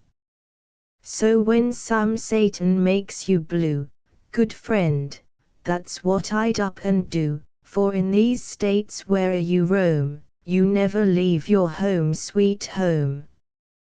Yes, sir, these other birds are our true partners in the great game of vital living. But let's not have any mistake about this. I claim that Zenith is the best partner and the fastest growing partner of the whole caboodle. I trust I may be pardoned if I give a few statistics to back up my claims. If they are old stuff to any of you, yet the tidings of prosperity, like the good news of the Bible, never become tedious to the ears of a real hustler, no matter how oft the sweet story is told. Every intelligent person knows that Zenith manufactures more condensed milk and evaporated cream, more paper boxes, and more lighting fixtures, than any other city in the United States, if not in the world. But it is not so universally known that we also stand second in the manufacture of packaged butter, sixth in the giant realm of motors and automobiles, and somewhere about third in cheese, leather findings, tar roofing, breakfast food, and overalls. Our greatness, however, lies not alone in punchful prosperity but equally in that public spirit, that forward-looking idealism and brotherhood, which has marked Zenith ever since its foundation by the Fathers. We have a right, indeed we have a duty toward our fair city, to announce broadcast the facts about our high schools, characterized by their complete plants and the finest school ventilating systems in the country, bar none, our magnificent new hotels and banks and the paintings and carved marble in their lobbies, and the second National Tower, the second highest business building in any inland city in the entire country. When I add that we have an unparalleled number of miles of paved streets, bathrooms, vacuum cleaners, and all the other signs of civilization, that our library and art museum are well supported and housed in convenient and roomy buildings, that our park system is more than up to par, with its handsome driveways adorned with grass, shrubs, and statuary, then I give but a hint of the all-round unlimited greatness of Zenith. I believe, however, in keeping the best to the last. When I remind you that we have one motor car for every 5 7/8 persons in the city, then I give a rock-ribbed practical indication of the kind of progress and braininess which is synonymous with the name Zenith. But the way of the righteous is not all roses. Before I close, I must call your attention to a problem we have to face this coming year. The worst menace to sound government is not the avowed socialists but a lot of cowards who work undercover, the long-haired gentry who call themselves liberals and radicals and non-partisan and intelligentsia and God only knows how many other trick names. Irresponsible teachers and professors constitute the worst of this whole gang, and I am ashamed to say that several of them are on the faculty of our great state university. The U is my own alma mater, and I am proud to be known as an alumni, but there are certain instructors there who seem to think we ought to turn the conduct of the nation over to hobos and rustabouts. Those profs are the snakes to be scotched, they and all their milk and water ilk. The American businessman is generous to a fault, but one thing he does demand of all teachers and lecturers and journalists: if we're going to pay them our good money, they've got to help us by selling efficiency and whooping it up for rational prosperity. And when it comes to these blab-mouth, fault-finding, pessimistic, cynical university teachers, let me tell you that during this golden coming year it's just as much our duty to bring influence to have those cusses fired as it is to sell all the real estate and gather in all the good shekels we can. Not till that is done will our sons and daughters see that the ideal of American manhood and culture isn't a lot of cranks sitting around chewing the rag about their rights and their wrongs, but a God-fearing, hustling, successful, two-fisted regular guy, who belongs to some church with pep and piety to it, who belongs to the Boosters or the Rotarians or the Kiwanis, to the Elks or Moose or Red Men or Knights of Columbus or any one of a score of organizations of good, jolly, kidding, laughing, sweating, upstanding, lend-a-handing royal good fellows, who plays hard and works hard, and whose answer to his critics is a square-toed boot that'll teach the grouches and smart-alecks to respect the he-man and get out and root for Uncle Samuel, U.S. For Babbitt promised to become a recognized orator. He entertained a smoker of the men's club of the Chatham Road Presbyterian Church with Irish, Jewish, and Chinese dialect stories. But in nothing was he more clearly revealed as the prominent citizen than in his lecture on brass tacks facts on real estate as delivered before the class in sales methods at the Zenith YMCA. The Advocate-Times reported the lecture so fully that Virgil Gunch said to Babbitt, "You're getting to be one of the classiest spellbinders in town. Seems as if I couldn't pick up a paper without reading about your well-known eloquence. All this guff ought to bring a lot of business into your office. Good work. Keep it up. Go on, quit your kidding," said Babbitt feebly, but at this tribute from Gunch, himself a man of no mean oratorical fame, he expanded with delight and wondered how, before his vacation, he could have questioned the joys of being a solid citizen. Chapter 15. His march to greatness was not without disastrous stumbling. Fame did not bring the social advancement which the Babbitts deserved. They were not asked to join the Tonawanda Country Club nor invited to the dances at the Union. Himself, Babbitt fretted, he didn't care a fat hoot for all these high rollers, but the wife would kind of like to be among those present. He nervously awaited his university class dinner and an evening of furious intimacy with such social leaders as Charles McKelvey the millionaire contractor, Max Kruger the banker, Irving Tate the tool manufacturer, and Adelbert Dobson the fashionable interior decorator. Theoretically he was their friend, as he had been in college, and when he encountered them they still called him Georgie, but he didn't seem to encounter them often, and they never invited him to dinner, with champagne and a butler, at their houses on Royal Ridge. All the week before the class dinner he thought of them. No reason why we shouldn't become real chummy now.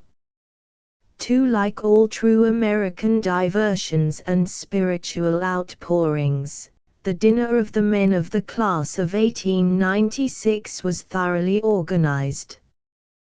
The dinner committee hammered like a sales corporation.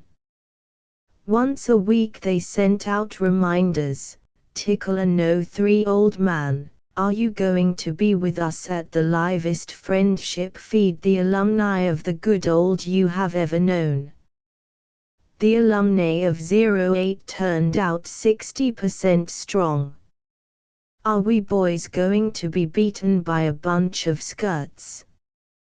Come on, fellows, let's work up some real genuine enthusiasm and all boost together for the snappiest dinner yet." Elegant eats, short ginger talks, and memories shared together of the brightest, gladdest days of life. The dinner was held in a private room at the Union Club. The club was a dingy building, 3 pretentious old dwellings knocked together, and the entrance hall resembled a potato cellar. Yet the Babbitt who was free of the magnificence of the athletic club entered with embarrassment. He nodded to the doorman, an ancient proud Negro with brass buttons and a blue tailcoat, and paraded through the hall, trying to look like a member. 60 men had come to the dinner. They made islands and eddies in the hall, they packed the elevator and the corners of the private dining room. They tried to be intimate and enthusiastic. They appeared to one another exactly as they had in college, as raw youngsters whose present mustaches, baldnesses, paunches, and wrinkles were but jovial disguises put on for the evening. "You haven't changed a particle," they marveled. The men whom they could not recall they addressed, "Well, well, great to see you again, old man. What are you, still doing the same thing?" Someone was always starting a cheer or a college song, and it was always thinning into silence. Despite their resolution to be democratic, they divided into two sets, the men with dress clothes and the men without. Babbitt, extremely in dress clothes, went from one group to the other. Though he was, almost frankly, out for social conquest, he sought Paul Riesling first. He found him alone, neat and silent. Paul sighed, "I'm no good at this hand-shaking and well, look who's here bunk. Rats now, Paulibus, loosen up and be a mixer. Finest bunch of boys on earth. Say, you seem kind of glum. What's matter?" "Oh, the usual. Run in with Zilla. Come on. Let's wade in and forget our troubles." He kept Paul beside him, but worked toward the spot where Charles McKelvey stood warming his admirers like a furnace. McKelvey had been the hero of the class of '96, not only football captain and hammer thrower but debater, and passable in what the state university considered scholarship. He had gone on, had captured the construction company once owned by the Dodsworths, best-known pioneer family of Zenith. He built state capitals, skyscrapers, railway terminals. He was a heavy-shouldered, big-chested man, but not sluggish. There was a quiet humor in his eyes, a syrup-smooth quickness in his speech, which intimidated politicians and warned reporters, and in his presence the most intelligent scientist or the most sensitive artist felt thin-blooded, unworldly, and a little shabby. He was, particularly when he was influencing legislatures or hiring labor spies, very easy and lovable and gorgeous. He was baronial, he was a peer in the rapidly crystallizing American aristocracy, inferior only to the haughty old families. In Zenith, an old family is one which came to town before 1840. His power was the greater because he was not hindered by scruples, by either the vice or the virtue of the older Puritan tradition. McKelvey was being placidly merry now with the great, the manufacturers and bankers, the landowners and lawyers and surgeons who had chauffeurs and went to Europe. Babbitt squeezed among them. He liked McKelvey's smile as much as the social advancement to be had from his favor. If in Paul's company he felt ponderous and protective, with McKelvey he felt slight and adoring. He heard McKelvey say to Max Kruger, the banker, "Yes, we'll put up Sir Gerald Doak." Babbitt's democratic love for titles became a rich relish. You know, he's one of the biggest iron men in England, maximum horribly well off. Why, hello, old Georgie. Say, Max, George Babbitt is getting fatter than I am. The chairman shouted, "Take your seats, fellows. Shall we make a move, Charlie?"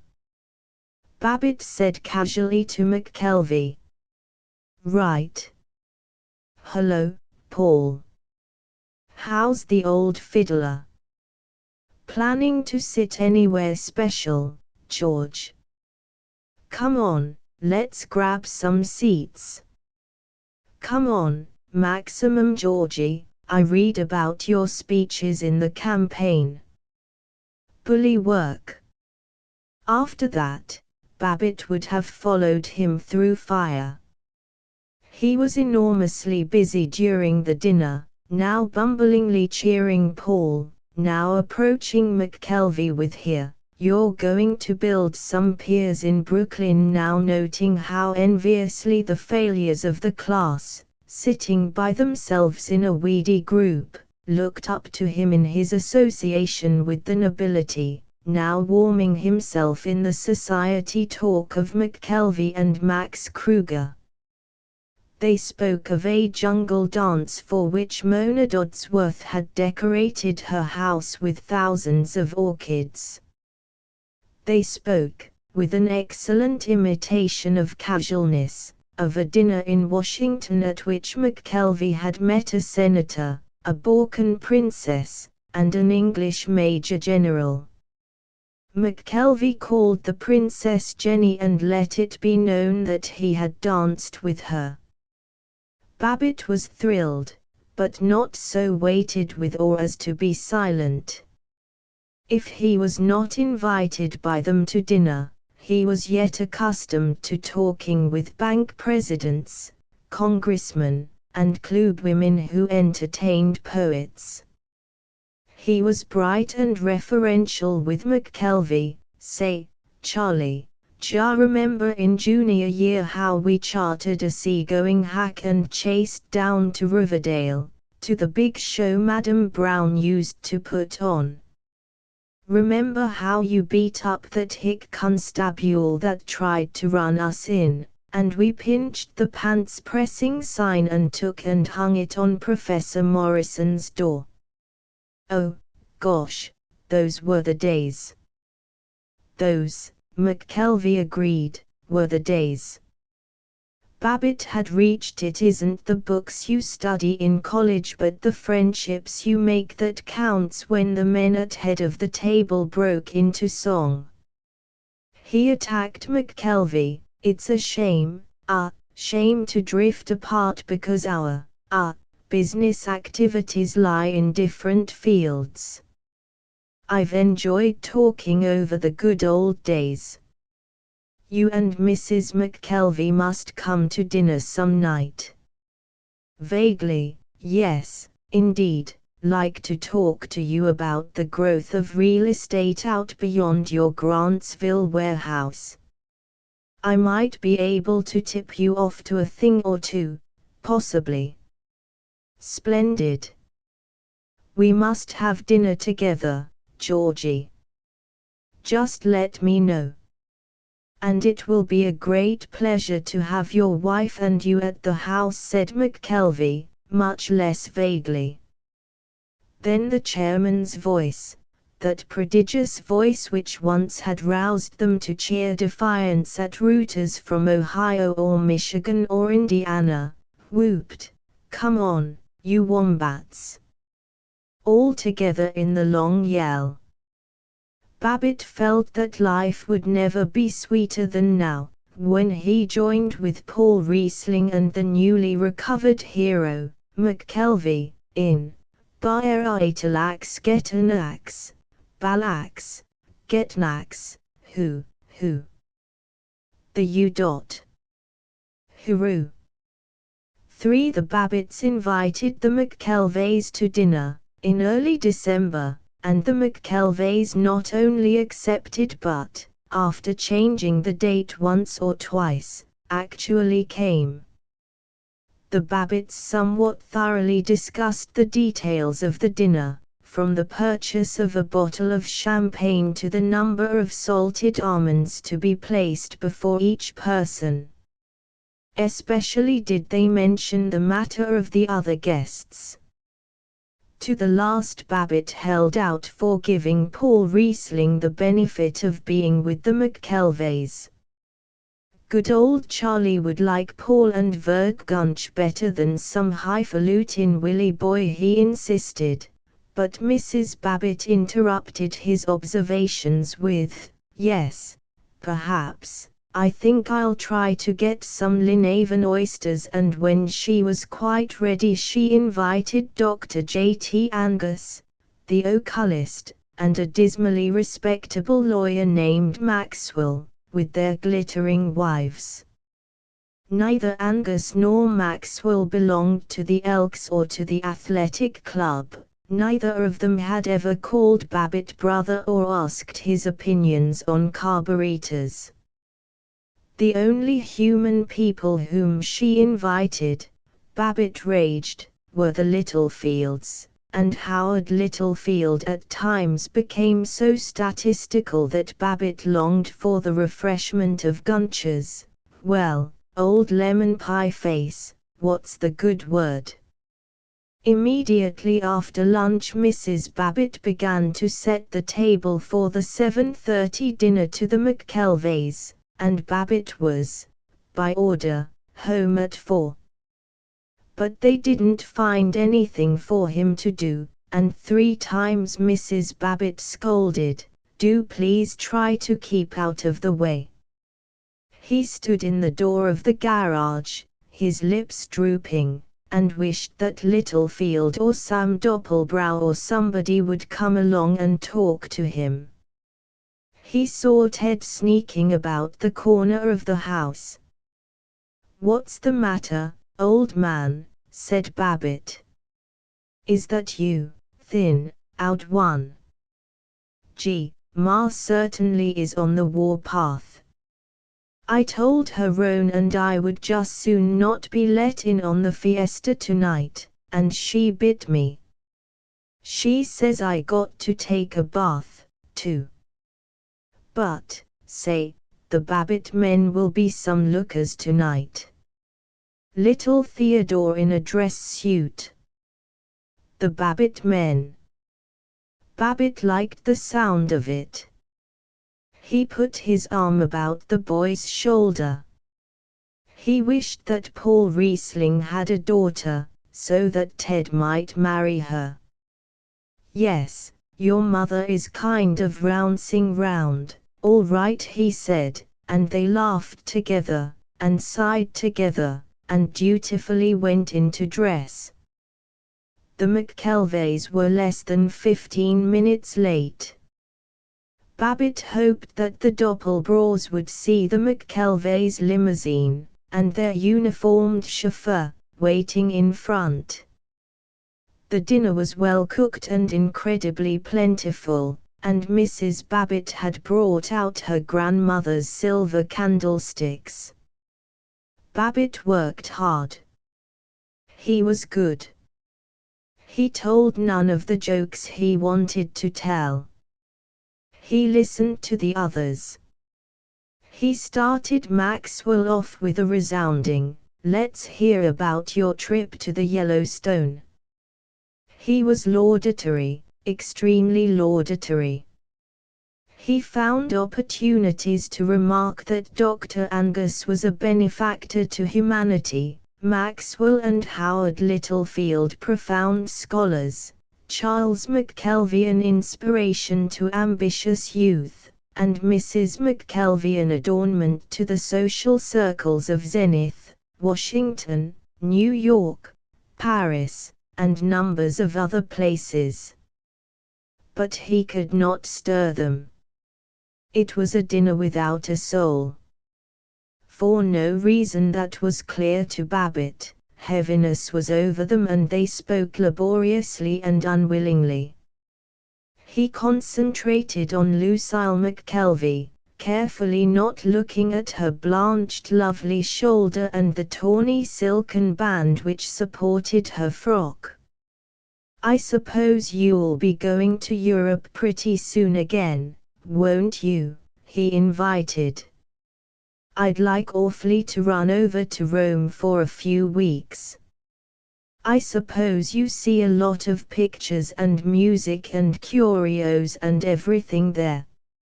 "No, what I really go for is, there's a little trattoria on the Via della Scrofa where you get the best fettuccine in the world." "Oh, yes. That must be nice to try that." "Yes." At 9:45 McKelvey discovered with profound regret that his wife had a headache. He said blithely, as Babbitt helped him with his coat, "We must lunch together sometime and talk over the old days." When the others had lay bought out, at 10:30, Babbitt turned to his wife, pleading. "Charlie said he had a corking time and we must lunch, said they wanted to have us up to the house for dinner before long." She achieved, "Oh, it's just been one of those quiet evenings that are often so much more enjoyable than noisy parties where everybody talks at once and doesn't really settle down to nice quiet enjoyment." But from his cot on the sleeping porch he heard her weeping, slowly, without hope. For a month they watched the social columns, and waited for a return dinner invitation. As the hosts of Sir Gerald Doak, the McKelveys were headlined all the week after the Babbitts' dinner. Zenith ardently received Sir Gerald, who had come to America to buy coal. The newspapers interviewed him on prohibition, Ireland, unemployment, naval aviation, the rate of exchange, tea drinking versus whiskey drinking, the psychology of American women, and daily life as lived by English county families. Sir Gerald seemed to have heard of all those topics. The McKelveys gave him a Sinhalese dinner, and Miss Elnora Pearl Bates, society editor of the Advocate Times, rose to her highest lark note. Babbitt read aloud at breakfast table, twixt the original and oriental decorations, the strange and delicious food, and the personalities both of the distinguished guests, the charming hostess and the noted host. Never has Zenith seen a more research affair than the Ceylon dinner dance given last evening by Mr. and Mrs. Charles McKelvey to Sir Gerald Doak. Without as we, fortunate one, were privileged to view that fairy and foreign scene, nothing at Monte Carlo or the choicest ambassadorial sets of foreign capitals could be more lovely. It is not for nothing that Zenith is in matters social rapidly becoming known as the choosiest inland city in the country. Though he is too modest to admit it, Lord Doak gives a cachet to our smart quartier such as it has not received since the ever-memorable visit of the Earl of Sittingbourne. Not only is he of the British peerage, but he is also, on it, a leader of the British metal industries. As he comes from Nottingham, a favourite haunt of Robin Hood, though now, we are informed by Lord Doak, a live modern city of 275,573 inhabitants, and important lace as well as other industries. We like to think that perhaps through his veins runs some of the blood, both virile red and bonny blue, of that earlier Lord O' the Good Greenwood, the roguish Robin. The lovely Mrs. McKelvey never was more fascinating than last evening in her black net gown relieved by dainty bands of silver, and at her exquisite waist a glowing cluster of Arranward roses. Babbitt said bravely, "I hope they don't invite us to meet this Lord Doak guy. Darn sight rather just have a nice quiet little dinner with Charlie and the missus." At the Zenith Athletic Club they discussed it amply. "I suppose we'll have to call McKelvey Lord Chaz from now on," said Sidney Finkelstein. "It beats all get out," meditated that man of data, Howard Littlefield, "how hard it is for some people to get things straight. Here they call this fellow Lord Doak when it ought to be Sir Gerald." Babbitt marveled, "Is that a fact?" Well. Sir Gerald, eh? That's what you call eh? Well, sir, I'm glad to know that." Later he informed his salesman, "It's funnier goat the way some folks that, just because they happen to lay up a big wad, go entertaining famous foreigners, don't have any more idea rabbit how to address so's to make feel at home." That evening, as he was driving home, he passed McKelvey's limousine and saw Sir Gerald, a large, ruddy, pop-eyed, Teutonic Englishman whose dribble of yellow mustache gave him an aspect sad and doubtful. Babbitt drove on slowly, oppressed by futility. He had a sudden, unexplained, and horrible conviction that the McKelveys were laughing at him. He betrayed his depression by the violence with which he informed his wife, "Folks that really tend to business haven't got the time to waste on a bunch like the McKelveys. This society stuff is like any other hobby. If you devote yourself to it, you get on. But I like to have a chance to visit with you and the children instead of all this idiotic chasing round." They did not speak of the McKelveys again. It was a shame, at this worried time, to have to think about the Overbrooks. Ed Overbrook was a classmate of Babbitt who had been a failure. He had a large family and a feeble insurance business out in the suburb of Dorchester. He was grey and thin and unimportant. He had always been grey and thin and unimportant. He was the person whom, in any group, you forgot to introduce, then introduced with extra enthusiasm. He had admired Babbitt's good fellowship in college, had admired ever since his power in real estate, his beautiful house and wonderful clothes. It pleased Babbitt, though it bothered him with a sense of responsibility. At the class dinner he had seen poor Overbrook, in a shiny blue serge business suit, being diffident in a corner with 3 other failures. He had gone over and been cordial. "Why, hello, young Ed. I hear you're writing all the insurance in Dorchester now. Bully work." They recalled the good old days when Overbrook used to write poetry. Overbrook embarrassed him by blurting, "Say, Georgie, I hate to think of how we been drifting apart. I wish you and Mrs. Babbitt would come to dinner some night." Babbitt boomed, "Fine. Sure. Just let me know. And the wife and I want to have you at the house." He forgot it, but unfortunately Ed Overbrook did not. Repeatedly he telephoned to Babbitt, inviting him to dinner. Might as well go and get it over, Babbitt groaned to his wife. But don't it simply amaze you the way the poor fish doesn't know the first thing about social etiquette?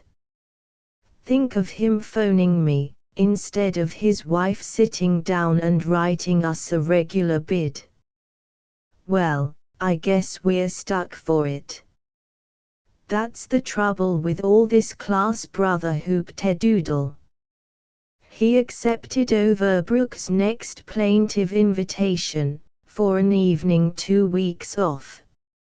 A dinner 2 weeks off, even a family dinner, never seems so appalling, till the 2 weeks have astoundingly disappeared and one comes dismayed to the ambushed hour. They had to change the date, because of their own dinner to the McKelveys, but at last they gloomily drove out to the Overbrooks' house in Dorchester. It was miserable from the beginning. The Overbrooks had dinner at 6:30, while the Babbitts never dined before 7. Babbitt permitted himself to be 10 minutes late. Let's make it as short as possible. I think we'll duck out quick. I'll say I have to be at the office extra early tomorrow, he planned. The Overbrook house was depressing.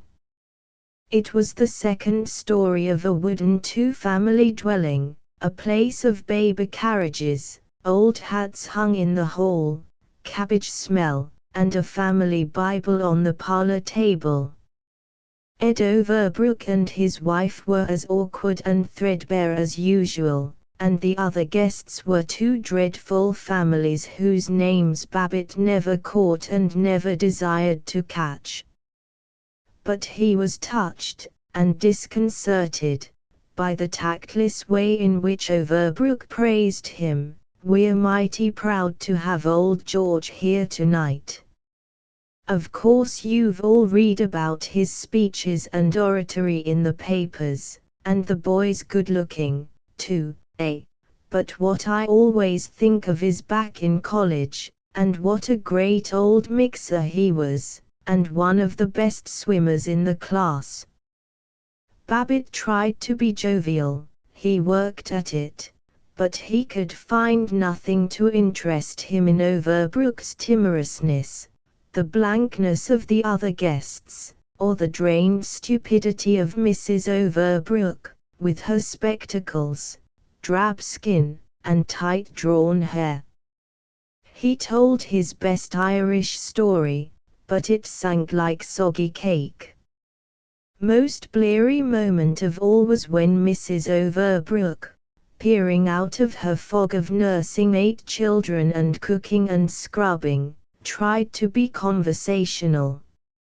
"I suppose you go to Chicago and New York right along, Mr. Babbitt," she prodded. "Well, I get to Chicago fairly often.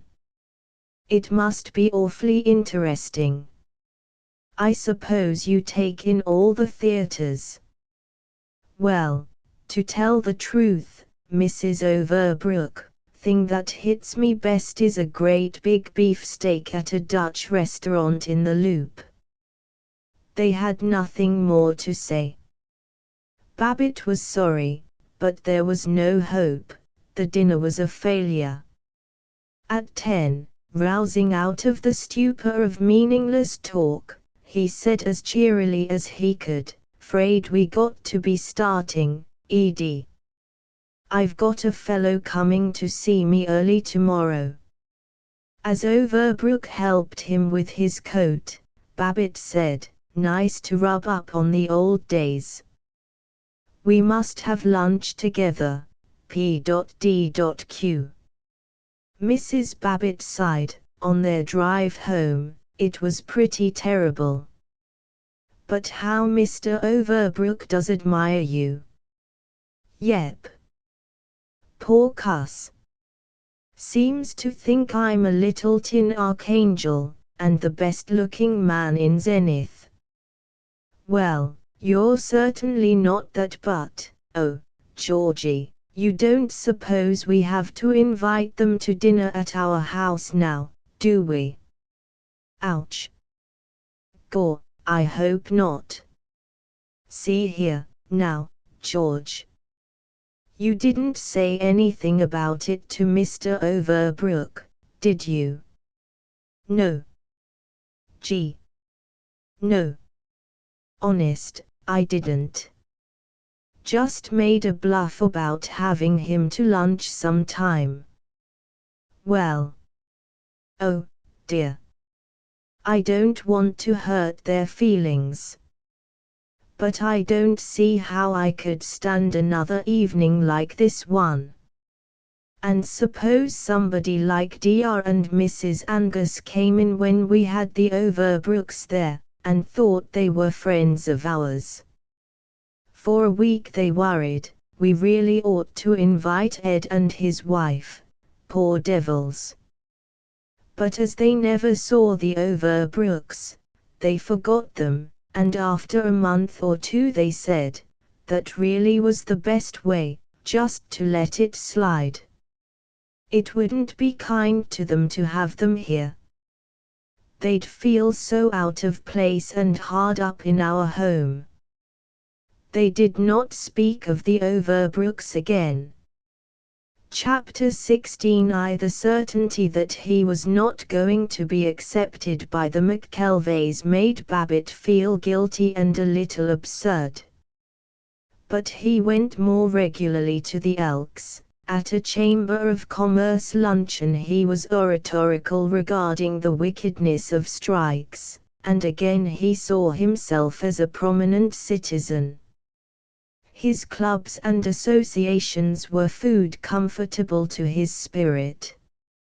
Of a decent man in Zenith it was required that he should belong to one, preferably two or three, of the innumerous lodges and prosperity-boosting lunch clubs, to the Rotarians, the Kiwanis, or the Boosters, to the Oddfellows, Moose, Masons, Red Men, Woodmen, Owls, Eagles, Maccabees, Knights of Pythias, Knights of Columbus, and other secret orders characterized by a high degree of heartiness, sound morals, and reverence for the Constitution.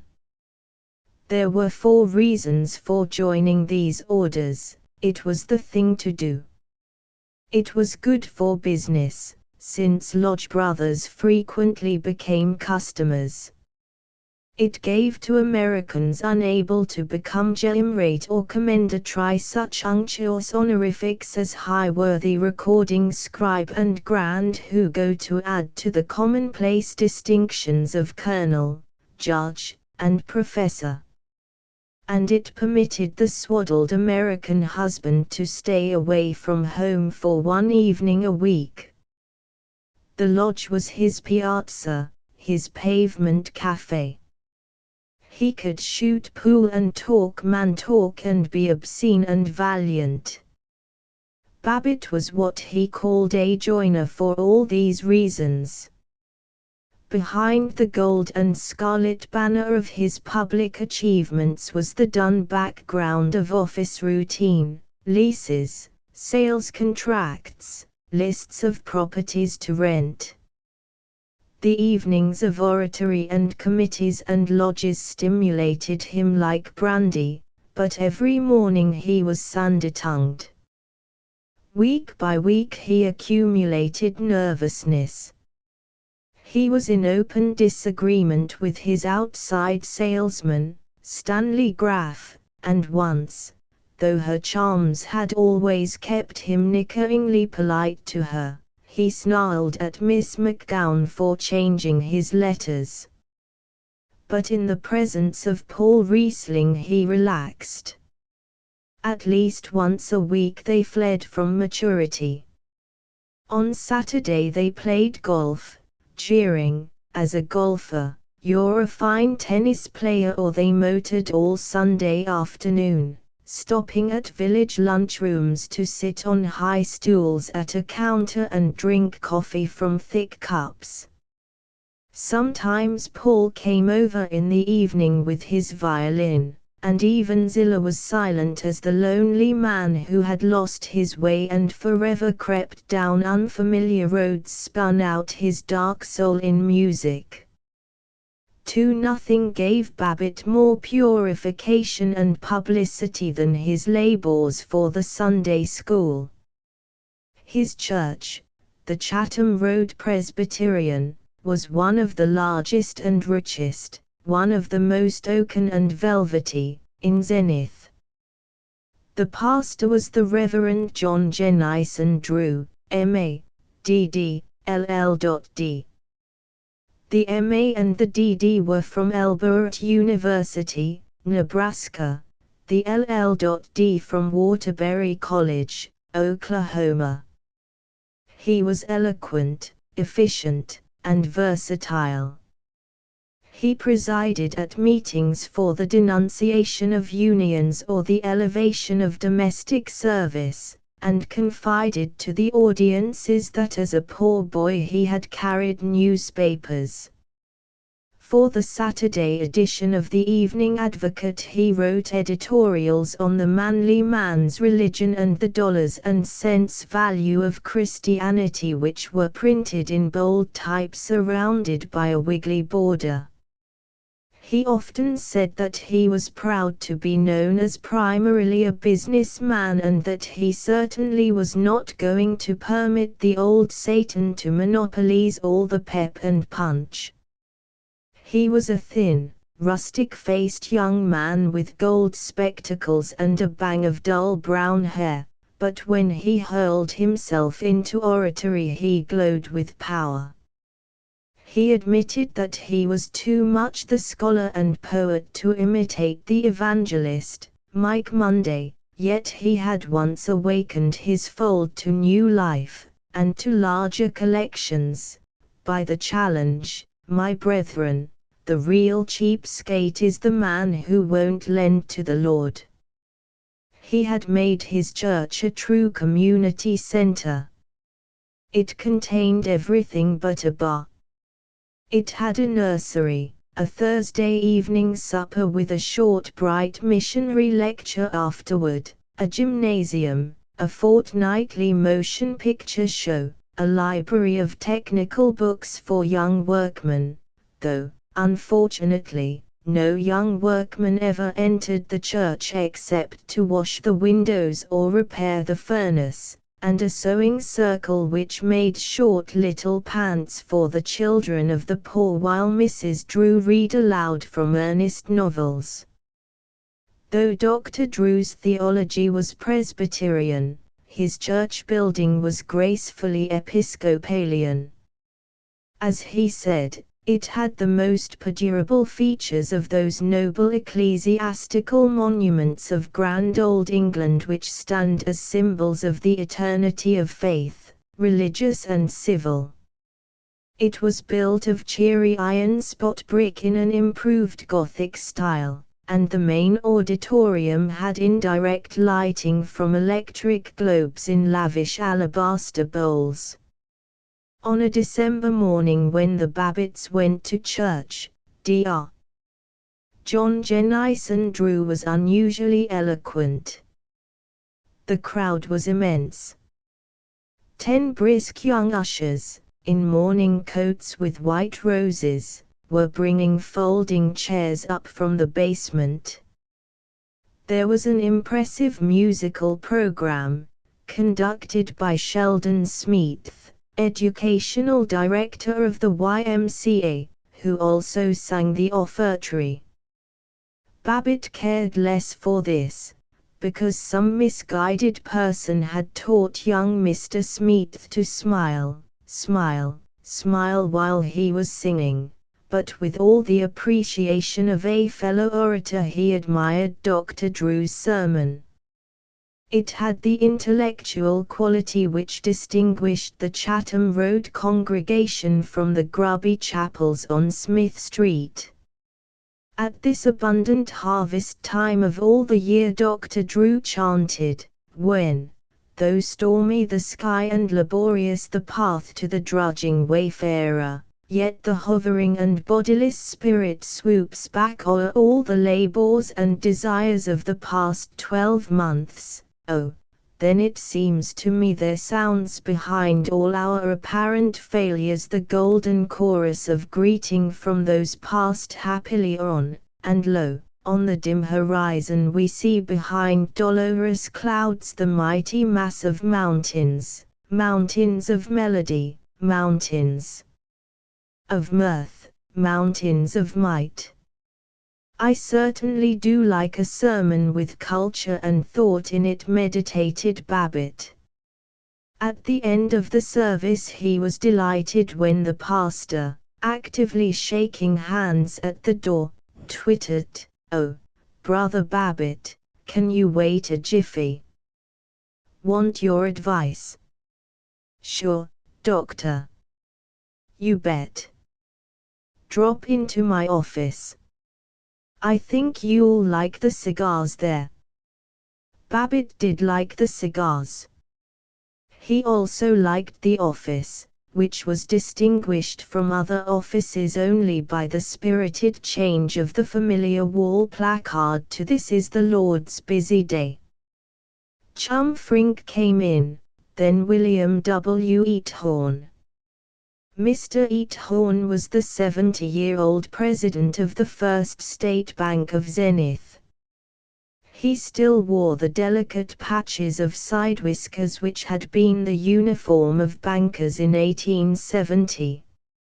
If Babbitt was envious of the smart set of the McKelveys, before William Washington Eathorn he was reverent. Mr. Eathorn had nothing to do with the smart set. He was above it. He was the great-grandson of one of the 5 men who founded Zenith, in 1792, and he was of the 3rd generation of bankers. He could examine credits, make loans, promote or injure a man's business. In his presence Babbitt breathed quickly and felt young. The Reverend Dr. Drew bounced into the room and flowered into speech. "I've asked you gentlemen to stay so I can put a proposition before you. The Sunday school needs bucking up. It's the 4th largest in Zenith, but there's no reason why we should take anybody's dust. We ought to be first. I want to request you, if you will, to form a committee of advice and publicity for the Sunday school, look it over and make any suggestions for its betterment, and then, perhaps, see that the press gives us some attention, give the public some really helpful and constructive news instead of all these murders and divorces." "Excellent," said the banker. Babbitt and Frink were enchanted to join him.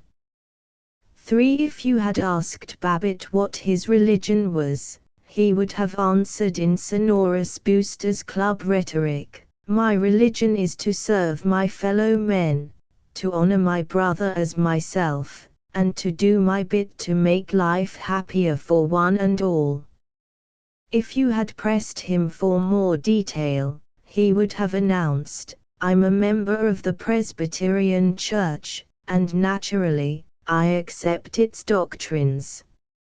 If you had been so brutal as to go on, he would have protested, "There's no use discussing and arguing about religion, it just stirs up bad feeling." Actually, the content of his theology was that there was a supreme being who had tried to make us perfect, but presumably had failed, that if one was a good man he would go to a place called heaven.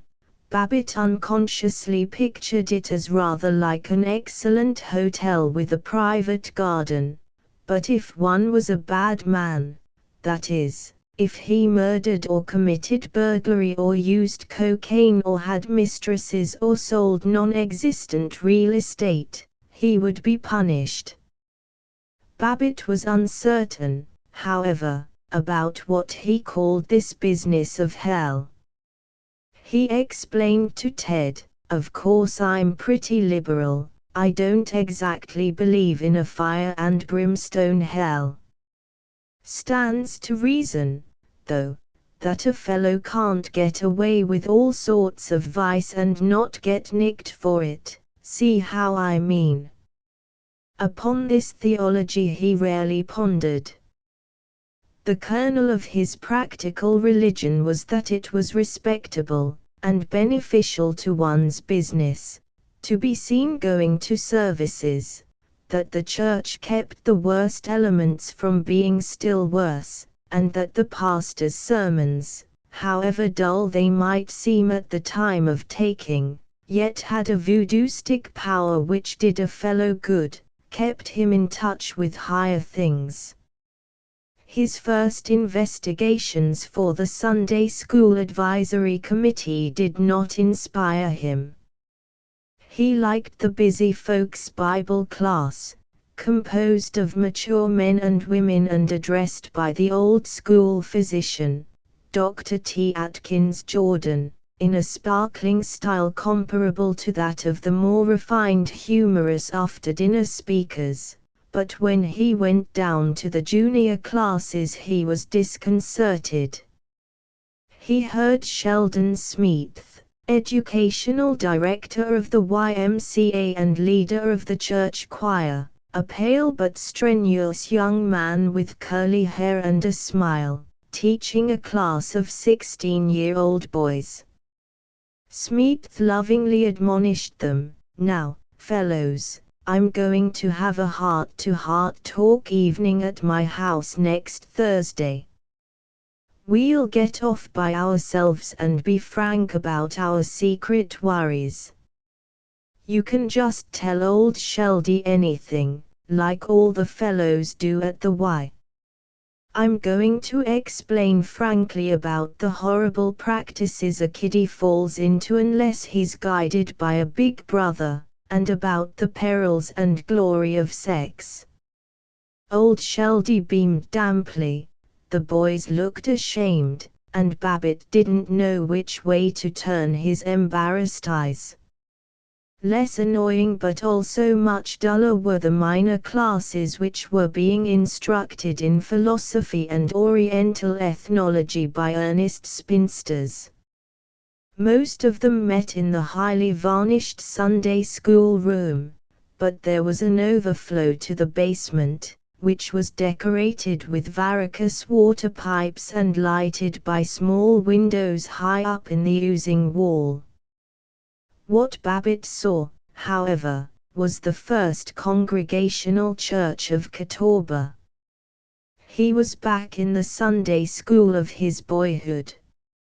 He smelled again that polite stuffiness to be found only in church parlors. He recalled the case of drab Sunday school books, Hetty, a humble heroine, and Josephus, a lad of Palestine. He thumbed once more the high-colored text cards which no boy wanted but no boy liked to throw away, because they were somehow sacred.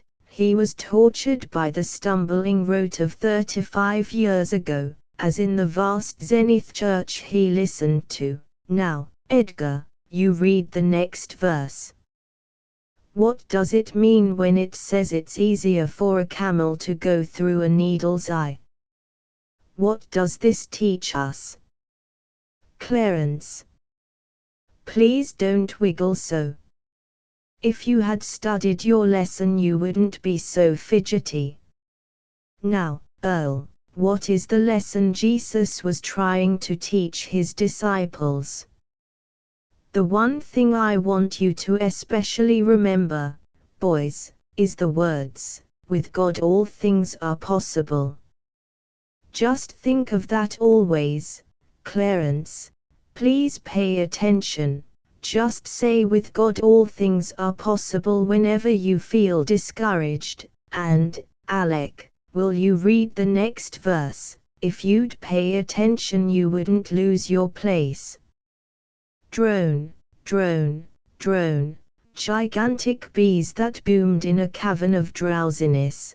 Babbitt started from his open-eyed nap, thanked the teacher for the privilege of listening to her splendid teaching and staggered on to the next circle.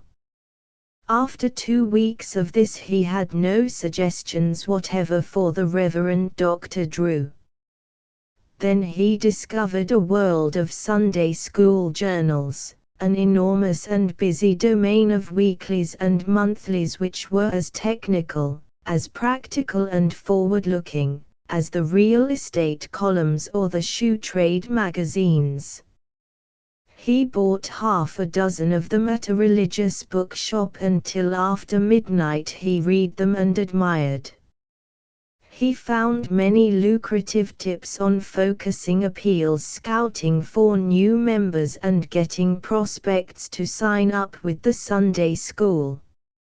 He particularly liked the word prospects and he was moved by the rubric. The moral springs of the community's life lie deep in its Sunday schools, its schools of religious instruction and inspiration. Neglect now means loss of spiritual vigor and moral power in years to come.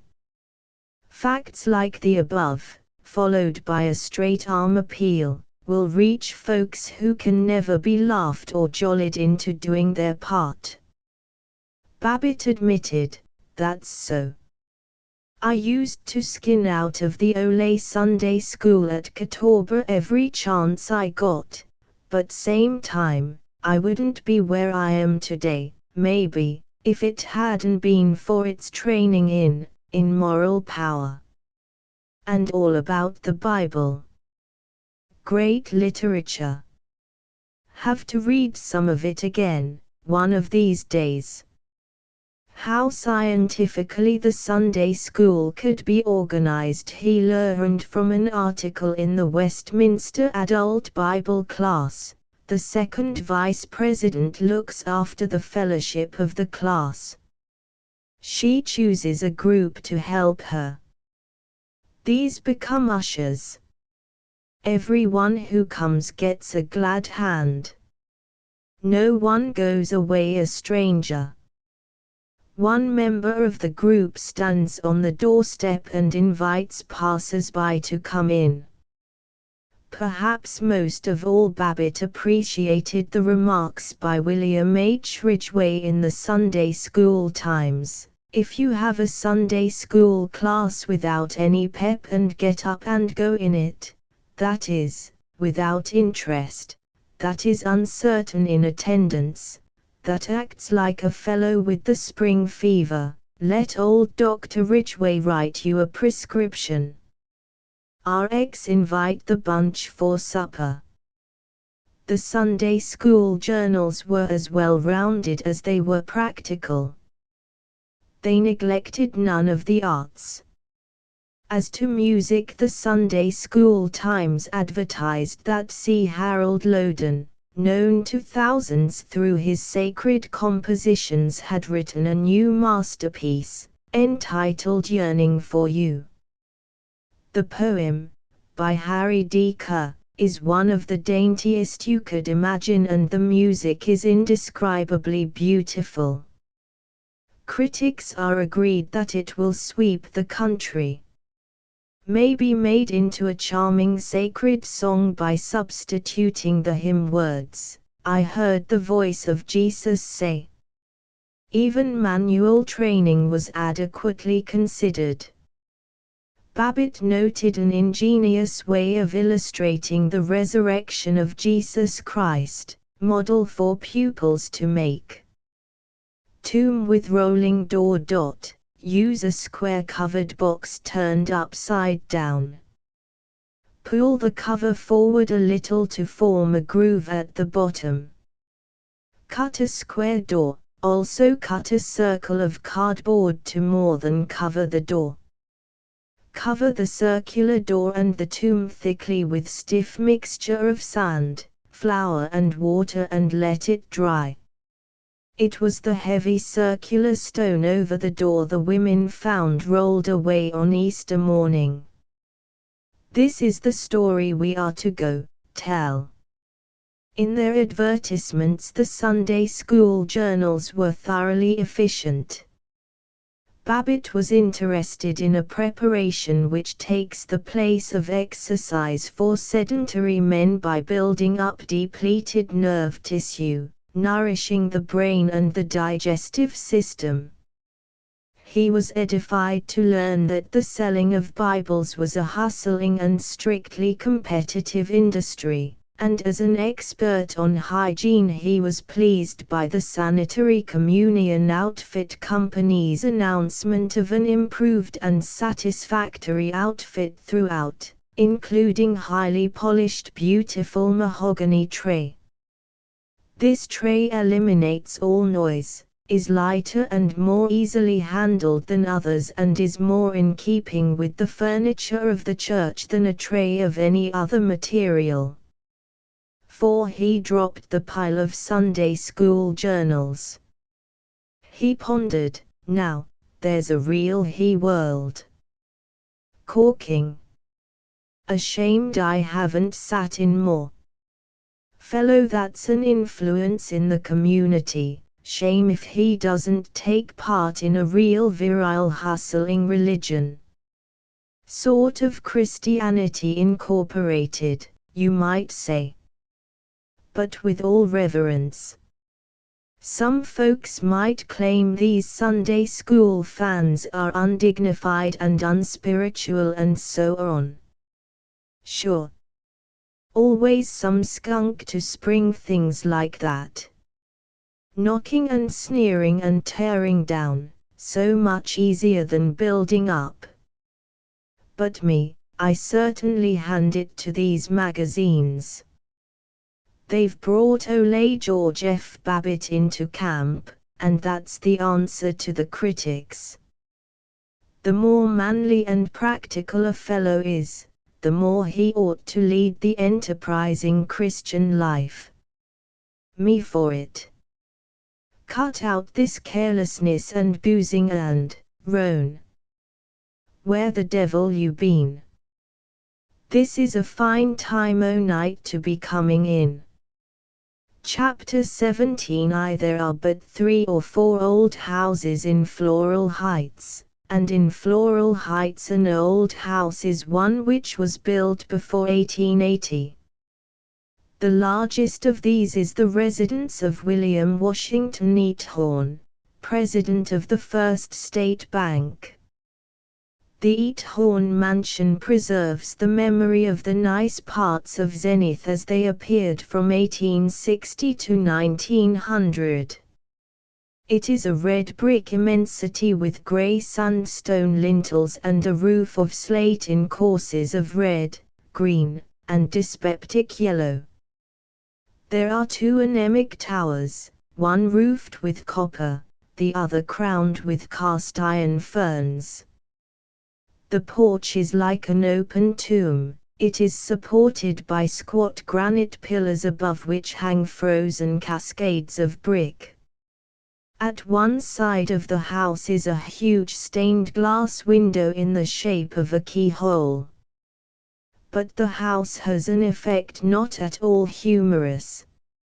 It embodies the heavy dignity of those Victorian financiers who ruled the generation between the pioneers and the brisk sales engineers and created a summer oligarchy by gaining control of banks, mills, land, railroads, mines. Out of the dozen contradictory zeniths which together make up the true and complete zenith, none is so powerful and enduring, yet none so unfamiliar to the citizens as the small, still, dry, polite, cruel zenith of the William Eathornes, and for that tiny hierarchy the other zeniths unwittingly labor and insignificantly die. Most of the castles of the testy Victorian tetrarchs are gone now or decayed into boarding houses, but the Eathorne Mansion remains virtuous and aloof, reminiscent of London, Back Bay, Rittenhouse Square. Its marble steps are scrubbed daily, the brass plate is reverently polished, and the lace curtains are as prim and superior as William Washington Neathorne himself. With a certain awe Babbitt and chum Frink called on Neathorne for a meeting of the Sunday School Advisory Committee. With uneasy stillness they followed a uniformed maid through catacombs of reception rooms to the library. It was as unmistakably the library of a solid old banker as Neathorne's side whiskers were the side whiskers of a solid old banker. The books were most of them standard sets, with the correct and traditional touch of dim blue, dim gold, and glossy calfskin.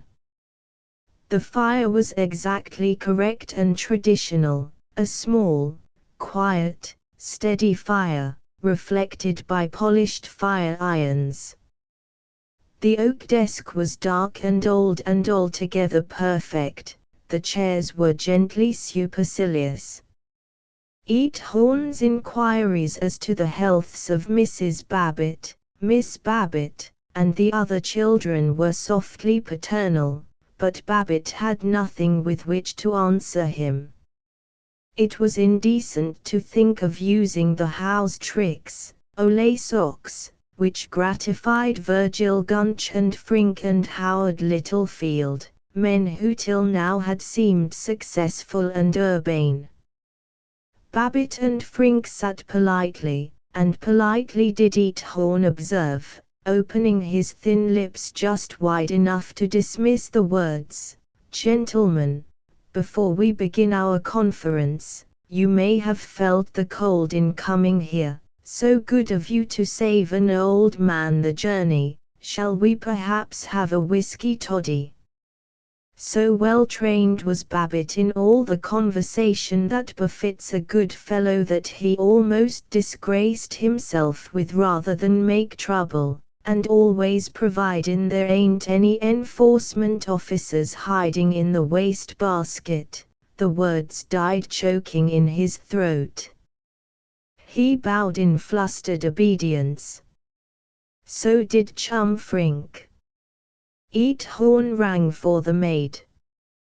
The modern and luxurious Babbitt had never seen anyone ring for a servant in a private house, except during meals. Himself, in hotels, had rung for bellboys, but in the house you didn't hurt Matilda's feelings, you went out in the hall and shouted for her. Nor had he, since Prohibition, known anyone to be casual about drinking. It was extraordinary merely to sip his toddy and not cry, "Oh, Maren, this hits me right where I live." And always, with the ecstasy of youth meeting greatness, he marveled, "That little fuzzy face there, why, he could make me or break me. If he told my banker to call my loans. Gosh! That quarter-sized squirt. And looking like he hadn't got a single bit of hustle to him.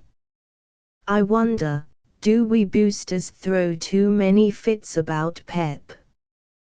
From this thought he shuddered away, and listened devoutly to Neathorne's ideas on the advancement of the Sunday school, which were very clear and very bad. Diffidently Babbitt outlined his own suggestions. "I think if you analyze the needs of the school, in fact, going right at it as if it was a merchandising problem, of course the one basic and fundamental need is growth. I presume we're all agreed we won't be satisfied till we build up the biggest darn Sunday school in the whole state, so the Chatham Road Presbyterian won't have to take anything off anybody. Now about jazzing up the campaign for prospects, they've already used contesting teams, and given prizes to the kids that bring in the most members.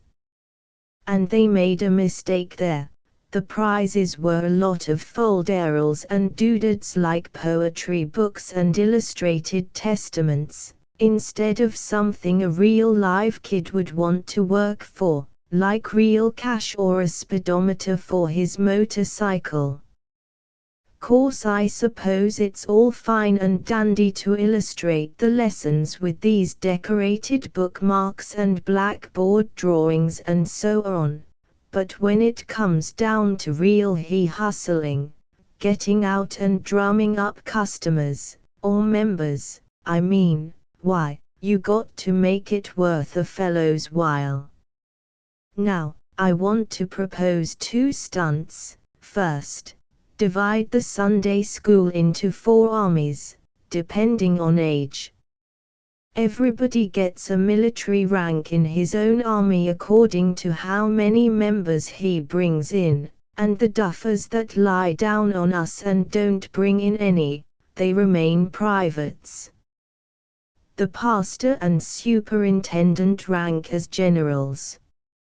And everybody has got to give salutes and all the rest of that junk, just like a regular army, to make 'em feel it's worthwhile to get rank. Then, second, course the school has its advertising committee, but, Lord, nobody ever really works good, nobody works well just for the love of it.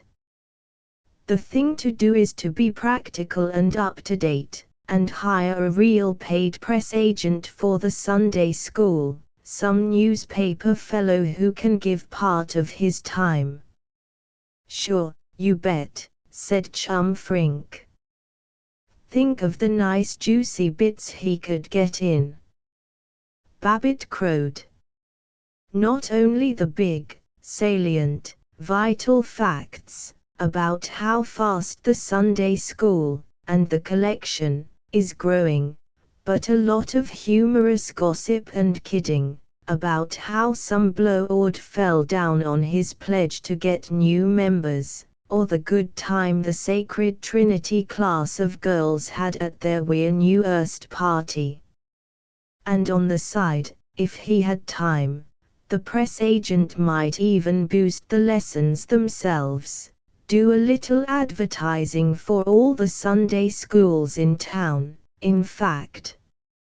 No use being hoggish toward the rest of 'em, providing we can keep the bulge on 'em in membership. For instance, he might get the papers to, course I haven't got a literary training like Frink here, and I'm just guessing how the pieces ought to be written, but take for instance, suppose the week's lesson is about Jacob, well, the press agent might get in something that would have a fine moral, and yet with a trick headline that'd get folks to read it, say like, Jake fools the old man, makes get away with girl and bankroll. See how I mean? That'd get their interest. Now, course, Mr. Eathorn, you're conservative, and maybe you feel these stunts would be undignified, but honestly, I believe they'd bring home the bacon. Eathorn folded his hands on his comfortable little belly and purred like an aged pussy. May I say, first, that I have been very much pleased by your analysis of the situation, Mr. Babbitt. As you surmise, it's necessary in my position to be conservative, and perhaps endeavor to maintain a certain standard of dignity. Yet I think you'll find me somewhat progressive. In our bank, for example, I hope I may say that we have as modern a method of publicity and advertising as any in the city. Yes, I fancy you'll find us oldsters quite cognizant of the shifting spiritual values of the age. Yes, oh yes. And so, in fact, it pleases me to be able to say that though personally I might prefer the sterner Presbyterianism of an earlier era, Babbitt finally gathered that Eathorn was willing. Chum Frink suggested as part-time press agent one Kenneth Scott, reporter on the Advocate-Times. They parted on a high plane of amity and Christian helpfulness. Babbitt did not drive home, but toward the center of the city. He wished to be by himself and exult over the beauty of intimacy with William Washington Neathorne. To a snow-blanched evening of ringing pavements and eager lights. Great golden lights of trolley cars sliding along the packed snow of the roadway. Demure lights of little houses. The belching glare of a distant foundry, wiping out the sharp-edged stars. Lights of neighborhood drug stores where friends gossiped, well pleased, after the day's work. The green light of a police station, and greener radiance on the snow, the drama of a patrol wagon, gong beating like a terrified heart, headlights scorching the crystal sparkling street, driver not a chauffeur but a policeman proud in uniform, another policeman perilously dangling on the step at the back, and a glimpse of the prisoner. A murderer, a burglar, a coiner cleverly trapped. An enormous grey stone church with a rigid spire, dim light in the parlors, and cheerful droning of choir practice. The quivering green mercury vapor light of a photo engraver's loft. Then the storming lights of downtown, parked cars with ruby tail lights, white arched entrances to movie theaters, like frosty mouths of winter caves, electric signs, serpents and little dancing men of fire, pink-shaded globes and scarlet jazz music in a cheap upstairs dance hall, lights of Chinese restaurants, lanterns painted with cherry blossoms and with pagodas, hung against lattices of lustrous gold and black. Small dirty lamps in small stinking lunchrooms. The smart shopping district, with rich and quiet light on crystal pendants and furs and suave surfaces of polished wood in velvet-hung reticent windows. High above the street, an unexpected square hanging in the darkness, the window of an office where someone was working late, for a reason unknown and stimulating. A man meshed in bankruptcy, an ambitious boy, an oilman suddenly become rich. The air was shrewd, the snow was deep in uncleared alleys, and beyond the city, Babbitt knew, were hillsides of snowdrift among wintry oaks, and the curving ice-enchanted river. He loved his city with passionate wonder. He lost the accumulated weariness of business worry and expansive oratory. He felt young and potential. He was ambitious. It was not enough to be a Virgil Gunch, an Orville Jones. No. They're bully fellows, simply lovely, but they haven't got any finesse. No. He was going to be a Neathorne, delicately rigorous, coldly powerful. That's the stuff. The wallop in the velvet mitt. Not let anybody get fresh with you. Been getting careless about my diction. Slang. Colloquial. Cut it out. I was first-rate at rhetoric in college.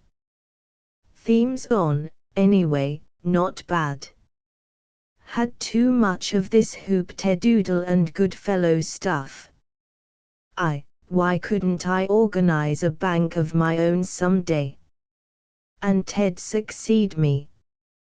He drove happily home, and to Mrs. Babbitt he was a William Washington Neathorne, but she did not notice it.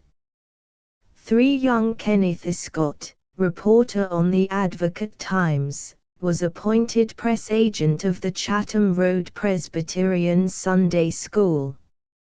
He gave 6 hours a week to it. At least he was paid for giving 6 hours a week.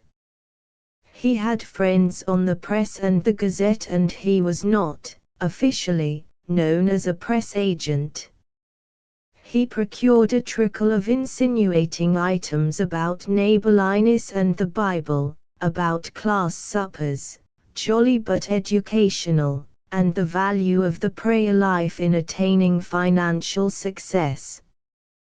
The Sunday school adopted Babbitt's system of military ranks.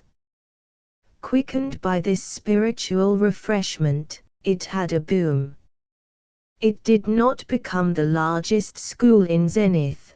The Central Methodist Church kept ahead of it by methods which Dr. Drew scored as unfair, undignified, un-American, ungentlemanly, and unchristian, but it climbed from 4th place to 2nd, and there was rejoicing in heaven, or at least in that portion of heaven included in the parsonage of Dr. Drew, while Babbitt had much praise and good repute.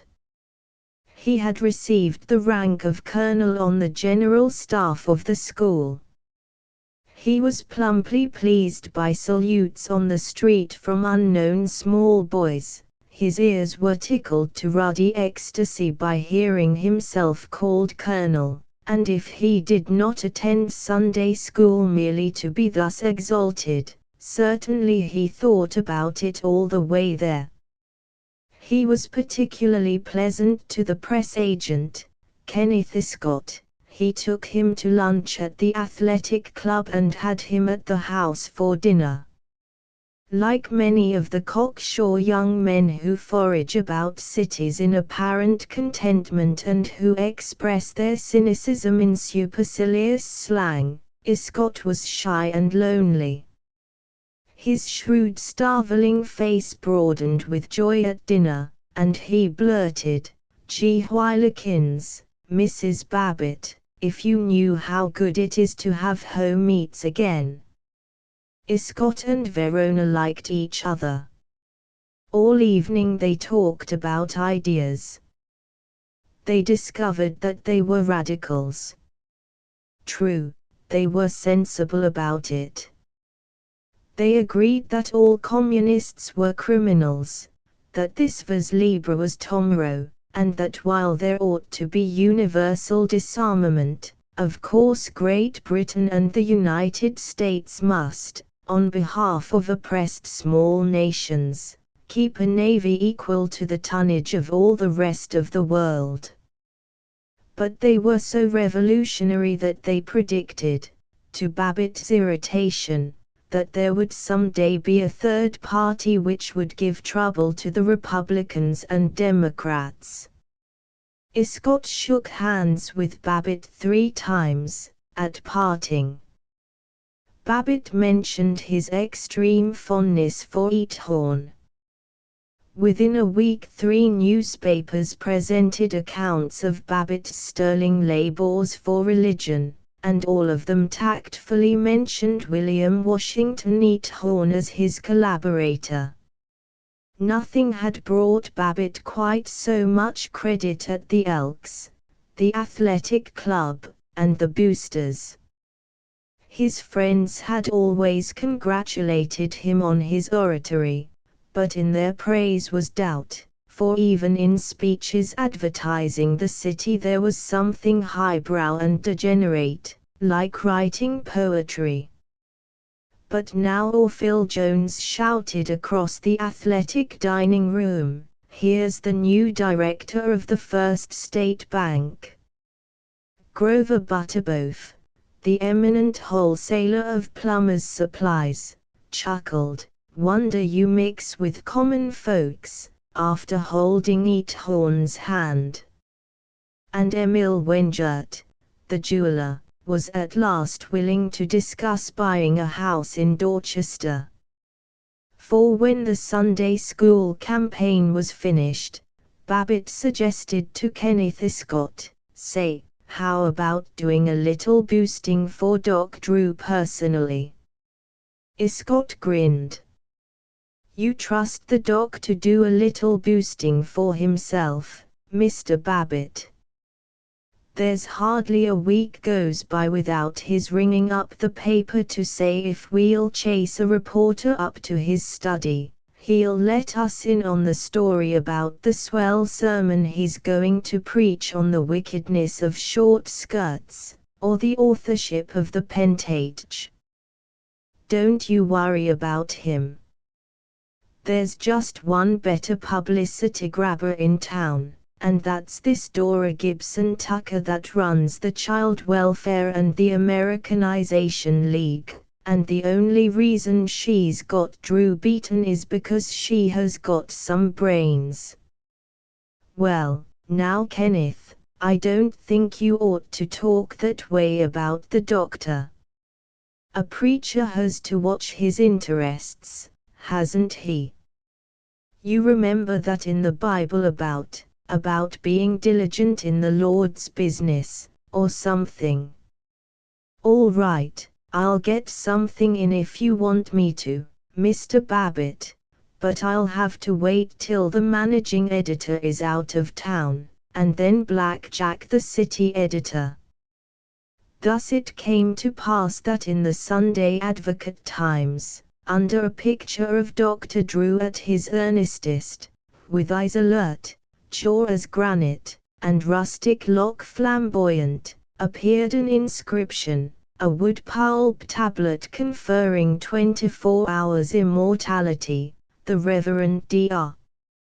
John Jennison Drew, M.A., pastor of the beautiful Chatham Road Presbyterian Church in lovely Floral Heights, is a wizard soul winner. He holds the local record for conversions. During his shepherdhood, an average of almost 100 sin-weary persons per year have declared their resolve to lead a new life and have found a harbor of refuge and peace. Everything zips at the Chatham Road Church. The subsidiary organizations are keyed to the top notch of efficiency.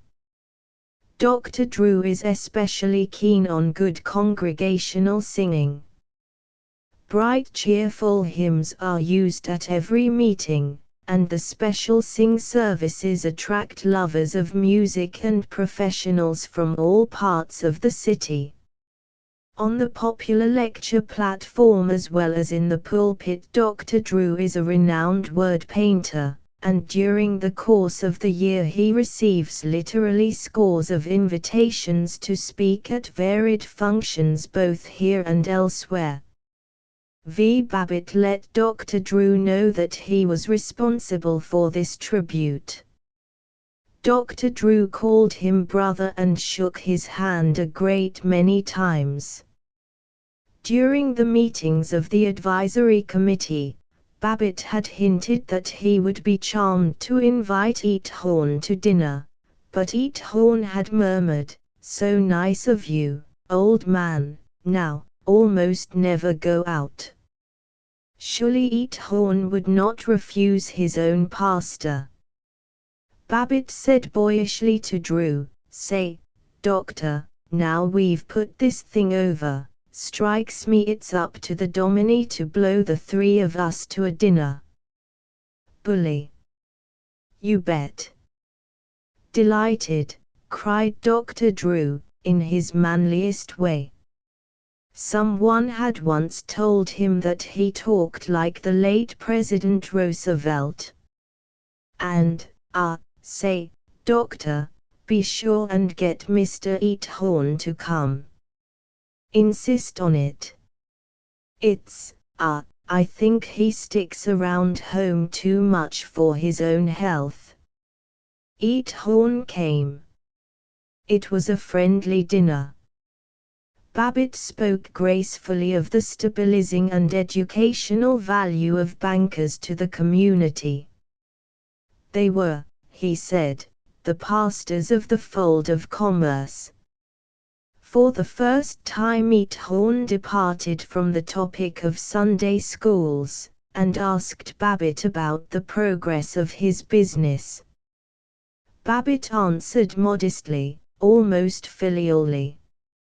A few months later, when he had a chance to take part in the Street Traction Company's terminal deal, Babbitt did not care to go to his own bank for a loan.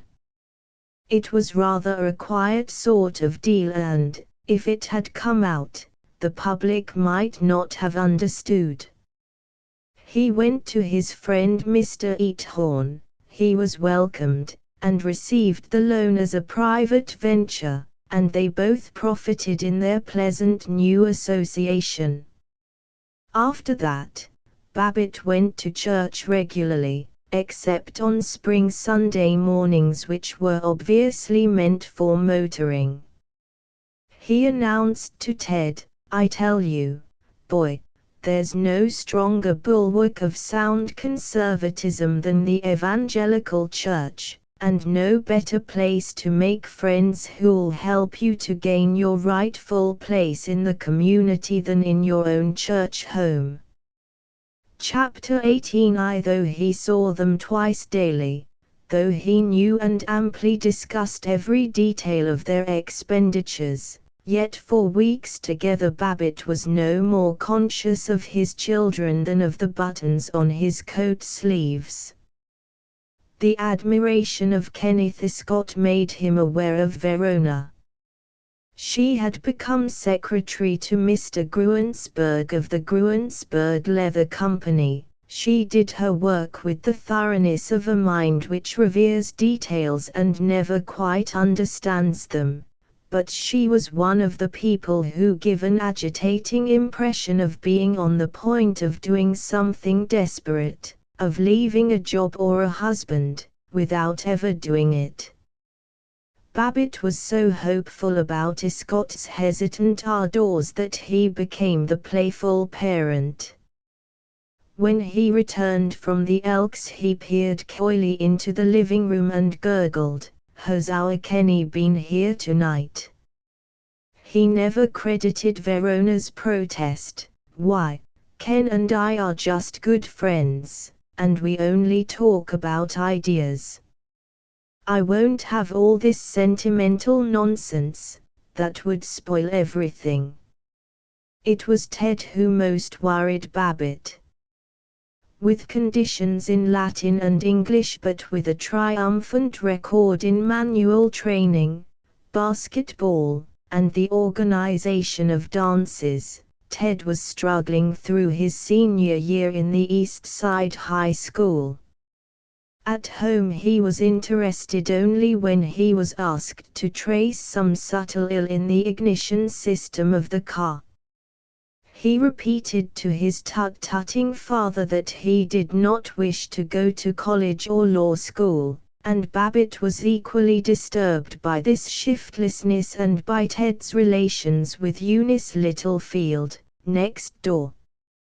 Though she was the daughter of Howard Littlefield, that wrought iron fact mill, that horse-faced priest of private ownership, Eunice was a midge in the sun. She danced into the house, she flung herself into Babbitt's lap when he was reading, she crumpled his paper, and laughed at him when he adequately explained that he hated a crumpled newspaper as he hated a broken sales contract. She was 17 now. Her ambition was to be a cinema actress.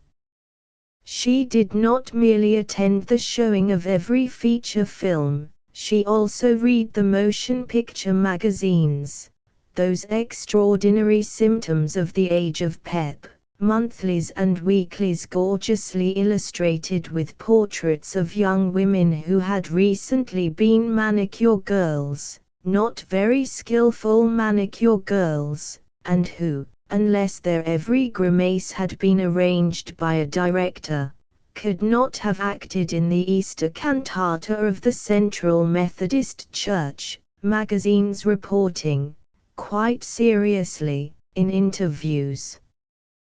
Plastered with pictures of riding breeches and California bungalows, The views on sculpture and international politics of blankly beautiful, suspiciously beautiful young men, outlining the plots of films about pure prostitutes and kind-hearted train robbers, and giving directions for making bootblacks into celebrated scenario authors overnight. These authorities Eunice studied. She frequently did, tell whether it was in November or December, 1905, that Mac Harker, the renowned screen cowpuncher and badman, began his public career as chorus man in "Oh, You Naughty Girlie." On the wall of her room, her father reported, she had pinned up 21 photographs of actors. But the signed portrait of the most graceful of the movie heroes she carried in her young bosom. Babbitt was bewildered by this worship of new gods, and he suspected that Eunice smoked cigarettes. He smelled the cloying reek from upstairs, and heard her giggling with Ted. He never inquired. The agreeable child dismayed him. Her thin and charming face was sharpened by bobbed hair, her skirts were short, her stockings were rolled, and, as she flew after Ted, above the caressing silk were glimpses of soft knees which made Babbitt uneasy, and wretched that she should consider him old. Sometimes, in the veiled life of his dreams, when the fairy child came running to him, she took on the semblance of Eunice Littlefield. Ted was motor mad as Eunice was movie mad. 1,000 sarcastic refusals did not check his teasing for a car of his own. However lax he might be about early rising and the prosody of Virgil, he was tireless in tinkering. With 3 other boys he bought a rheumatic Ford chassis, built an amazing racer body out of tin and pine, went skidding round corners in the perilous craft, and sold it at a profit. Babbitt gave him a motorcycle, and every Saturday afternoon, with 7 sandwiches and a bottle of Coca-Cola in his pockets, and Eunice perched eerily on the rumble seat, he went roaring off to distant towns. Usually Eunice and he were merely neighborhood chums, and quarreled with a wholesome and violent lack of delicacy, but now and then, after the color and scent of a dance, they were silent together and a little furtive, and Babbitt was worried. Babbitt was an average father. He was affectionate, bullying, opinionated, ignorant, and rather wistful. Like most parents, he enjoyed the game of waiting till the victim was clearly wrong, then virtuously pouncing. He justified himself by croaking, "Well, Ted's mother spoils him. Got to be somebody who tells him what's what, and me, I'm elected the goat. Because I try to bring him up to be a real, decent, human being and not one of these saffets and lounge lizards. Of course they all call me a grouch." Throughout, with the eternal human genius for arriving by the worst possible routes at surprisingly tolerable goals, Babbitt loved his son and warmed to his companionship and would have sacrificed everything for him, if he could have been sure of proper credit. Ted was planning a party for his set in the senior class. Babbitt meant to be helpful and jolly about it. From his memory of high school pleasures back in Catawba he suggested the nicest games, going to Boston, and charades with stupins for helmets, and word games in which you were an adjective or a quality. When he was most enthusiastic, he discovered that they weren't paying attention, they were only tolerating him. As for the party, it was as fixed and standardized as a Union Club hop. There was to be dancing in the living room, a noble collation in the dining room, and in the hall 2 tables of bridge for what Ted called the poor old dumbbells that you can't get to dance hardly more than half the time. Every breakfast was monopolized by conferences on the affair. No one listened to Babbitt's bulletins about the February weather or to his throat-clearing comments on the headlines. He said furiously, "If I may be permitted to interrupt your engrossing private conversation, just hear what I said." "Oh, don't be a spoiled baby. Ted and I have just as much right to talk as you have," flared Mrs. Babbitt. On the night of the party he was permitted to look on, when he was not helping Matilda with the Viccia ice cream and the petits fours. He was deeply disquieted. 8 years ago, when Verona had given a high school party, the children had been featureless babies. Now they were men and women of the world, very supercilious men and women. The boys condescended to Babbitt, they wore evening clothes, and without her they accepted cigarettes from silver cases. Babbitt had heard stories of what the athletic club called goings-on at young parties, of girls parking their corsets in the dressing room, of cuddling and petting and a presumable increase in what was known as immorality. Tonight he believed the stories. These children seemed bold to him, and cold. The girls wore misty chiffon, coral velvet, or cloth of gold, and around their dipping bobbed hair were shining wreaths. He had it, upon urgent and secret inquiry, that no corsets were known to be parked upstairs, but certainly these eager bodies were not stiff with steel. Their stockings were of lustrous silk, their slippers costly and unnatural, their lips carmined and their eyebrows penciled.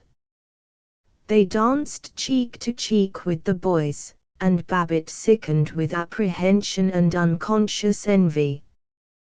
Worst of them all was Eunice Littlefield, and maddest of all the boys was Ted. Eunice was a flying demon.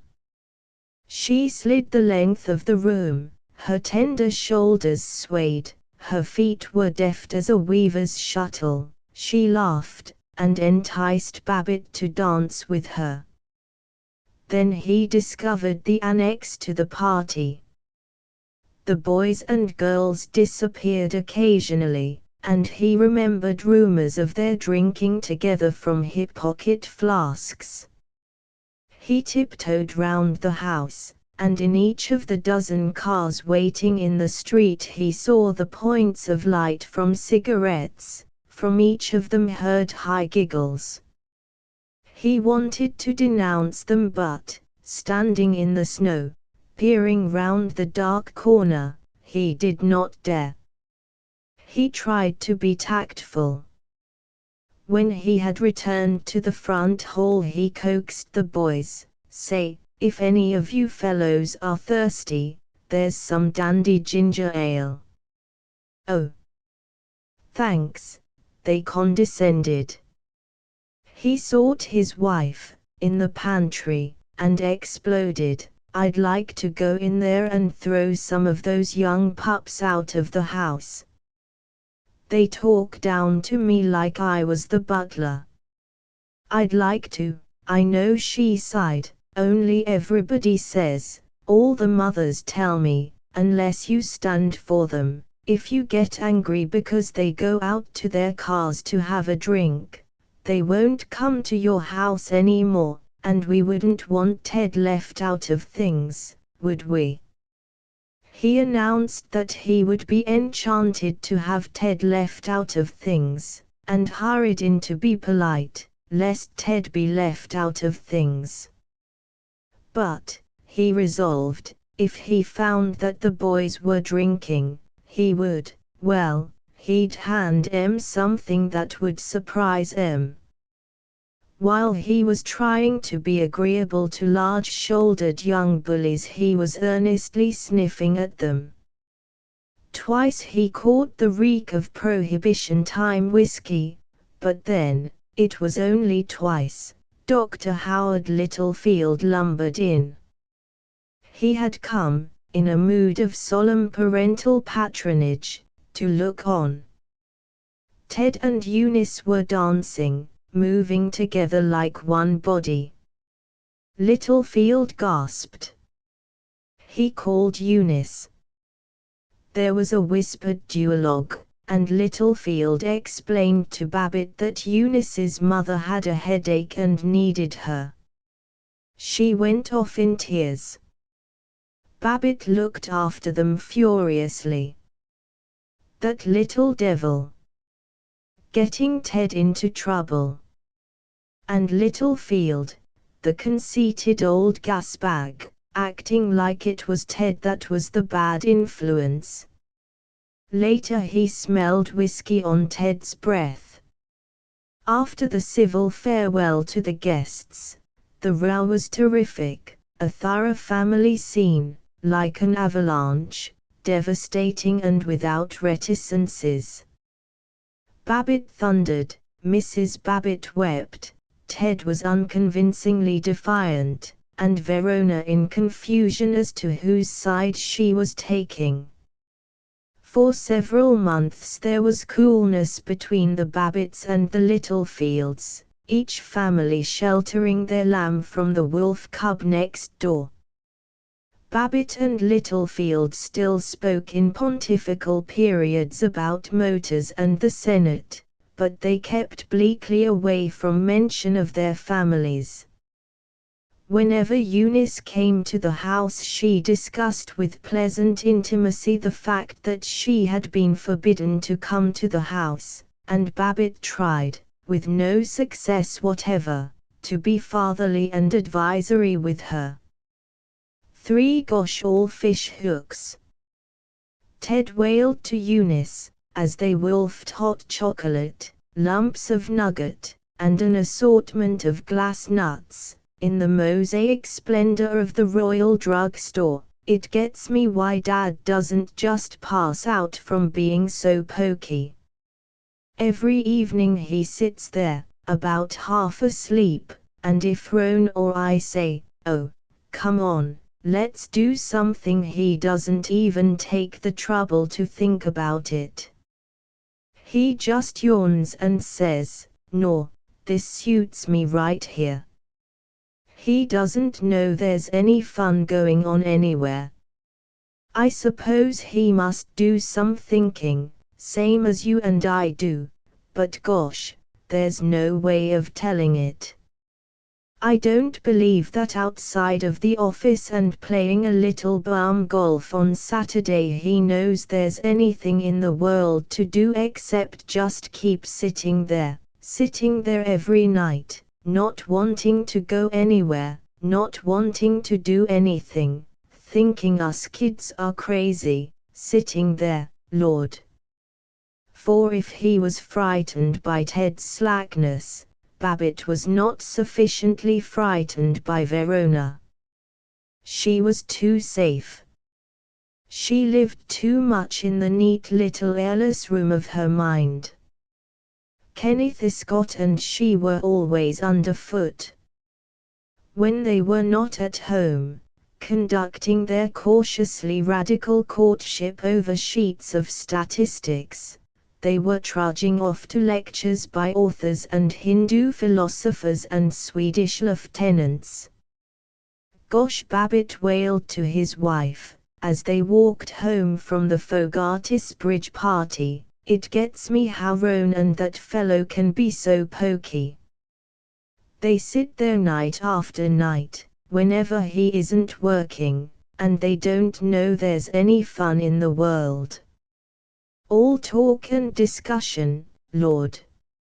Sitting there, night after night, not wanting to do anything, thinking I'm crazy because I like to go out and play a fist of cards, sitting there, gosh. Then round the swimmer, bored by struggling through the perpetual surf of family life, newcomers swelled. Babbitt's father and mother-in-law, Mr. and Mrs. Henry T. Thompson, rented their old house in the Bellevue district and moved to the Hotel Hatton, that glorified boarding house filled with widows, red plush furniture, and the sound of ice-water pitchers. They were lonely there, and every other Sunday evening the Babbitts had to dine with them, on fricasseed chicken, discouraged celery, and cornstarch ice cream, and afterward sit, polite and restrained, in the hotel lounge, while a young woman violinist played songs from the German via Broadway. Then Babbitt's own mother came down from Catawba to spend 3 weeks. She was a kind woman and magnificently uncomprehending. She congratulated the convention-defying Verona on being a nice, loyal homebody without all these ideas that so many girls seem to have nowadays, and when Ted filled the differential with grease, out of pure love of mechanics and filthiness, she rejoiced that he was so handy around the house and helping his father and all, and not going out with the girls all the time and trying to pretend he was a society fellow. Babbitt loved his mother, and sometimes he rather liked her, but he was annoyed by her Christian patience, and he was reduced to pulpiness when she discoursed about a quite mythical hero called your father. You won't remember it, Georgie, you were such a little fellow at the time. I remember just how you looked that day, with your goldy brown curls and your lace collar. You always were such a dainty child, and kind of puny and sickly, and you loved pretty things so much, and the red tassels on your little booties and all, and your father was taking us to church and a man stopped us and said Major. So many of the neighbors used to call your father Major. Of course he was only a private in the war, but everybody knew that was because of the jealousy of his captain, and he ought to have been a high-ranking officer.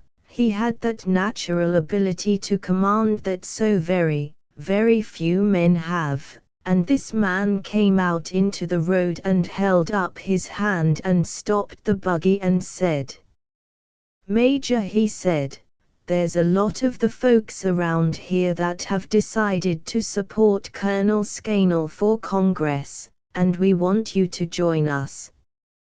Meeting people the way you do in the store, you could help us a lot. Well, your father just looked at him and said, I certainly shall do nothing of the sort. I don't like his politics, he said. Well, the man, Captain Smith they used to call him, and heaven only knows why, because he hadn't the shadow or vestige of a right to be called captain or any other title. This Captain Smith said, we'll make it hot for you if you don't stick by your friends, Major. Well, you know how your father was, and this Smith knew it too. He knew what a real man he was, and he knew your father knew the political situation from A to Z, and he ought to have seen that here was one man he couldn't impose on.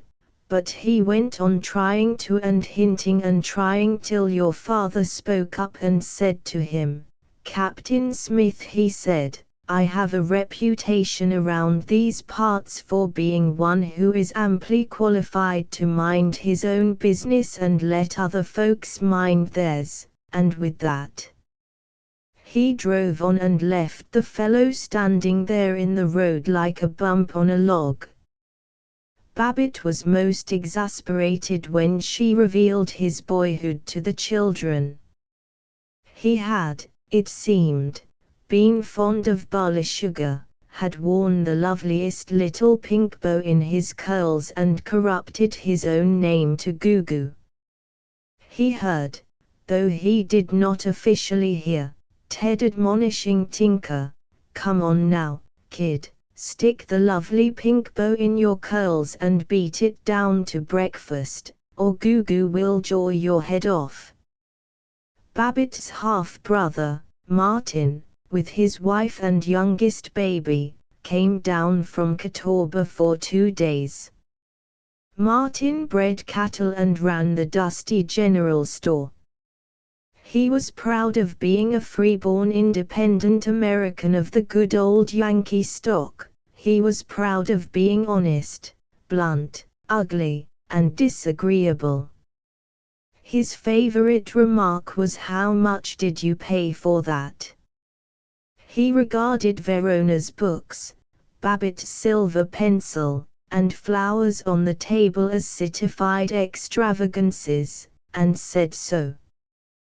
Babbitt would have quarreled with him but for his gawky wife and the baby, whom Babbitt teased and poked fingers at and addressed, "I think this baby's a bum, yes, sir, I think this little baby's a bum, he's a bum, yes, sir, he's a bum, that's what he is, he's a bum, this baby's a bum, he's nothing but an old bum, that's what he is, a bum." All the while Verona and Kenneth Scott held long inquiries into epistemology.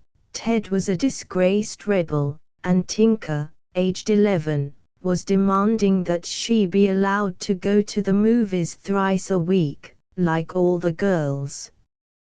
Babbitt raged, "I'm sick of it.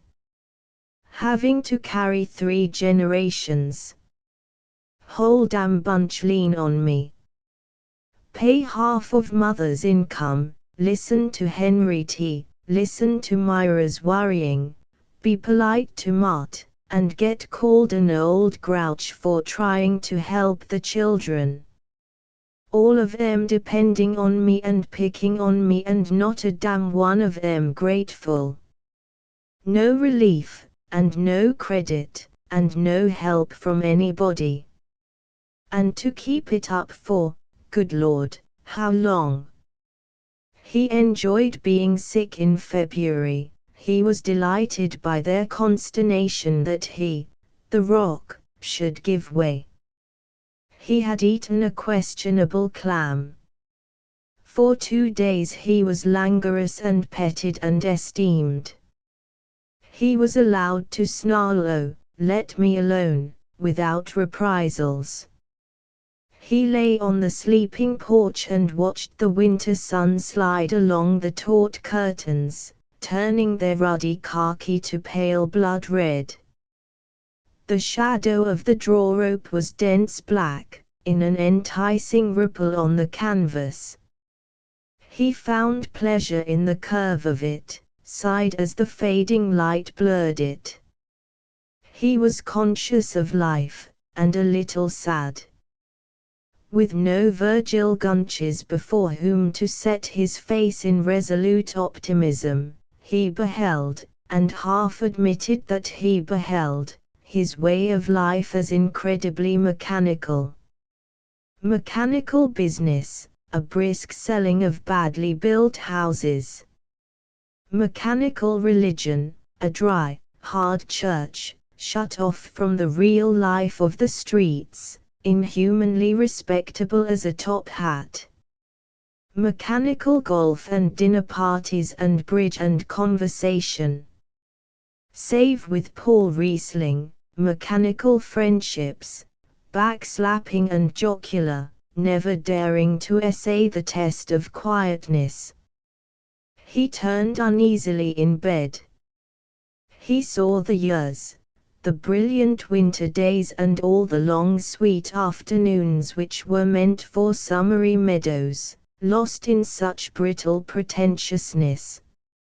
He thought of telephoning about leases, of cajoling men he hated, of making business calls and waiting in dirty anterooms, hat on knee, yawning at fly-specked calendars, being polite to office boys.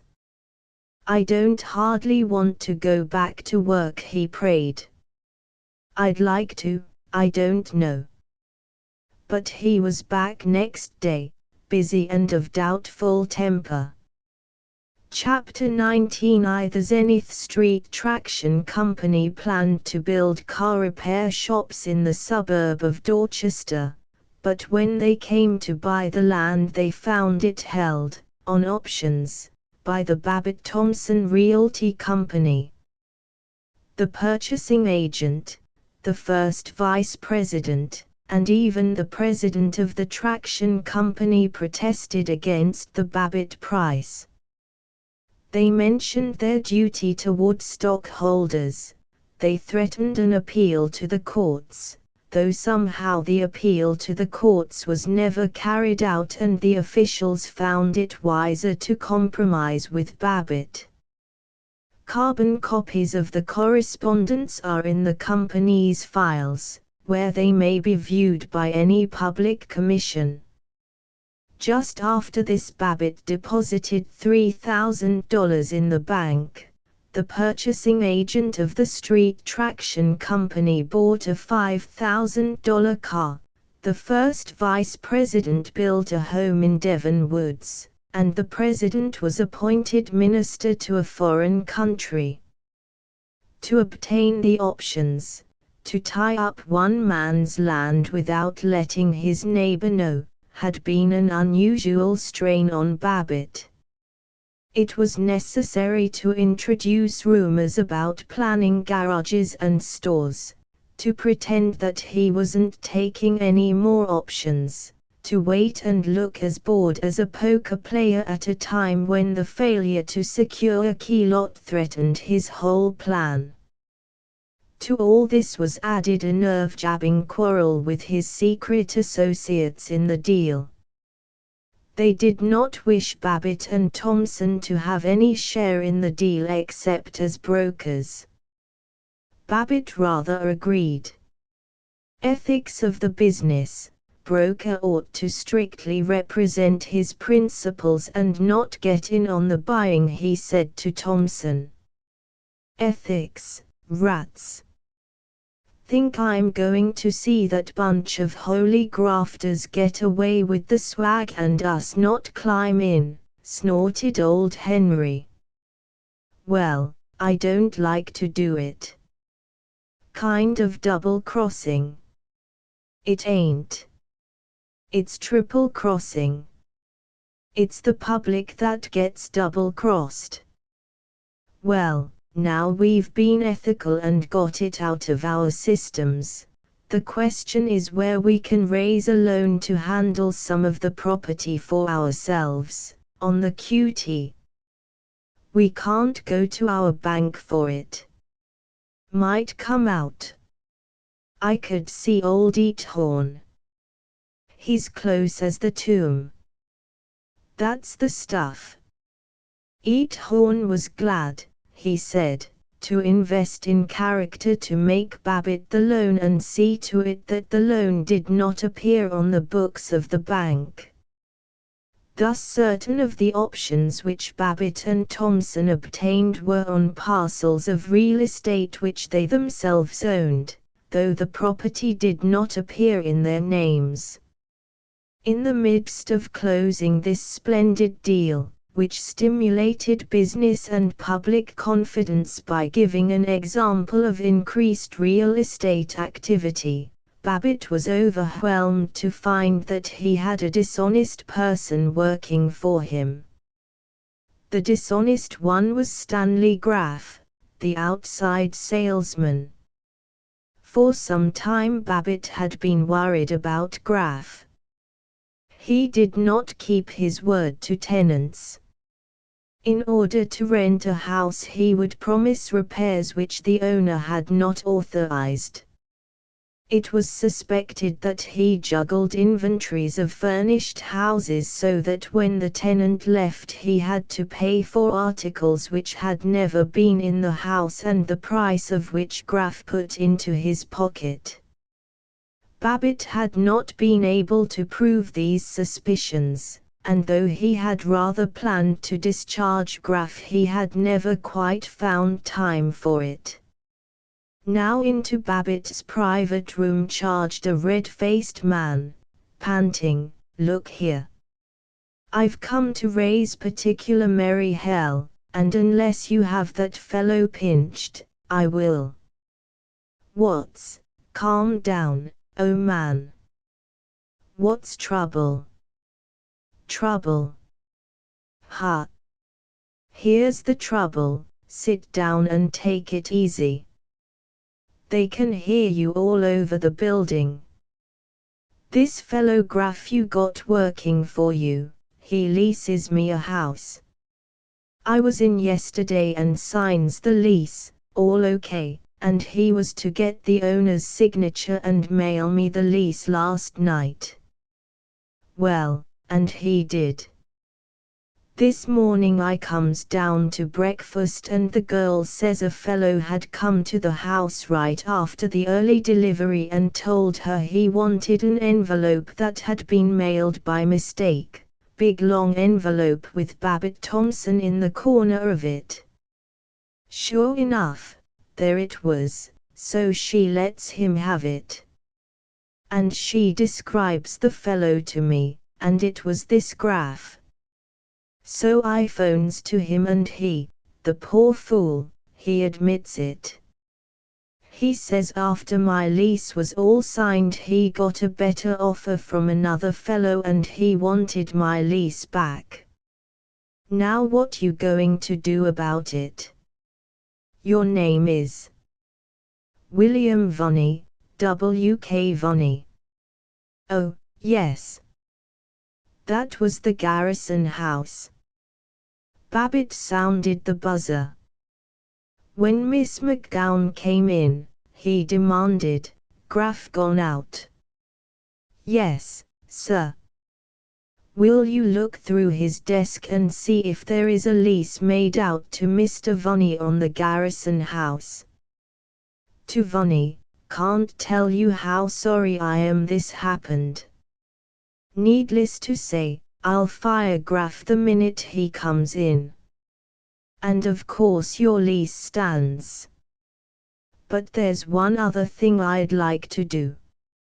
I'll tell the owner not to pay us the commission but apply it to your rent." "No. Straight. I want to. To be frank, this thing shakes me up bad. I suppose I've always been a practical businessman.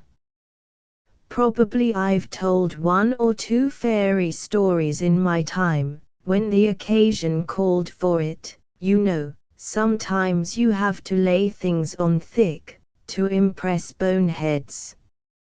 But this is the first time I've ever had to accuse one of my own employees of anything more dishonest than pinching a few stamps. Honest, it would hurt me if we profited by it. So you'll let me hand you the commission?" "Good." 2. He walked through the February city, where trucks flung up a spattering of slush and the sky was dark above dark brick cornices. He came back miserable. He, who respected the law, had broken it by concealing the federal crime of interception of the mails. But he could not see Graff go to jail and his wife suffer. Worse, he had to discharge Graff, and this was a part of office routine which he feared. He liked people so much, he so much wanted them to like him, that he could not bear insulting them. Miss McGowan dashed in to whisper, with the excitement of an approaching scene, "He's here. Mr. Graff. Ask him to come in." He tried to make himself heavy and calm in his chair, and to keep his eyes expressionless. Graff stalked in, a man of 35, dapper, eye-glassed, with a foppish mustache. "Want me?" said Graff. "Yes." "Sit down." Graff continued to stand, grunting. "I suppose that old nut Vonnie has been in to see you. Let me explain about him. He's a regular tightwad, and he sticks out for every cent, and he practically lied to me about his ability to pay the rent. I found that out just after we signed up. And then another fellow comes along with a better offer for the house, and I felt it was my duty to the firm to get rid of Vonnie, and I was so worried about it I skun up there and got back the lease. Honest, Mr. Babbitt, I didn't intend to pull anything crooked. I just wanted the firm to have all the commis. Wait now, Stan. This may all be true, but I've been having a lot of complaints about you. Now I don't suppose you ever mean to do wrong, and I think if you just get a good lesson that'll jog you up a little, you'll turn out a first-class realtor yet. But I don't see how I can keep you on." Graff leaned against the filing cabinet, his hands in his pockets, and laughed. "So I'm fired. Well, old vision and ethics, I'm tickled to death. But I don't want you to think you can get away with any holier-than-thou stuff. Sure, I've pulled some raw stuff, a little of it, but how could I help it, in this office? Now, by God, young man, tut, tut. Keep the naughty temper down, and don't holler, because everybody in the outside office will hear you. They're probably listening right now. Babbitt, old dear, you're crooked in the first place and a damn skinflint in the second. If you paid me a decent salary I wouldn't have to steal pennies off a blind man to keep my wife from starving. Us married just 5 months, and her the nicest girl living, and you keeping us flat broke all the time, you damned old thief, so you can put money away for your safed of a son and your wishy-washy fool of a daughter. Wait, now. You'll by God take it, or I'll bellow so the whole office will hear it. And crooked, say, if I told the prosecuting attorney what I know about this last street traction option steal, both you and me would go to jail, along with some nice, clean, pious, high-up traction guns. Well, Stan, looks like we were coming down to cases. That deal, there was nothing crooked about it. The only way you can get progress is for the broad-gauged men to get things done, and they got to be rewarded. Oh, for Pete's sake, don't get virtuous on me. As I gather it, I'm fired. All right. It's a good thing for me. And if I catch you knocking me to any other firm, I'll squeal all I know about you and Henry T. and the dirty little lickspittle deals that you corporals of industry pull off for the bigger and brainier crooks, and you'll get chased out of town. And me, you're right, Babbitt, I've been going crooked, but now I'm going straight. And the first step will be to get a job in some office where the boss doesn't talk about ideals. Bad luck, old dear, and you can stick your job up the sewer. Babbitt sat for a long time, alternately raging, I'll have him arrested, and yearning, I wonder, no, I've never done anything that wasn't necessary to keep the wheels of progress moving. Next day he hired in Graf's place Fritz Weilinger, the salesman of his most injurious rival, the East Side Homes and Development Company, and thus at once annoyed his competitor and acquired an excellent man. Young Fritz was a curly-headed, merry, tennis-playing youngster. He made customers welcome to the office. Babbitt thought of him as a son, and in him had much comfort. 3. An abandoned racetrack on the outskirts of Chicago, a plot excellent for factory sites, was to be sold, and Jake Orfute asked Babbitt to bid on it for him. The strain of the street traction deal and his disappointment in Stanley Graff had so shaken Babbitt that he found it hard to sit at his desk and concentrate. He proposed to his family, "Look here, folks. Do you know who's going to trot up to Chicago for a couple of days, just weekend, won't lose but one day of school? Know who's going with that celebrated business ambassador, George F. Babbitt?" "Why, Mr. Theodore Roosevelt Babbitt." "Hooray!" Ted shouted, and oh, maybe the Babbitt men won't paint that Lilolay town red. And, once away from the familiar implications of home, they were two men together. Ted was young only in his assumption of oldness, and the only realms, apparently, in which Babbitt had a larger and more grown-up knowledge than Ted's were the details of real estate and the phrases of politics. When the other sages of the Pullman smoking compartment had left them to themselves, Babbitt's voice did not drop into the playful and otherwise offensive tone in which one addresses children but continued its overwhelming and monotonous rumble, and Ted tried to imitate it in his strident tenor. "Gee, Dad, you certainly did show up that poor Boot when he got flip about the League of Nations. Well, the trouble with a lot of these fellows is, they simply don't know what they're talking about. They don't get down to facts.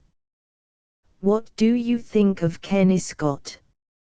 "I'll tell you, Dad, it strikes me Ken is a nice lad, no special faults except he smokes too much, but slow, Lord. Why, if we don't give him a shove the poor dumbbell never will propose. And Roan just as bad. Slow. Yes, I guess you're right. They're slow. They haven't either one of 'em got our pep." "That's right. They're slow. I swear, Dad, I don't know how Roan got into our family. I'll bet, if the truth were known, you were a bad old egg when you were a kid." "Well, I wasn't so slow." "I'll bet you weren't. I'll bet you didn't miss many tricks." "Well, when I was out with the girls I didn't spend all the time telling 'em about the strike in the knitting industry." They roared together, and together lighted cigars. "What are we going to do with them?" Babbitt consulted. "Gosh, I don't know.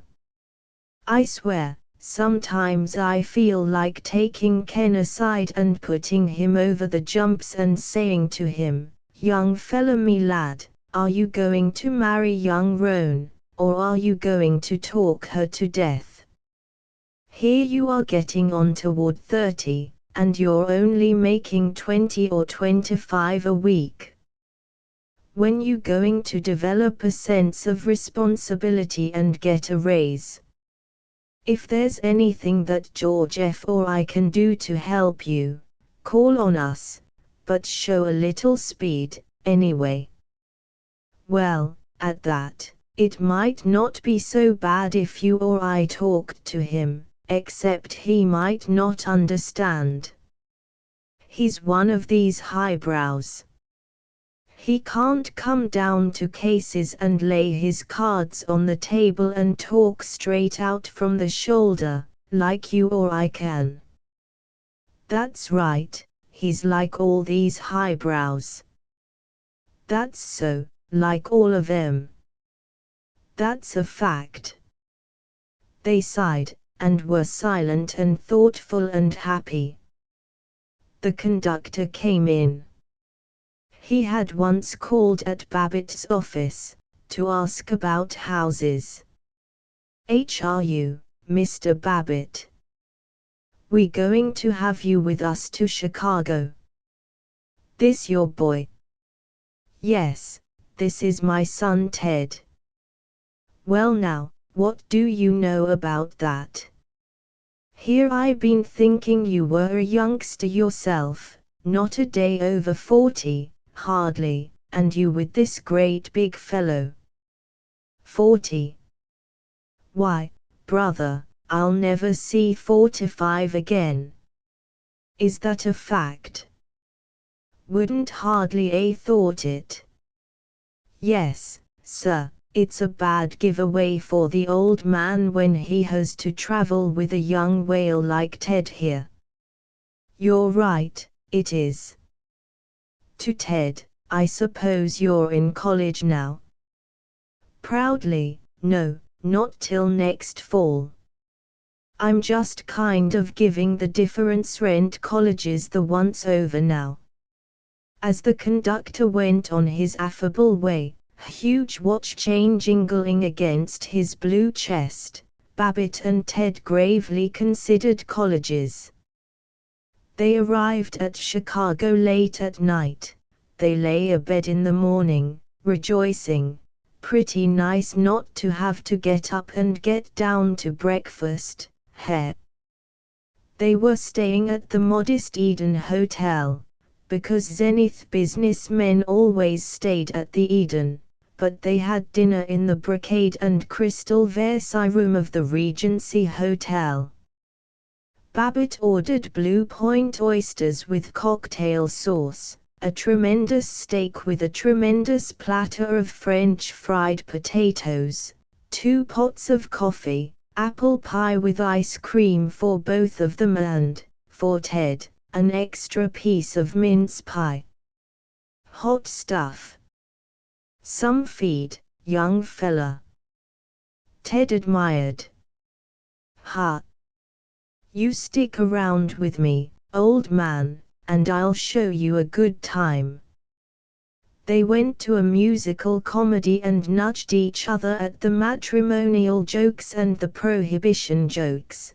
They paraded the lobby, arm in arm, between acts, and in the glee of his first release from the shame which deceives fathers and sons, Ted chuckled, "Dad, did you ever hear the one about the 3 milliners and the judge?"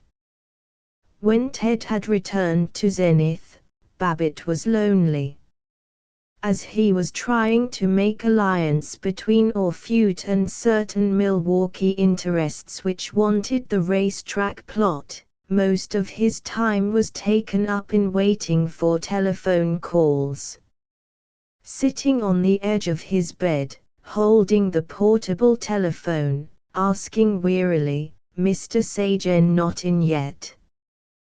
Didn't he leave any message for me? All right, I'll hold the wire." Staring at a stain on the wall, reflecting that it resembled a shoe, and being bored by this 20th discovery that it resembled a shoe. Lighting a cigarette, then, bound to the telephone with no ashtray in reach, wondering what to do with this burning menace and anxiously trying to toss it into the tiled bathroom. At last, on the telephone, no message, "All right, I'll call up again." One afternoon he wandered through snow-rutted streets of which he had never heard, streets of small tenements and two-family houses and marooned cottages. It came to him that he had nothing to do, that there was nothing he wanted to do. He was bleakly lonely in the evening, when he dined by himself at the Regency Hotel. He sat in the lobby afterward, in a plush chair bedecked with the Saxe-Coburg arms, lighting a cigar and looking for someone who would come and play with him and save him from thinking. In the chair next to him, showing the arms of Lithuania, was a half-familiar man, a large red-faced man with pop eyes and a deficient yellow mustache. He seemed kind and insignificant, and as lonely as Babbitt himself. He wore a tweed suit and a reluctant orange tie. It came to Babbitt with a pyrotechnic crash. The melancholy stranger was Sir Gerald Doak. Instinctively Babbitt rose, bumbling, "How are you, Sir Gerald? 'Member we met in Zenith, at Charlie McKelvey's." "Babbitt's my name, real estate." "Oh. How d'you do?" Sir Gerald shook hands flabbily. Embarrassed, standing, wondering how he could retreat, Babbitt maundered, "Well, I suppose you've been having a great trip since we saw you in Zenith." "Quite. British Columbia and California and all over the place," he said doubtfully, looking at Babbitt lifelessly. "How did you find business conditions in British Columbia? Or I suppose maybe you didn't look into scenery and sport and so on." "Scenery? Oh, capital.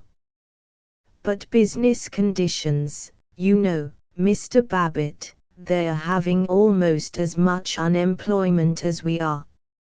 Sir Gerald was speaking warmly now. "So? Business conditions not so doggone good, eh?"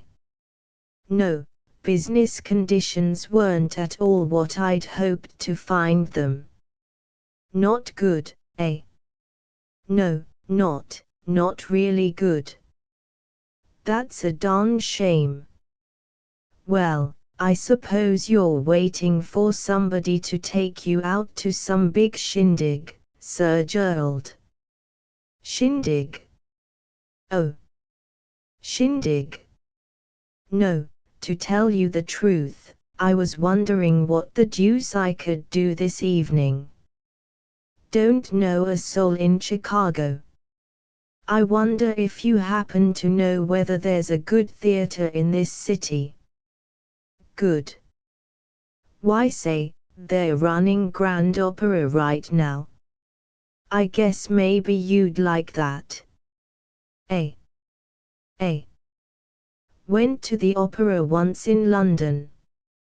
Covent Garden sort of thing." "Shocking." "No, I was wondering if there was a good cinema, movie." Babbitt was sitting down, hitching his chair over, shouting, "Movie! Say, Sir Gerald, I supposed of course you had a raft of dames waiting to lead you out to some soiree, God forbid. But if you haven't, what do you say you and me go to a movie?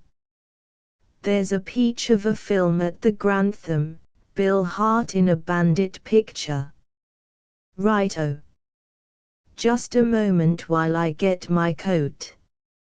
Swollen with greatness, slightly afraid lest the noble blood of Nottingham change its mind and leave him at any street corner, Babbitt paraded with Sir Gerald Doak to the movie palace and in silent bliss sat beside him, trying not to be too enthusiastic, lest the knight despise his adoration of six-shooters and broncos.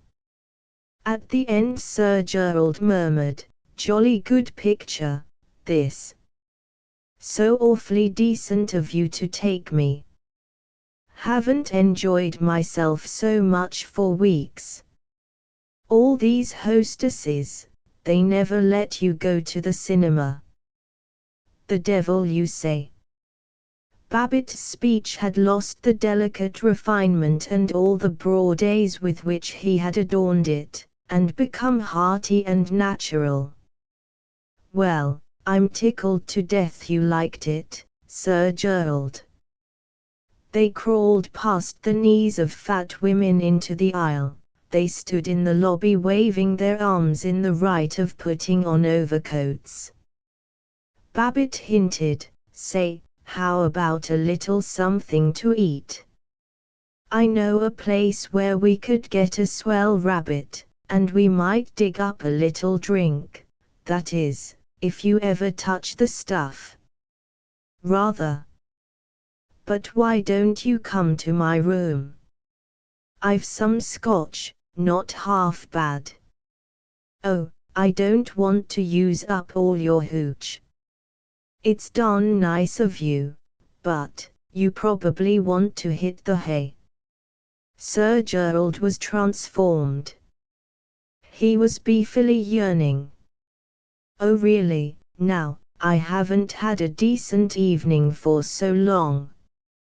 Having to go to all these dances. No chance to discuss business and that sort of thing. Do be a good chap and come along. Won't you?" "Will I?" "You bet.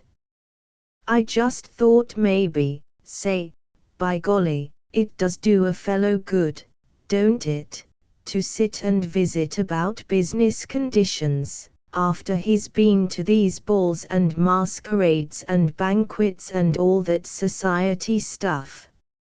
I often feel that way in Zenith." "Sure, you bet I'll come." "That's awfully nice of you." They beamed along the street. "Look here, old chap, can you tell me, do American cities always keep up this dreadful social pace? All these magnificent parties. Go on now, quit your kidding. Gosh, you with court balls and functions and everything. No, really, old chap. Mother and I, Lady Doak, I should say, we usually play a hand of bezique and go to bed at 10. Bless my soul, I couldn't keep up your beastly pace. And talking.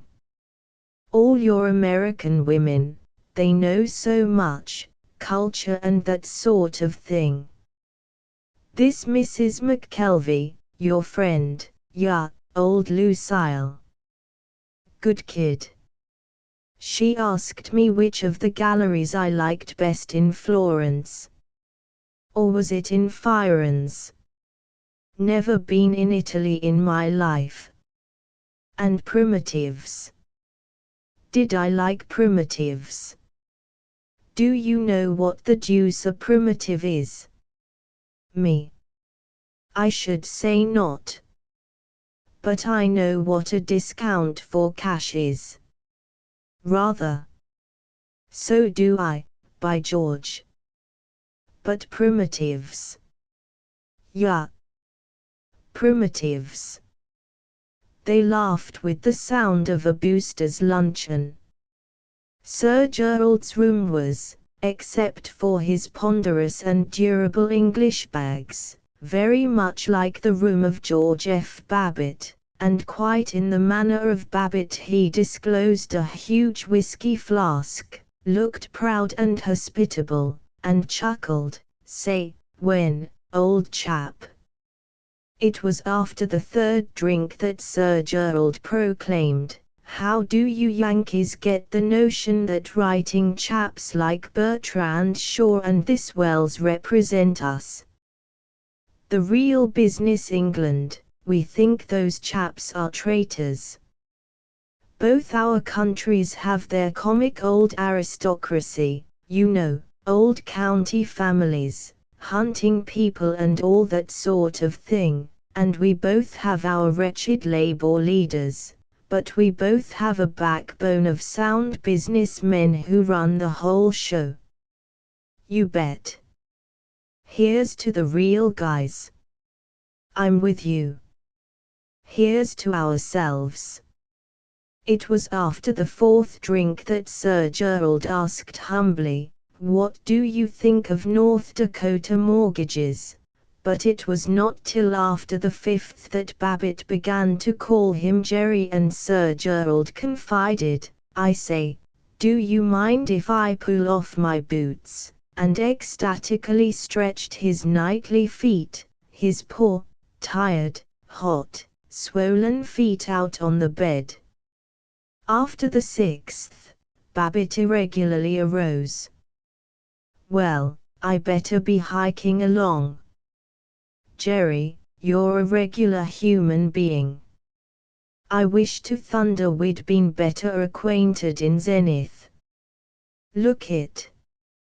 Can't you come back and stay with me a while?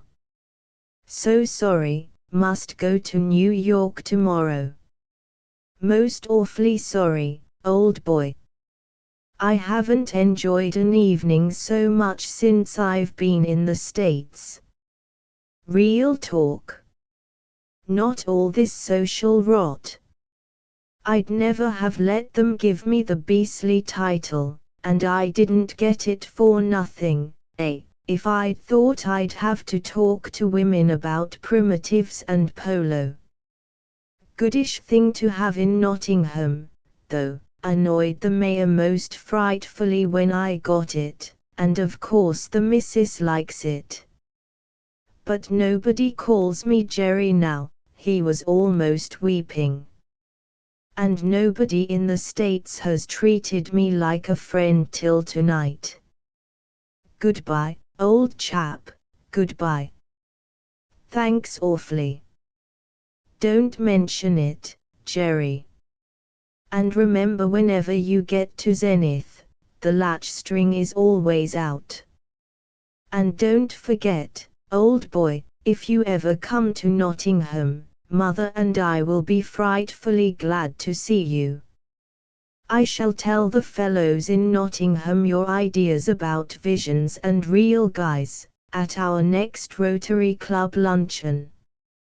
For Babbitt lay abed at his hotel, imagining the Zenith Athletic Club asking him, "What kind of a time do you have in Chicago?" and his answering, "Oh, fair, ran around with Sir Gerald Doak a lot," picturing himself meeting Lucille McKelvey and admonishing her, "You're all right, Mrs. Mac, when you aren't trying to pull this highbrow pose.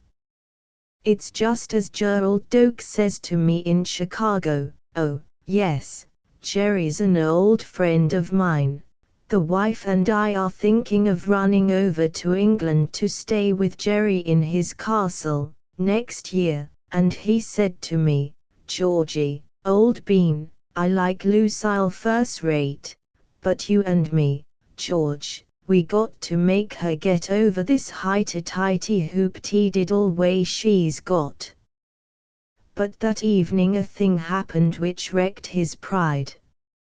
At the Regency Hotel cigar counter he fell to talking with a salesman of pianos, and they dined together. Babbitt was filled with friendliness and well-being. He enjoyed the gorgeousness of the dining room, the chandeliers, the looped brocade curtains, the portraits of French kings against panels of gilded oak. He enjoyed the crowd, pretty women, good solid fellows who were liberal spenders. He gasped. He stared, and turned away, and stared again. 3 tables off, with a doubtful sort of woman, a woman at once coy and withered, was Paul Riesling, and Paul was supposed to be in Akron, selling tar roofing. The woman was tapping his hand, mooning at him and giggling. Babbitt felt that he had encountered something involved and harmful. Paul was talking with the rapt eagerness of a man who is telling his troubles. He was concentrated on the woman's faded eyes. Once he held her hand and once, blind to the other guests, he puckered his lips as though he was pretending to kiss her. Babbitt had so strong an impulse to go to Paul that he could feel his body uncoiling, his shoulders moving, but he felt, desperately, that he must be diplomatic, and not till he saw Paul paying the check did he bluster to the piano salesman, "By golly, friend of mine over there, 'scuse me second, just say hello to him." He touched Paul's shoulder, and cried, "Well, when did you hit town?" Paul glared up at him, face hardening. "Oh, hello, George. Thought you'd gone back to Zenith." He did not introduce his companion. Babbitt peeped at her. She was a flabbily pretty, weakly flirtatious woman of 42 or 3, in an atrocious flowery hat. Her rouging was thorough but unskillful. "Where you staying, Paulibus?" The woman turned, yawned, examined her nails. She seemed accustomed to not being introduced. Paul grumbled, "Campbell Inn, on the south side." "Alone?" It sounded insinuating. "Yes. Unfortunately."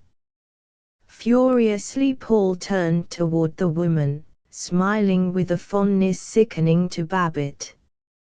"May want to introduce you. Mrs. Arnold, this is my old acquaintance, George Babbitt." "Pleasmeech," growled Babbitt, while she gurgled, "Oh, I'm very pleased to meet any friend of Mr. Riesling's, I'm sure." Babbitt demanded, "Be back there later this evening, Paul." "I'll drop down and see you." "No, we better lunch together tomorrow." "All right, but I'll see you tonight, too, Paul. I'll go down to your hotel, and I'll wait for you." Chapter XXI. He sat smoking with the piano salesman, clinging to the warm refuge of gossip, afraid to venture into thoughts of Paul. He was the more affable on the surface as secretly he became more apprehensive, felt more hollow. He was certain that Paul was in Chicago without Zilla's knowledge, and that he was doing things not at all moral and secure. When the salesman yawned that he had to write up his orders, Babbitt left the hotel, in leisurely calm. But savagely he said "Campbell Inn," to the taxi driver. He sat agitated on the slippery leather seat, in that chill dimness which smelled of dust and perfume and Turkish cigarettes. He did not heed the snowy lake front, the dark spaces and sudden bright corners in the unknown land south of the Loop. The office of the Campbell Inn was hard, bright, new, the night clerk harder and brighter. "Yep," he said to Babbitt. "Mr. Paul Riesling registered here?" "Yep." "Is he in now?" "Nope." "Then if you'll give me his key, I'll wait for him." "Can't do that, brother. Wait down here if you wanna." Babbitt had spoken with the deference which all the clan of good fellows give to hotel clerks. Now he said with snarling abruptness, I may have to wait some time. I'm Riesling's brother-in-law. I'll go up to his room. Do I look like a sneak thief?" His voice was low and not pleasant. With considerable haste the clerk took down the key, protesting, "I never said you looked like a sneak thief. Just rules of the hotel. But if you want to." On his way up in the elevator, Babbitt wondered why he was here. Why shouldn't Paul be dining with a respectable married woman? Why had he lied to the clerk about being Paul's brother-in-law? He had acted like a child. He must be careful not to say foolish dramatic things to Paul. As he settled down he tried to look pompous and placid. Then the thought, suicide. He'd been dreading that, without knowing it. Paul would be just the person to do something like that. He must be out of his head or he wouldn't be confiding in that dried-up hag. Zilla, oh, damn Zilla, how gladly he'd throttle that nagging fiend of a woman. She'd probably succeeded at last, and driven Paul crazy. Suicide. Out there in the lake, way out, beyond the piled ice along the shore. It would be ghastly cold to drop into the water tonight. Or, throat cut, in the bathroom. Babbitt flung into Paul's bathroom. It was empty. He smiled, feebly. He pulled at his choking collar, looked at his watch, opened the window to stare down at the street, looked at his watch, tried to read the evening paper lying on the glass-topped bureau, looked again at his watch. 3 minutes had gone by since he had first looked at it. And he waited for 3 hours. He was sitting fixed, chilled, when the doorknob turned. Paul came in glowering. "Hello," Paul said. "Been waiting?" "Yeah, little while." Well, what?" "Just thought I'd drop in to see how you made out in Akron." "I did all right." "What difference does it make?" "Why, gosh, Paul, what are you sore about? What are you butting into my affairs for?" "Why, Paul, that's no way to talk. I'm not butting into nothing. I was so glad to see your ugly old phiz that I just dropped in to say howdy." "Well, I'm not going to have anybody following me around and trying to boss me. I've had all of that I'm going to stand." "Well, gosh, I'm not. I didn't like the way you looked at May Arnold, or the snooty way you talked." "Well, all right then. If you think I'm a Buttinsky, then I'll just butt in. I don't know who your May Arnold is, but I know doggone good and well that you and her weren't talking about tar roofing, no, nor about playing the violin, neither. If you haven't got any moral consideration for yourself, you ought to have some for your position in the community. The idea of your going around places gawping into a female's eyes like a lovesick pup. I can understand a fellow slipping once, but I don't propose to see a fellow that's been as chummy with me as you have getting started on the downward path and sneaking off from his wife, even as cranky a one as Zilla, to go woman chasing. Oh, you're a perfectly moral little husband." "I am, by God. I've never looked at any woman except Myra since I've been married, practically, and I never will. I tell you there's nothing to immorality. It don't pay. Can't you see, old man, it just makes Zilla still crankier. Slight of resolution as he was of body, Paul threw his snow-beaded overcoat on the floor and crouched on a flimsy cane chair. Oh, you're an old bloward, and you know less about morality than Tinker, but you're all right, Georgie. But you can't understand that, I'm through.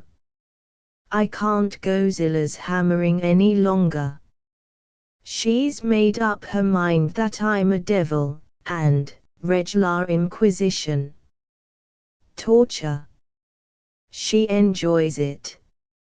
It's a game to see how sore she can make me. And me, either it's find a little comfort, any comfort, anywhere, or else do something a lot worse. Now this Mrs. Arnold, she's not so young, but she's a fine woman and she understands a fellow, and she's had her own troubles. Yeah. I suppose she's one of these hens whose husband doesn't understand her. I don't know. Maybe. He was killed in the war. Babbitt lumbered up, stood beside Paul patting his shoulder, making soft apologetic noises.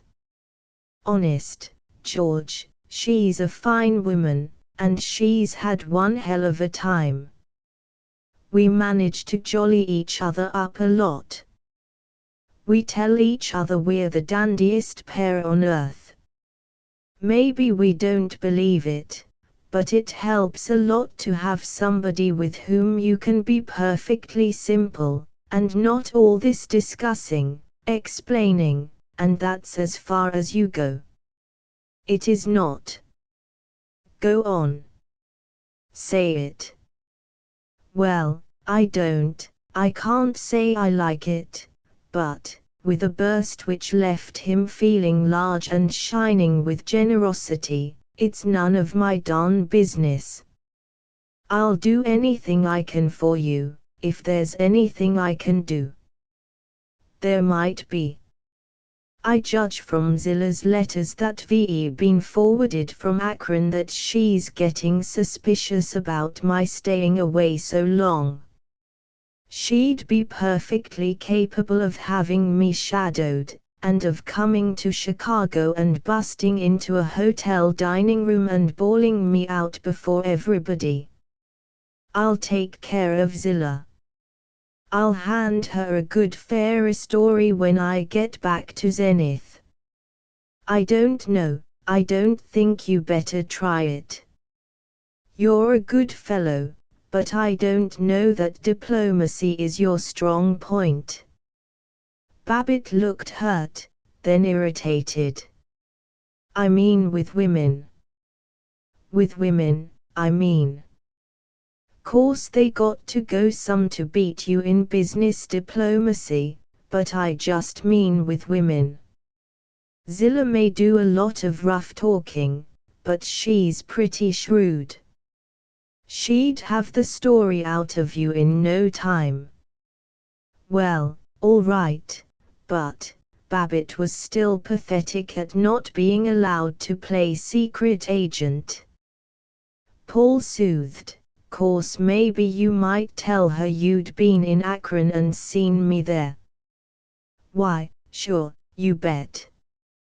Don't I have to go look at that candy store property in Akron? Don't I? Ain't it a shame I have to stop off there when I'm so anxious to get home? Ain't it a regular shame? I'll say it is. I'll say it's a doggone shame. Fine.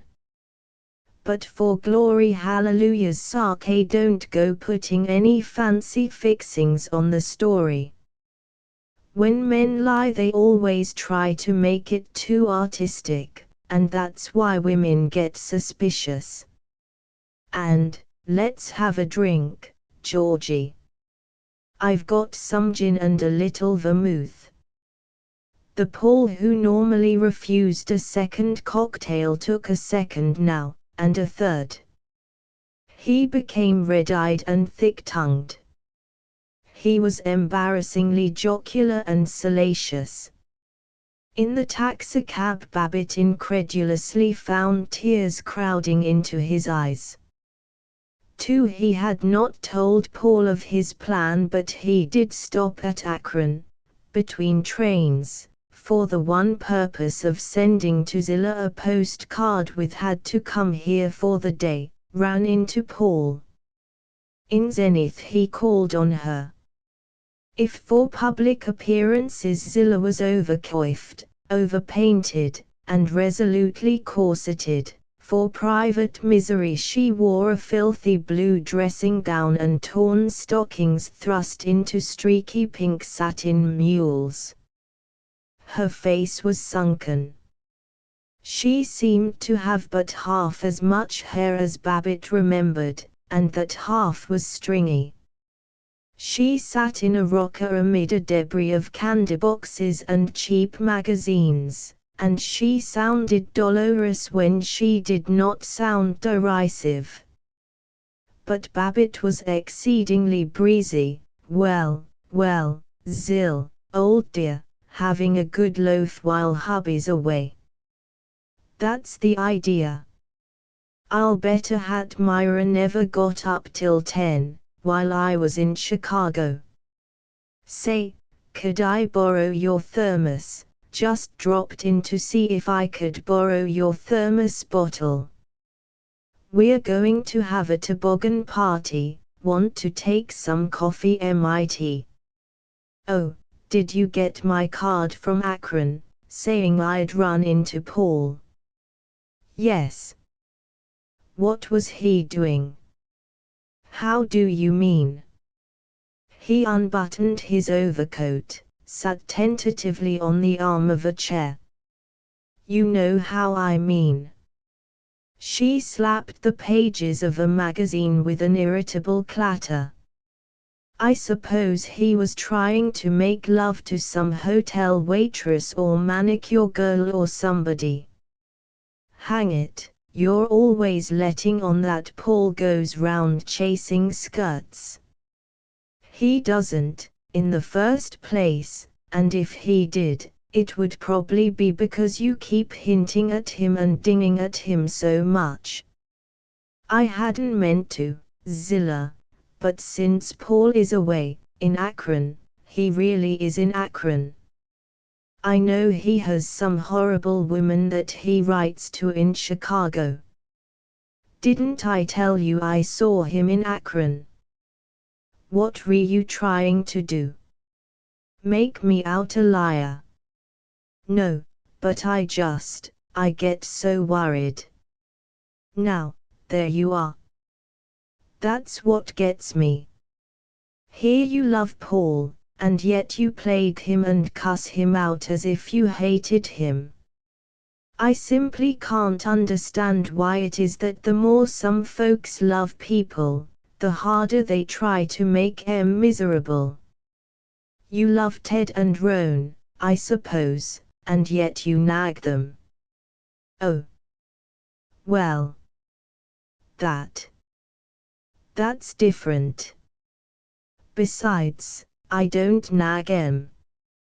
Not what you'd call nagging.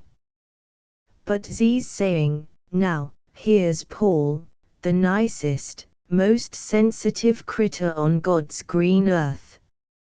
You ought to be ashamed of yourself the way you pan him. Why, you talk to him like a washerwoman. I'm surprised you can act so doggone common, Zilla. She brooded over her linked fingers. Oh, I know. I do go and get mean sometimes, and I'm sorry afterwards. But, oh, Georgie, Paul is so aggravating. Honestly, I've tried awfully hard, these last few years, to be nice to him, but just because I used to be spiteful, Or I seemed so. I wasn't, really. But I used to speak up and say anything that came into my head, and so he made up his mind that everything was my fault. Everything can't always be my fault, can it? And now if I get to fussing, he just turns silent, oh, so dreadfully silent, and he won't look at me, he just ignores me. He simply isn't human. And he deliberately keeps it up till I bust out and say a lot of things I don't mean. So silent, oh, you righteous men. How wicked you are. How rotten wicked. They thrashed things over and over for half an hour. At the end, weeping drably, Zilla promised to restrain herself. Paul returned 4 days later, and the Babbitts and Rieslings went festively to the movies and had chop suey at a Chinese restaurant. As they walked to the restaurant through a street of tailor shops and barber shops, the two wives in front, chattering about cooks, Babbitt murmured to Paul, "Zill seems a lot nicer now." Yes, she has been, except once or twice. But it's too late now. I'm not going to discuss it, but I'm afraid of her. There's nothing left. I don't ever want to see her. Someday I'm going to break away from her. Somehow. Chapter XXI. The International Organization of Boosters Clubs has become a world force for optimism, manly pleasantry, and good business. Chapters are to be found now in 30 countries. 920 of the 1,000 chapters, however, are in the United States. None of these is more ardent than the Zenith Boosters Club. The second March lunch of the Zenith Boosters was the most important of the year, as it was to be followed by the annual election of officers. There was agitation abroad. The lunch was held in the ballroom of the Ahern House. As each of the 400 boosters entered, he took from a wallboard a huge celluloid button announcing his name, his nickname, and his business. There was a fine of 10 cents for calling a fellow booster by anything but his nickname at a lunch, and as Babbitt jovially checked his hat, the air was radiant with shouts of "Hello, Chit," and "How are you, Shorty," and "Top o' the morning, Mac." They sat at friendly tables for 8, choosing places by lot. Babbitt was with Albert Booz the merchant tailor, Hector Sibold of the Little Sweetheart Condensed Milk Company, Emil Wengert the jeweler, Professor Pumphrey of the Rightway Business College, Dr. Walter Gorbutt, Roy Teagarten the photographer, and Ben Berkey the photo engraver. One of the merits of the Boosters Club was that only 2 persons from each department of business were permitted to join, so that you at once encountered the ideals of other occupations, and realized the metaphysical oneness of all occupations: plumbing and portrait painting, medicine and the manufacture of chewing gum. Babbitt's table was particularly happy today, because Professor Pumphrey had just had a birthday, and was therefore open to teasing. "Let's pump about how old he is," said Emil Wengert. "No, let's paddle him with a dancing pump," said Ben Berkey. But it was Babbitt who had the applause, with "Don't talk about pumps to that guy. The only pump he knows is a bottle. Honest, they tell me he's starting a class in home brewing at the Ole College." At each place was the Boosters Club booklet, listing the members. Though the object of the club was good fellowship, yet they never lost sight of the importance of doing a little more business. After each name was the member's occupation. There were scores of advertisements in the booklet, and on one page the admonition, "There's no rule that you have to trade with your fellow boosters, but get wise, boy, what's the use of letting all this good money get outside of our happy family?" And at each place, today, there was a present, a card printed in artistic red and black. Service and boosterism. Service finds its finest opportunity and development only in its broadest and deepest application and the consideration of its perpetual action upon reaction. I believe the highest type of service, like the most progressive tenets of ethics, senses unceasingly and is motived by active adherence and loyalty to that which is the essential principle of boosterism, good citizenship in all its factors and aspects. Dad Peterson. Compliments of Dadberry Peterson Advertising Corporation ads, not fads. At Dad's the boosters all read Mr. Peterson's aphorism and said they understood it perfectly. The meeting opened with the regular weekly stunts. Retiring President Virgil Gunch was in the chair, his stiff hair like a hedge, his voice like a brazen gong of festival. Members who had brought guests introduced them publicly. This tall red-headed piece of misinformation is the sporting editor of the press, said Willis Igems, and H. Hazen, the druggist, chanted, "Boys, when you're on a long motor tour and finally get to a romantic spot or scene and draw up and remark to the wife, 'This is certainly a romantic place,' it sends a glow right up and down your vertebrae. Well, my guest today is from such a place, Harper's Ferry, Virginia, in the beautiful Southland, with memories of good old General Robert E. Lee and of that brave soul, John Brown, who, like every good booster, goes marching on." There were two especially distinguished guests, the leading man of the Bird of Paradise Company, playing this week at the Dodsworth Theatre, and the mayor of Zenith, the Honorable Lucas Prout. Virgil Gunch thundered, "When we managed to grab this celebrated thespian off his lovely aggregation of beautiful actresses, and I got to admit I butted right into his dressing room and told him how the boosters appreciated the high-class artistic performance he's giving us. And don't forget that the treasurer of the Dodsworth is a booster and will appreciate our patronage, and when on top of that we yank his owner out of his multifarious duties at City Hall, then I feel we've done ourselves proud." And Mr. Prout will now say a few words about the problems and duties.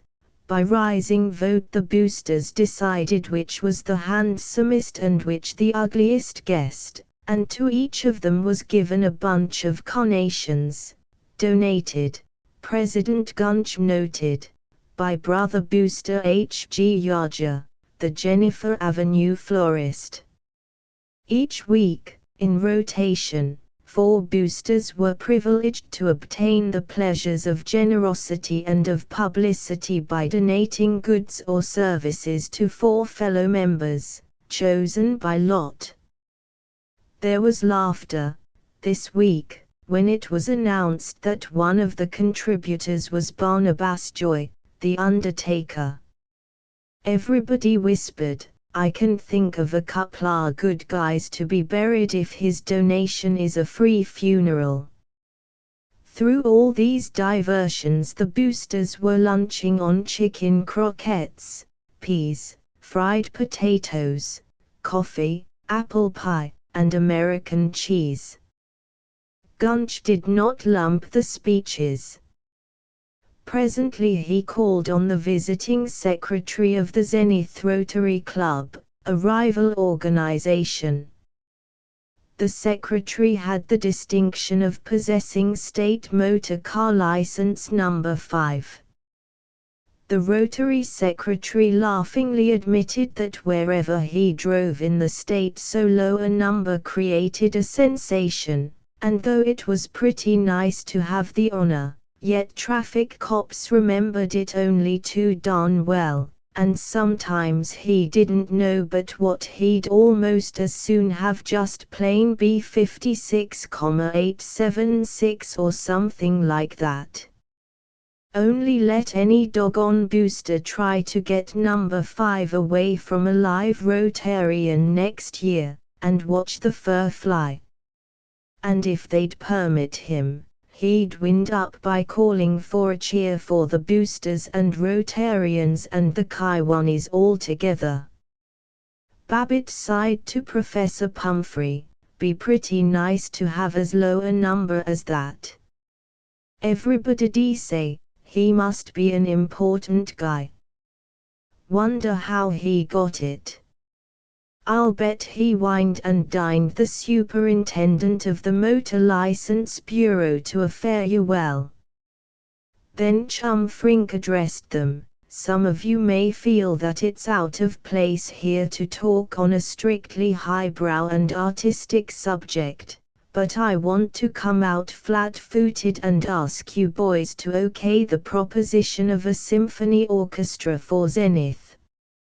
Now, where a lot of you make your mistake is in assuming that if you don't like classical music and all that junk, you ought to oppose it.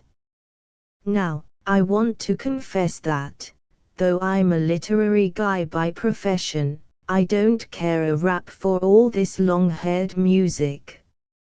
I'd rather listen to a good jazz band any time than to some piece by Beethoven that hasn't any more tune to it than a bunch of fighting cats, and you couldn't whistle it to save your life. But that isn't the point. Culture has become as necessary an adornment and advertisement for a city today as pavements or bank clearances.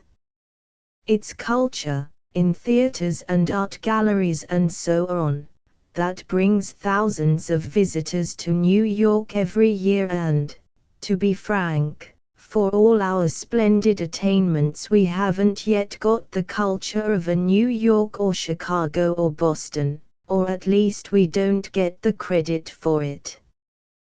The thing to do then, as a live bunch of go-getters, is to capitalize culture, to go right out and grab it. Pictures and books are fine for those that have the time to study 'em, but they don't shoot out on the road and holler, "This is what little old Zenith can put up in the way of culture." That's precisely what a symphony orchestra does do. Look at the credit Minneapolis and Cincinnati get. An orchestra with first-class musicians and a swell conductor, and I believe we ought to do the thing up brown and get one of the highest-paid conductors on the market, providing he ain't a Hun. It goes right into Beantown and New York and Washington. It plays at the best theaters to the most cultured and moneyed people. It gives such class advertising as a town can get in no other way, and the guy who is so short-sighted as to grab this orchestra proposition is passing up the chance to impress the glorious name of Zenith on some big New York millionaire that might establish a branch factory here. I could also go into the fact that for our daughters who show an interest in highbrow music and may want to teach it, having an A1 local organization is of great benefit. But let's keep this on a practical basis. and I call on you good brothers to whoop it up for culture and a world-beating symphony orchestra." They applauded. To a rustle of excitement, President Gunch proclaimed, "Gentlemen, we will now proceed to the annual election of officers." For each of the 6 offices, 3 candidates had been chosen by a committee. The second name among the candidates for vice president was Babbitt's. He was surprised. He looked self-conscious. His heart pounded. He was still more agitated when the ballots were counted and Gunch said, "It's a pleasure to announce that Georgie Babbitt will be the next assistant gavel wielder. I know of no man who stands more stanchly for common sense and enterprise than good old George. Come on, let's give him our best long yell." As they adjourned, 100 men crushed in to slap his back. He had never known a higher moment. He drove away in a blur of wonder. He lunged into his office, chuckling to Miss McGowan, "Well, I guess you better congratulate your boss. Been elected vice president of the Boosters." He was disappointed. She answered only, "Yes, oh, Mrs. Babbitt's been trying to get you on the phone." But the new salesman, Fritz Weilinger, said, "By golly, Chief, say, that's great, that's perfectly great. I'm tickled to death. Congratulations." Babbitt called the house, and crowed to his wife, "Heard you were trying to get me, Myra. Say, you got to hand it to little Georgie, this time. Better talk careful. You are now addressing the vice president of the Boosters Club. Oh, Georgie, pretty nice, huh? Willis Igems is the new president, but when he's away, little ole Georgie takes the gavel and whoops them up and introduces the speakers, no matter if they are the governor himself, and, George. Listen. It puts him in solid with big men like Doc Dilling and, George. Paul Riesling, yes, sure, I'll phone Paul and let him know about it right away. Georgie. Listen. Paul's in jail. He shot his wife, he shot Zilla, this noon. She may not live. Chapter XXIII. He drove to the city prison, not blindly, but with unusual fussy care at corners, the fussiness of an old woman potting plants. It kept him from facing the obscenity of fate. The attendant said, "No, you can't see any of the prisoners till 3:30, visiting hour."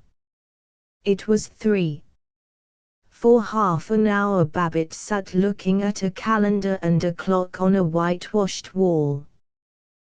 The chair was hard and mean and creaky. People went through the office and, he thought, stared at him.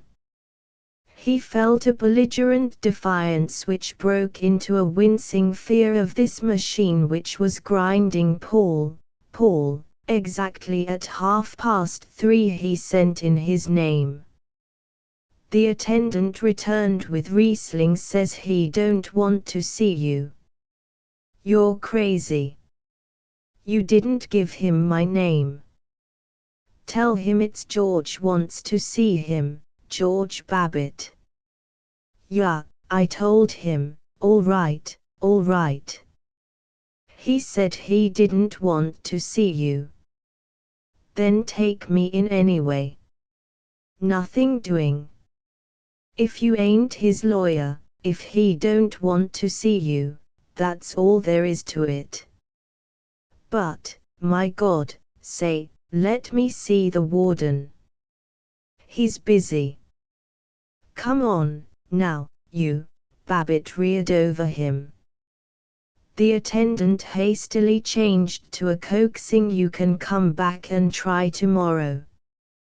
Probably the poor guy is off his nut." Babbitt drove, not at all carefully or fussily, sliding viciously past trucks, ignoring the truckman's curses.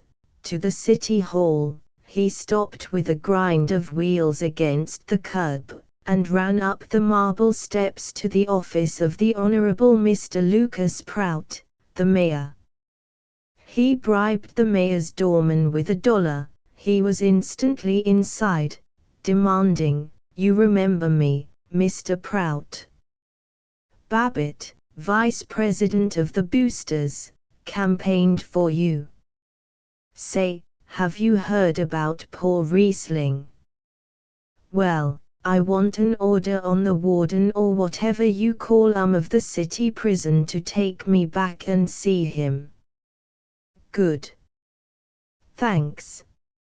In 15 minutes he was pounding down the prison corridor to a cage where Paul Riesling sat on a cot, twisted like an old beggar, legs crossed, arms in a knot, biting at his clenched fist.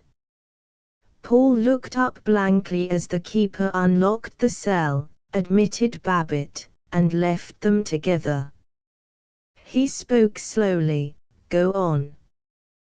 Be moral." Babbitt plumped on the couch beside him. "I'm not going to be moral. I don't care what happened. I just want to do anything I can. I'm glad Zilla got what was coming to her." Paul said argumentatively, "Now, don't go jumping on Zilla. I've been thinking, maybe she hasn't had any too easy a time. Just after I shot her, I didn't hardly mean to, but she got to deviling me so I went crazy, just for a second, and pulled out that old revolver you and I used to shoot rabbits with, and took a crack at her. Didn't hardly mean to. After that, when I was trying to stop the blood, it was terrible what it did to her shoulder, and she had beautiful skin. Maybe she won't die. I hope it won't leave her skin all scarred. But just afterward, when I was hunting through the bathroom for some cotton to stop the blood, I ran onto a little fuzzy yellow duck we hung on the tree one Christmas, and I remembered she and I'd been awfully happy then. Hell. I can't hardly believe it's me here." As Babbitt's arm tightened about his shoulder, Paul sighed, "I'm glad you came. But I thought maybe you'd lecture me, and when you've committed a murder, and been brought here and everything." There was a big crowd outside the apartment house, all staring, and the cops took me through it. "Oh, I'm not going to talk about it anymore." But he went on, in a monotonous, terrified insane mumble. To divert him, Babbitt said, "Why, you got a scar on your cheek." "Yes. That's where the cop hit me. I suppose cops get a lot of fun out of lecturing murderers, too." He was a big fellow. "And they wouldn't let me help carry Zilla down to the ambulance." "Paul. Quit it. Listen, she won't die, and when it's all over you and I'll go off to Maine again. And maybe we can get that May Arnold to go along. I'll go up to Chicago and ask her. Good woman, by golly. And afterwards I'll see that you get started in business out west somewhere, maybe Seattle. They say that's a lovely city." Paul was half smiling. It was Babbitt who rambled now. He could not tell whether Paul was heeding, but he droned on till the coming of Paul's lawyer, P.J. Maxwell, a thin, busy, unfriendly man who nodded at Babbitt and hinted, if Riesling and I could be alone for a moment. Babbitt wrung Paul's hands, and waited in the office till Maxwell came pattering out. "Look, old man, what can I do?" he begged. "Nothing. Not a thing." "Not just now," said Maxwell. "Sorry. Got to hurry. And don't try to see him. I've had the doctor give him a shot of morphine, so he'll sleep." It seemed somehow wicked to return to the office. Babbitt felt as though he had just come from a funeral. He drifted out to the city hospital to inquire about Zilla. She was not likely to die, he learned.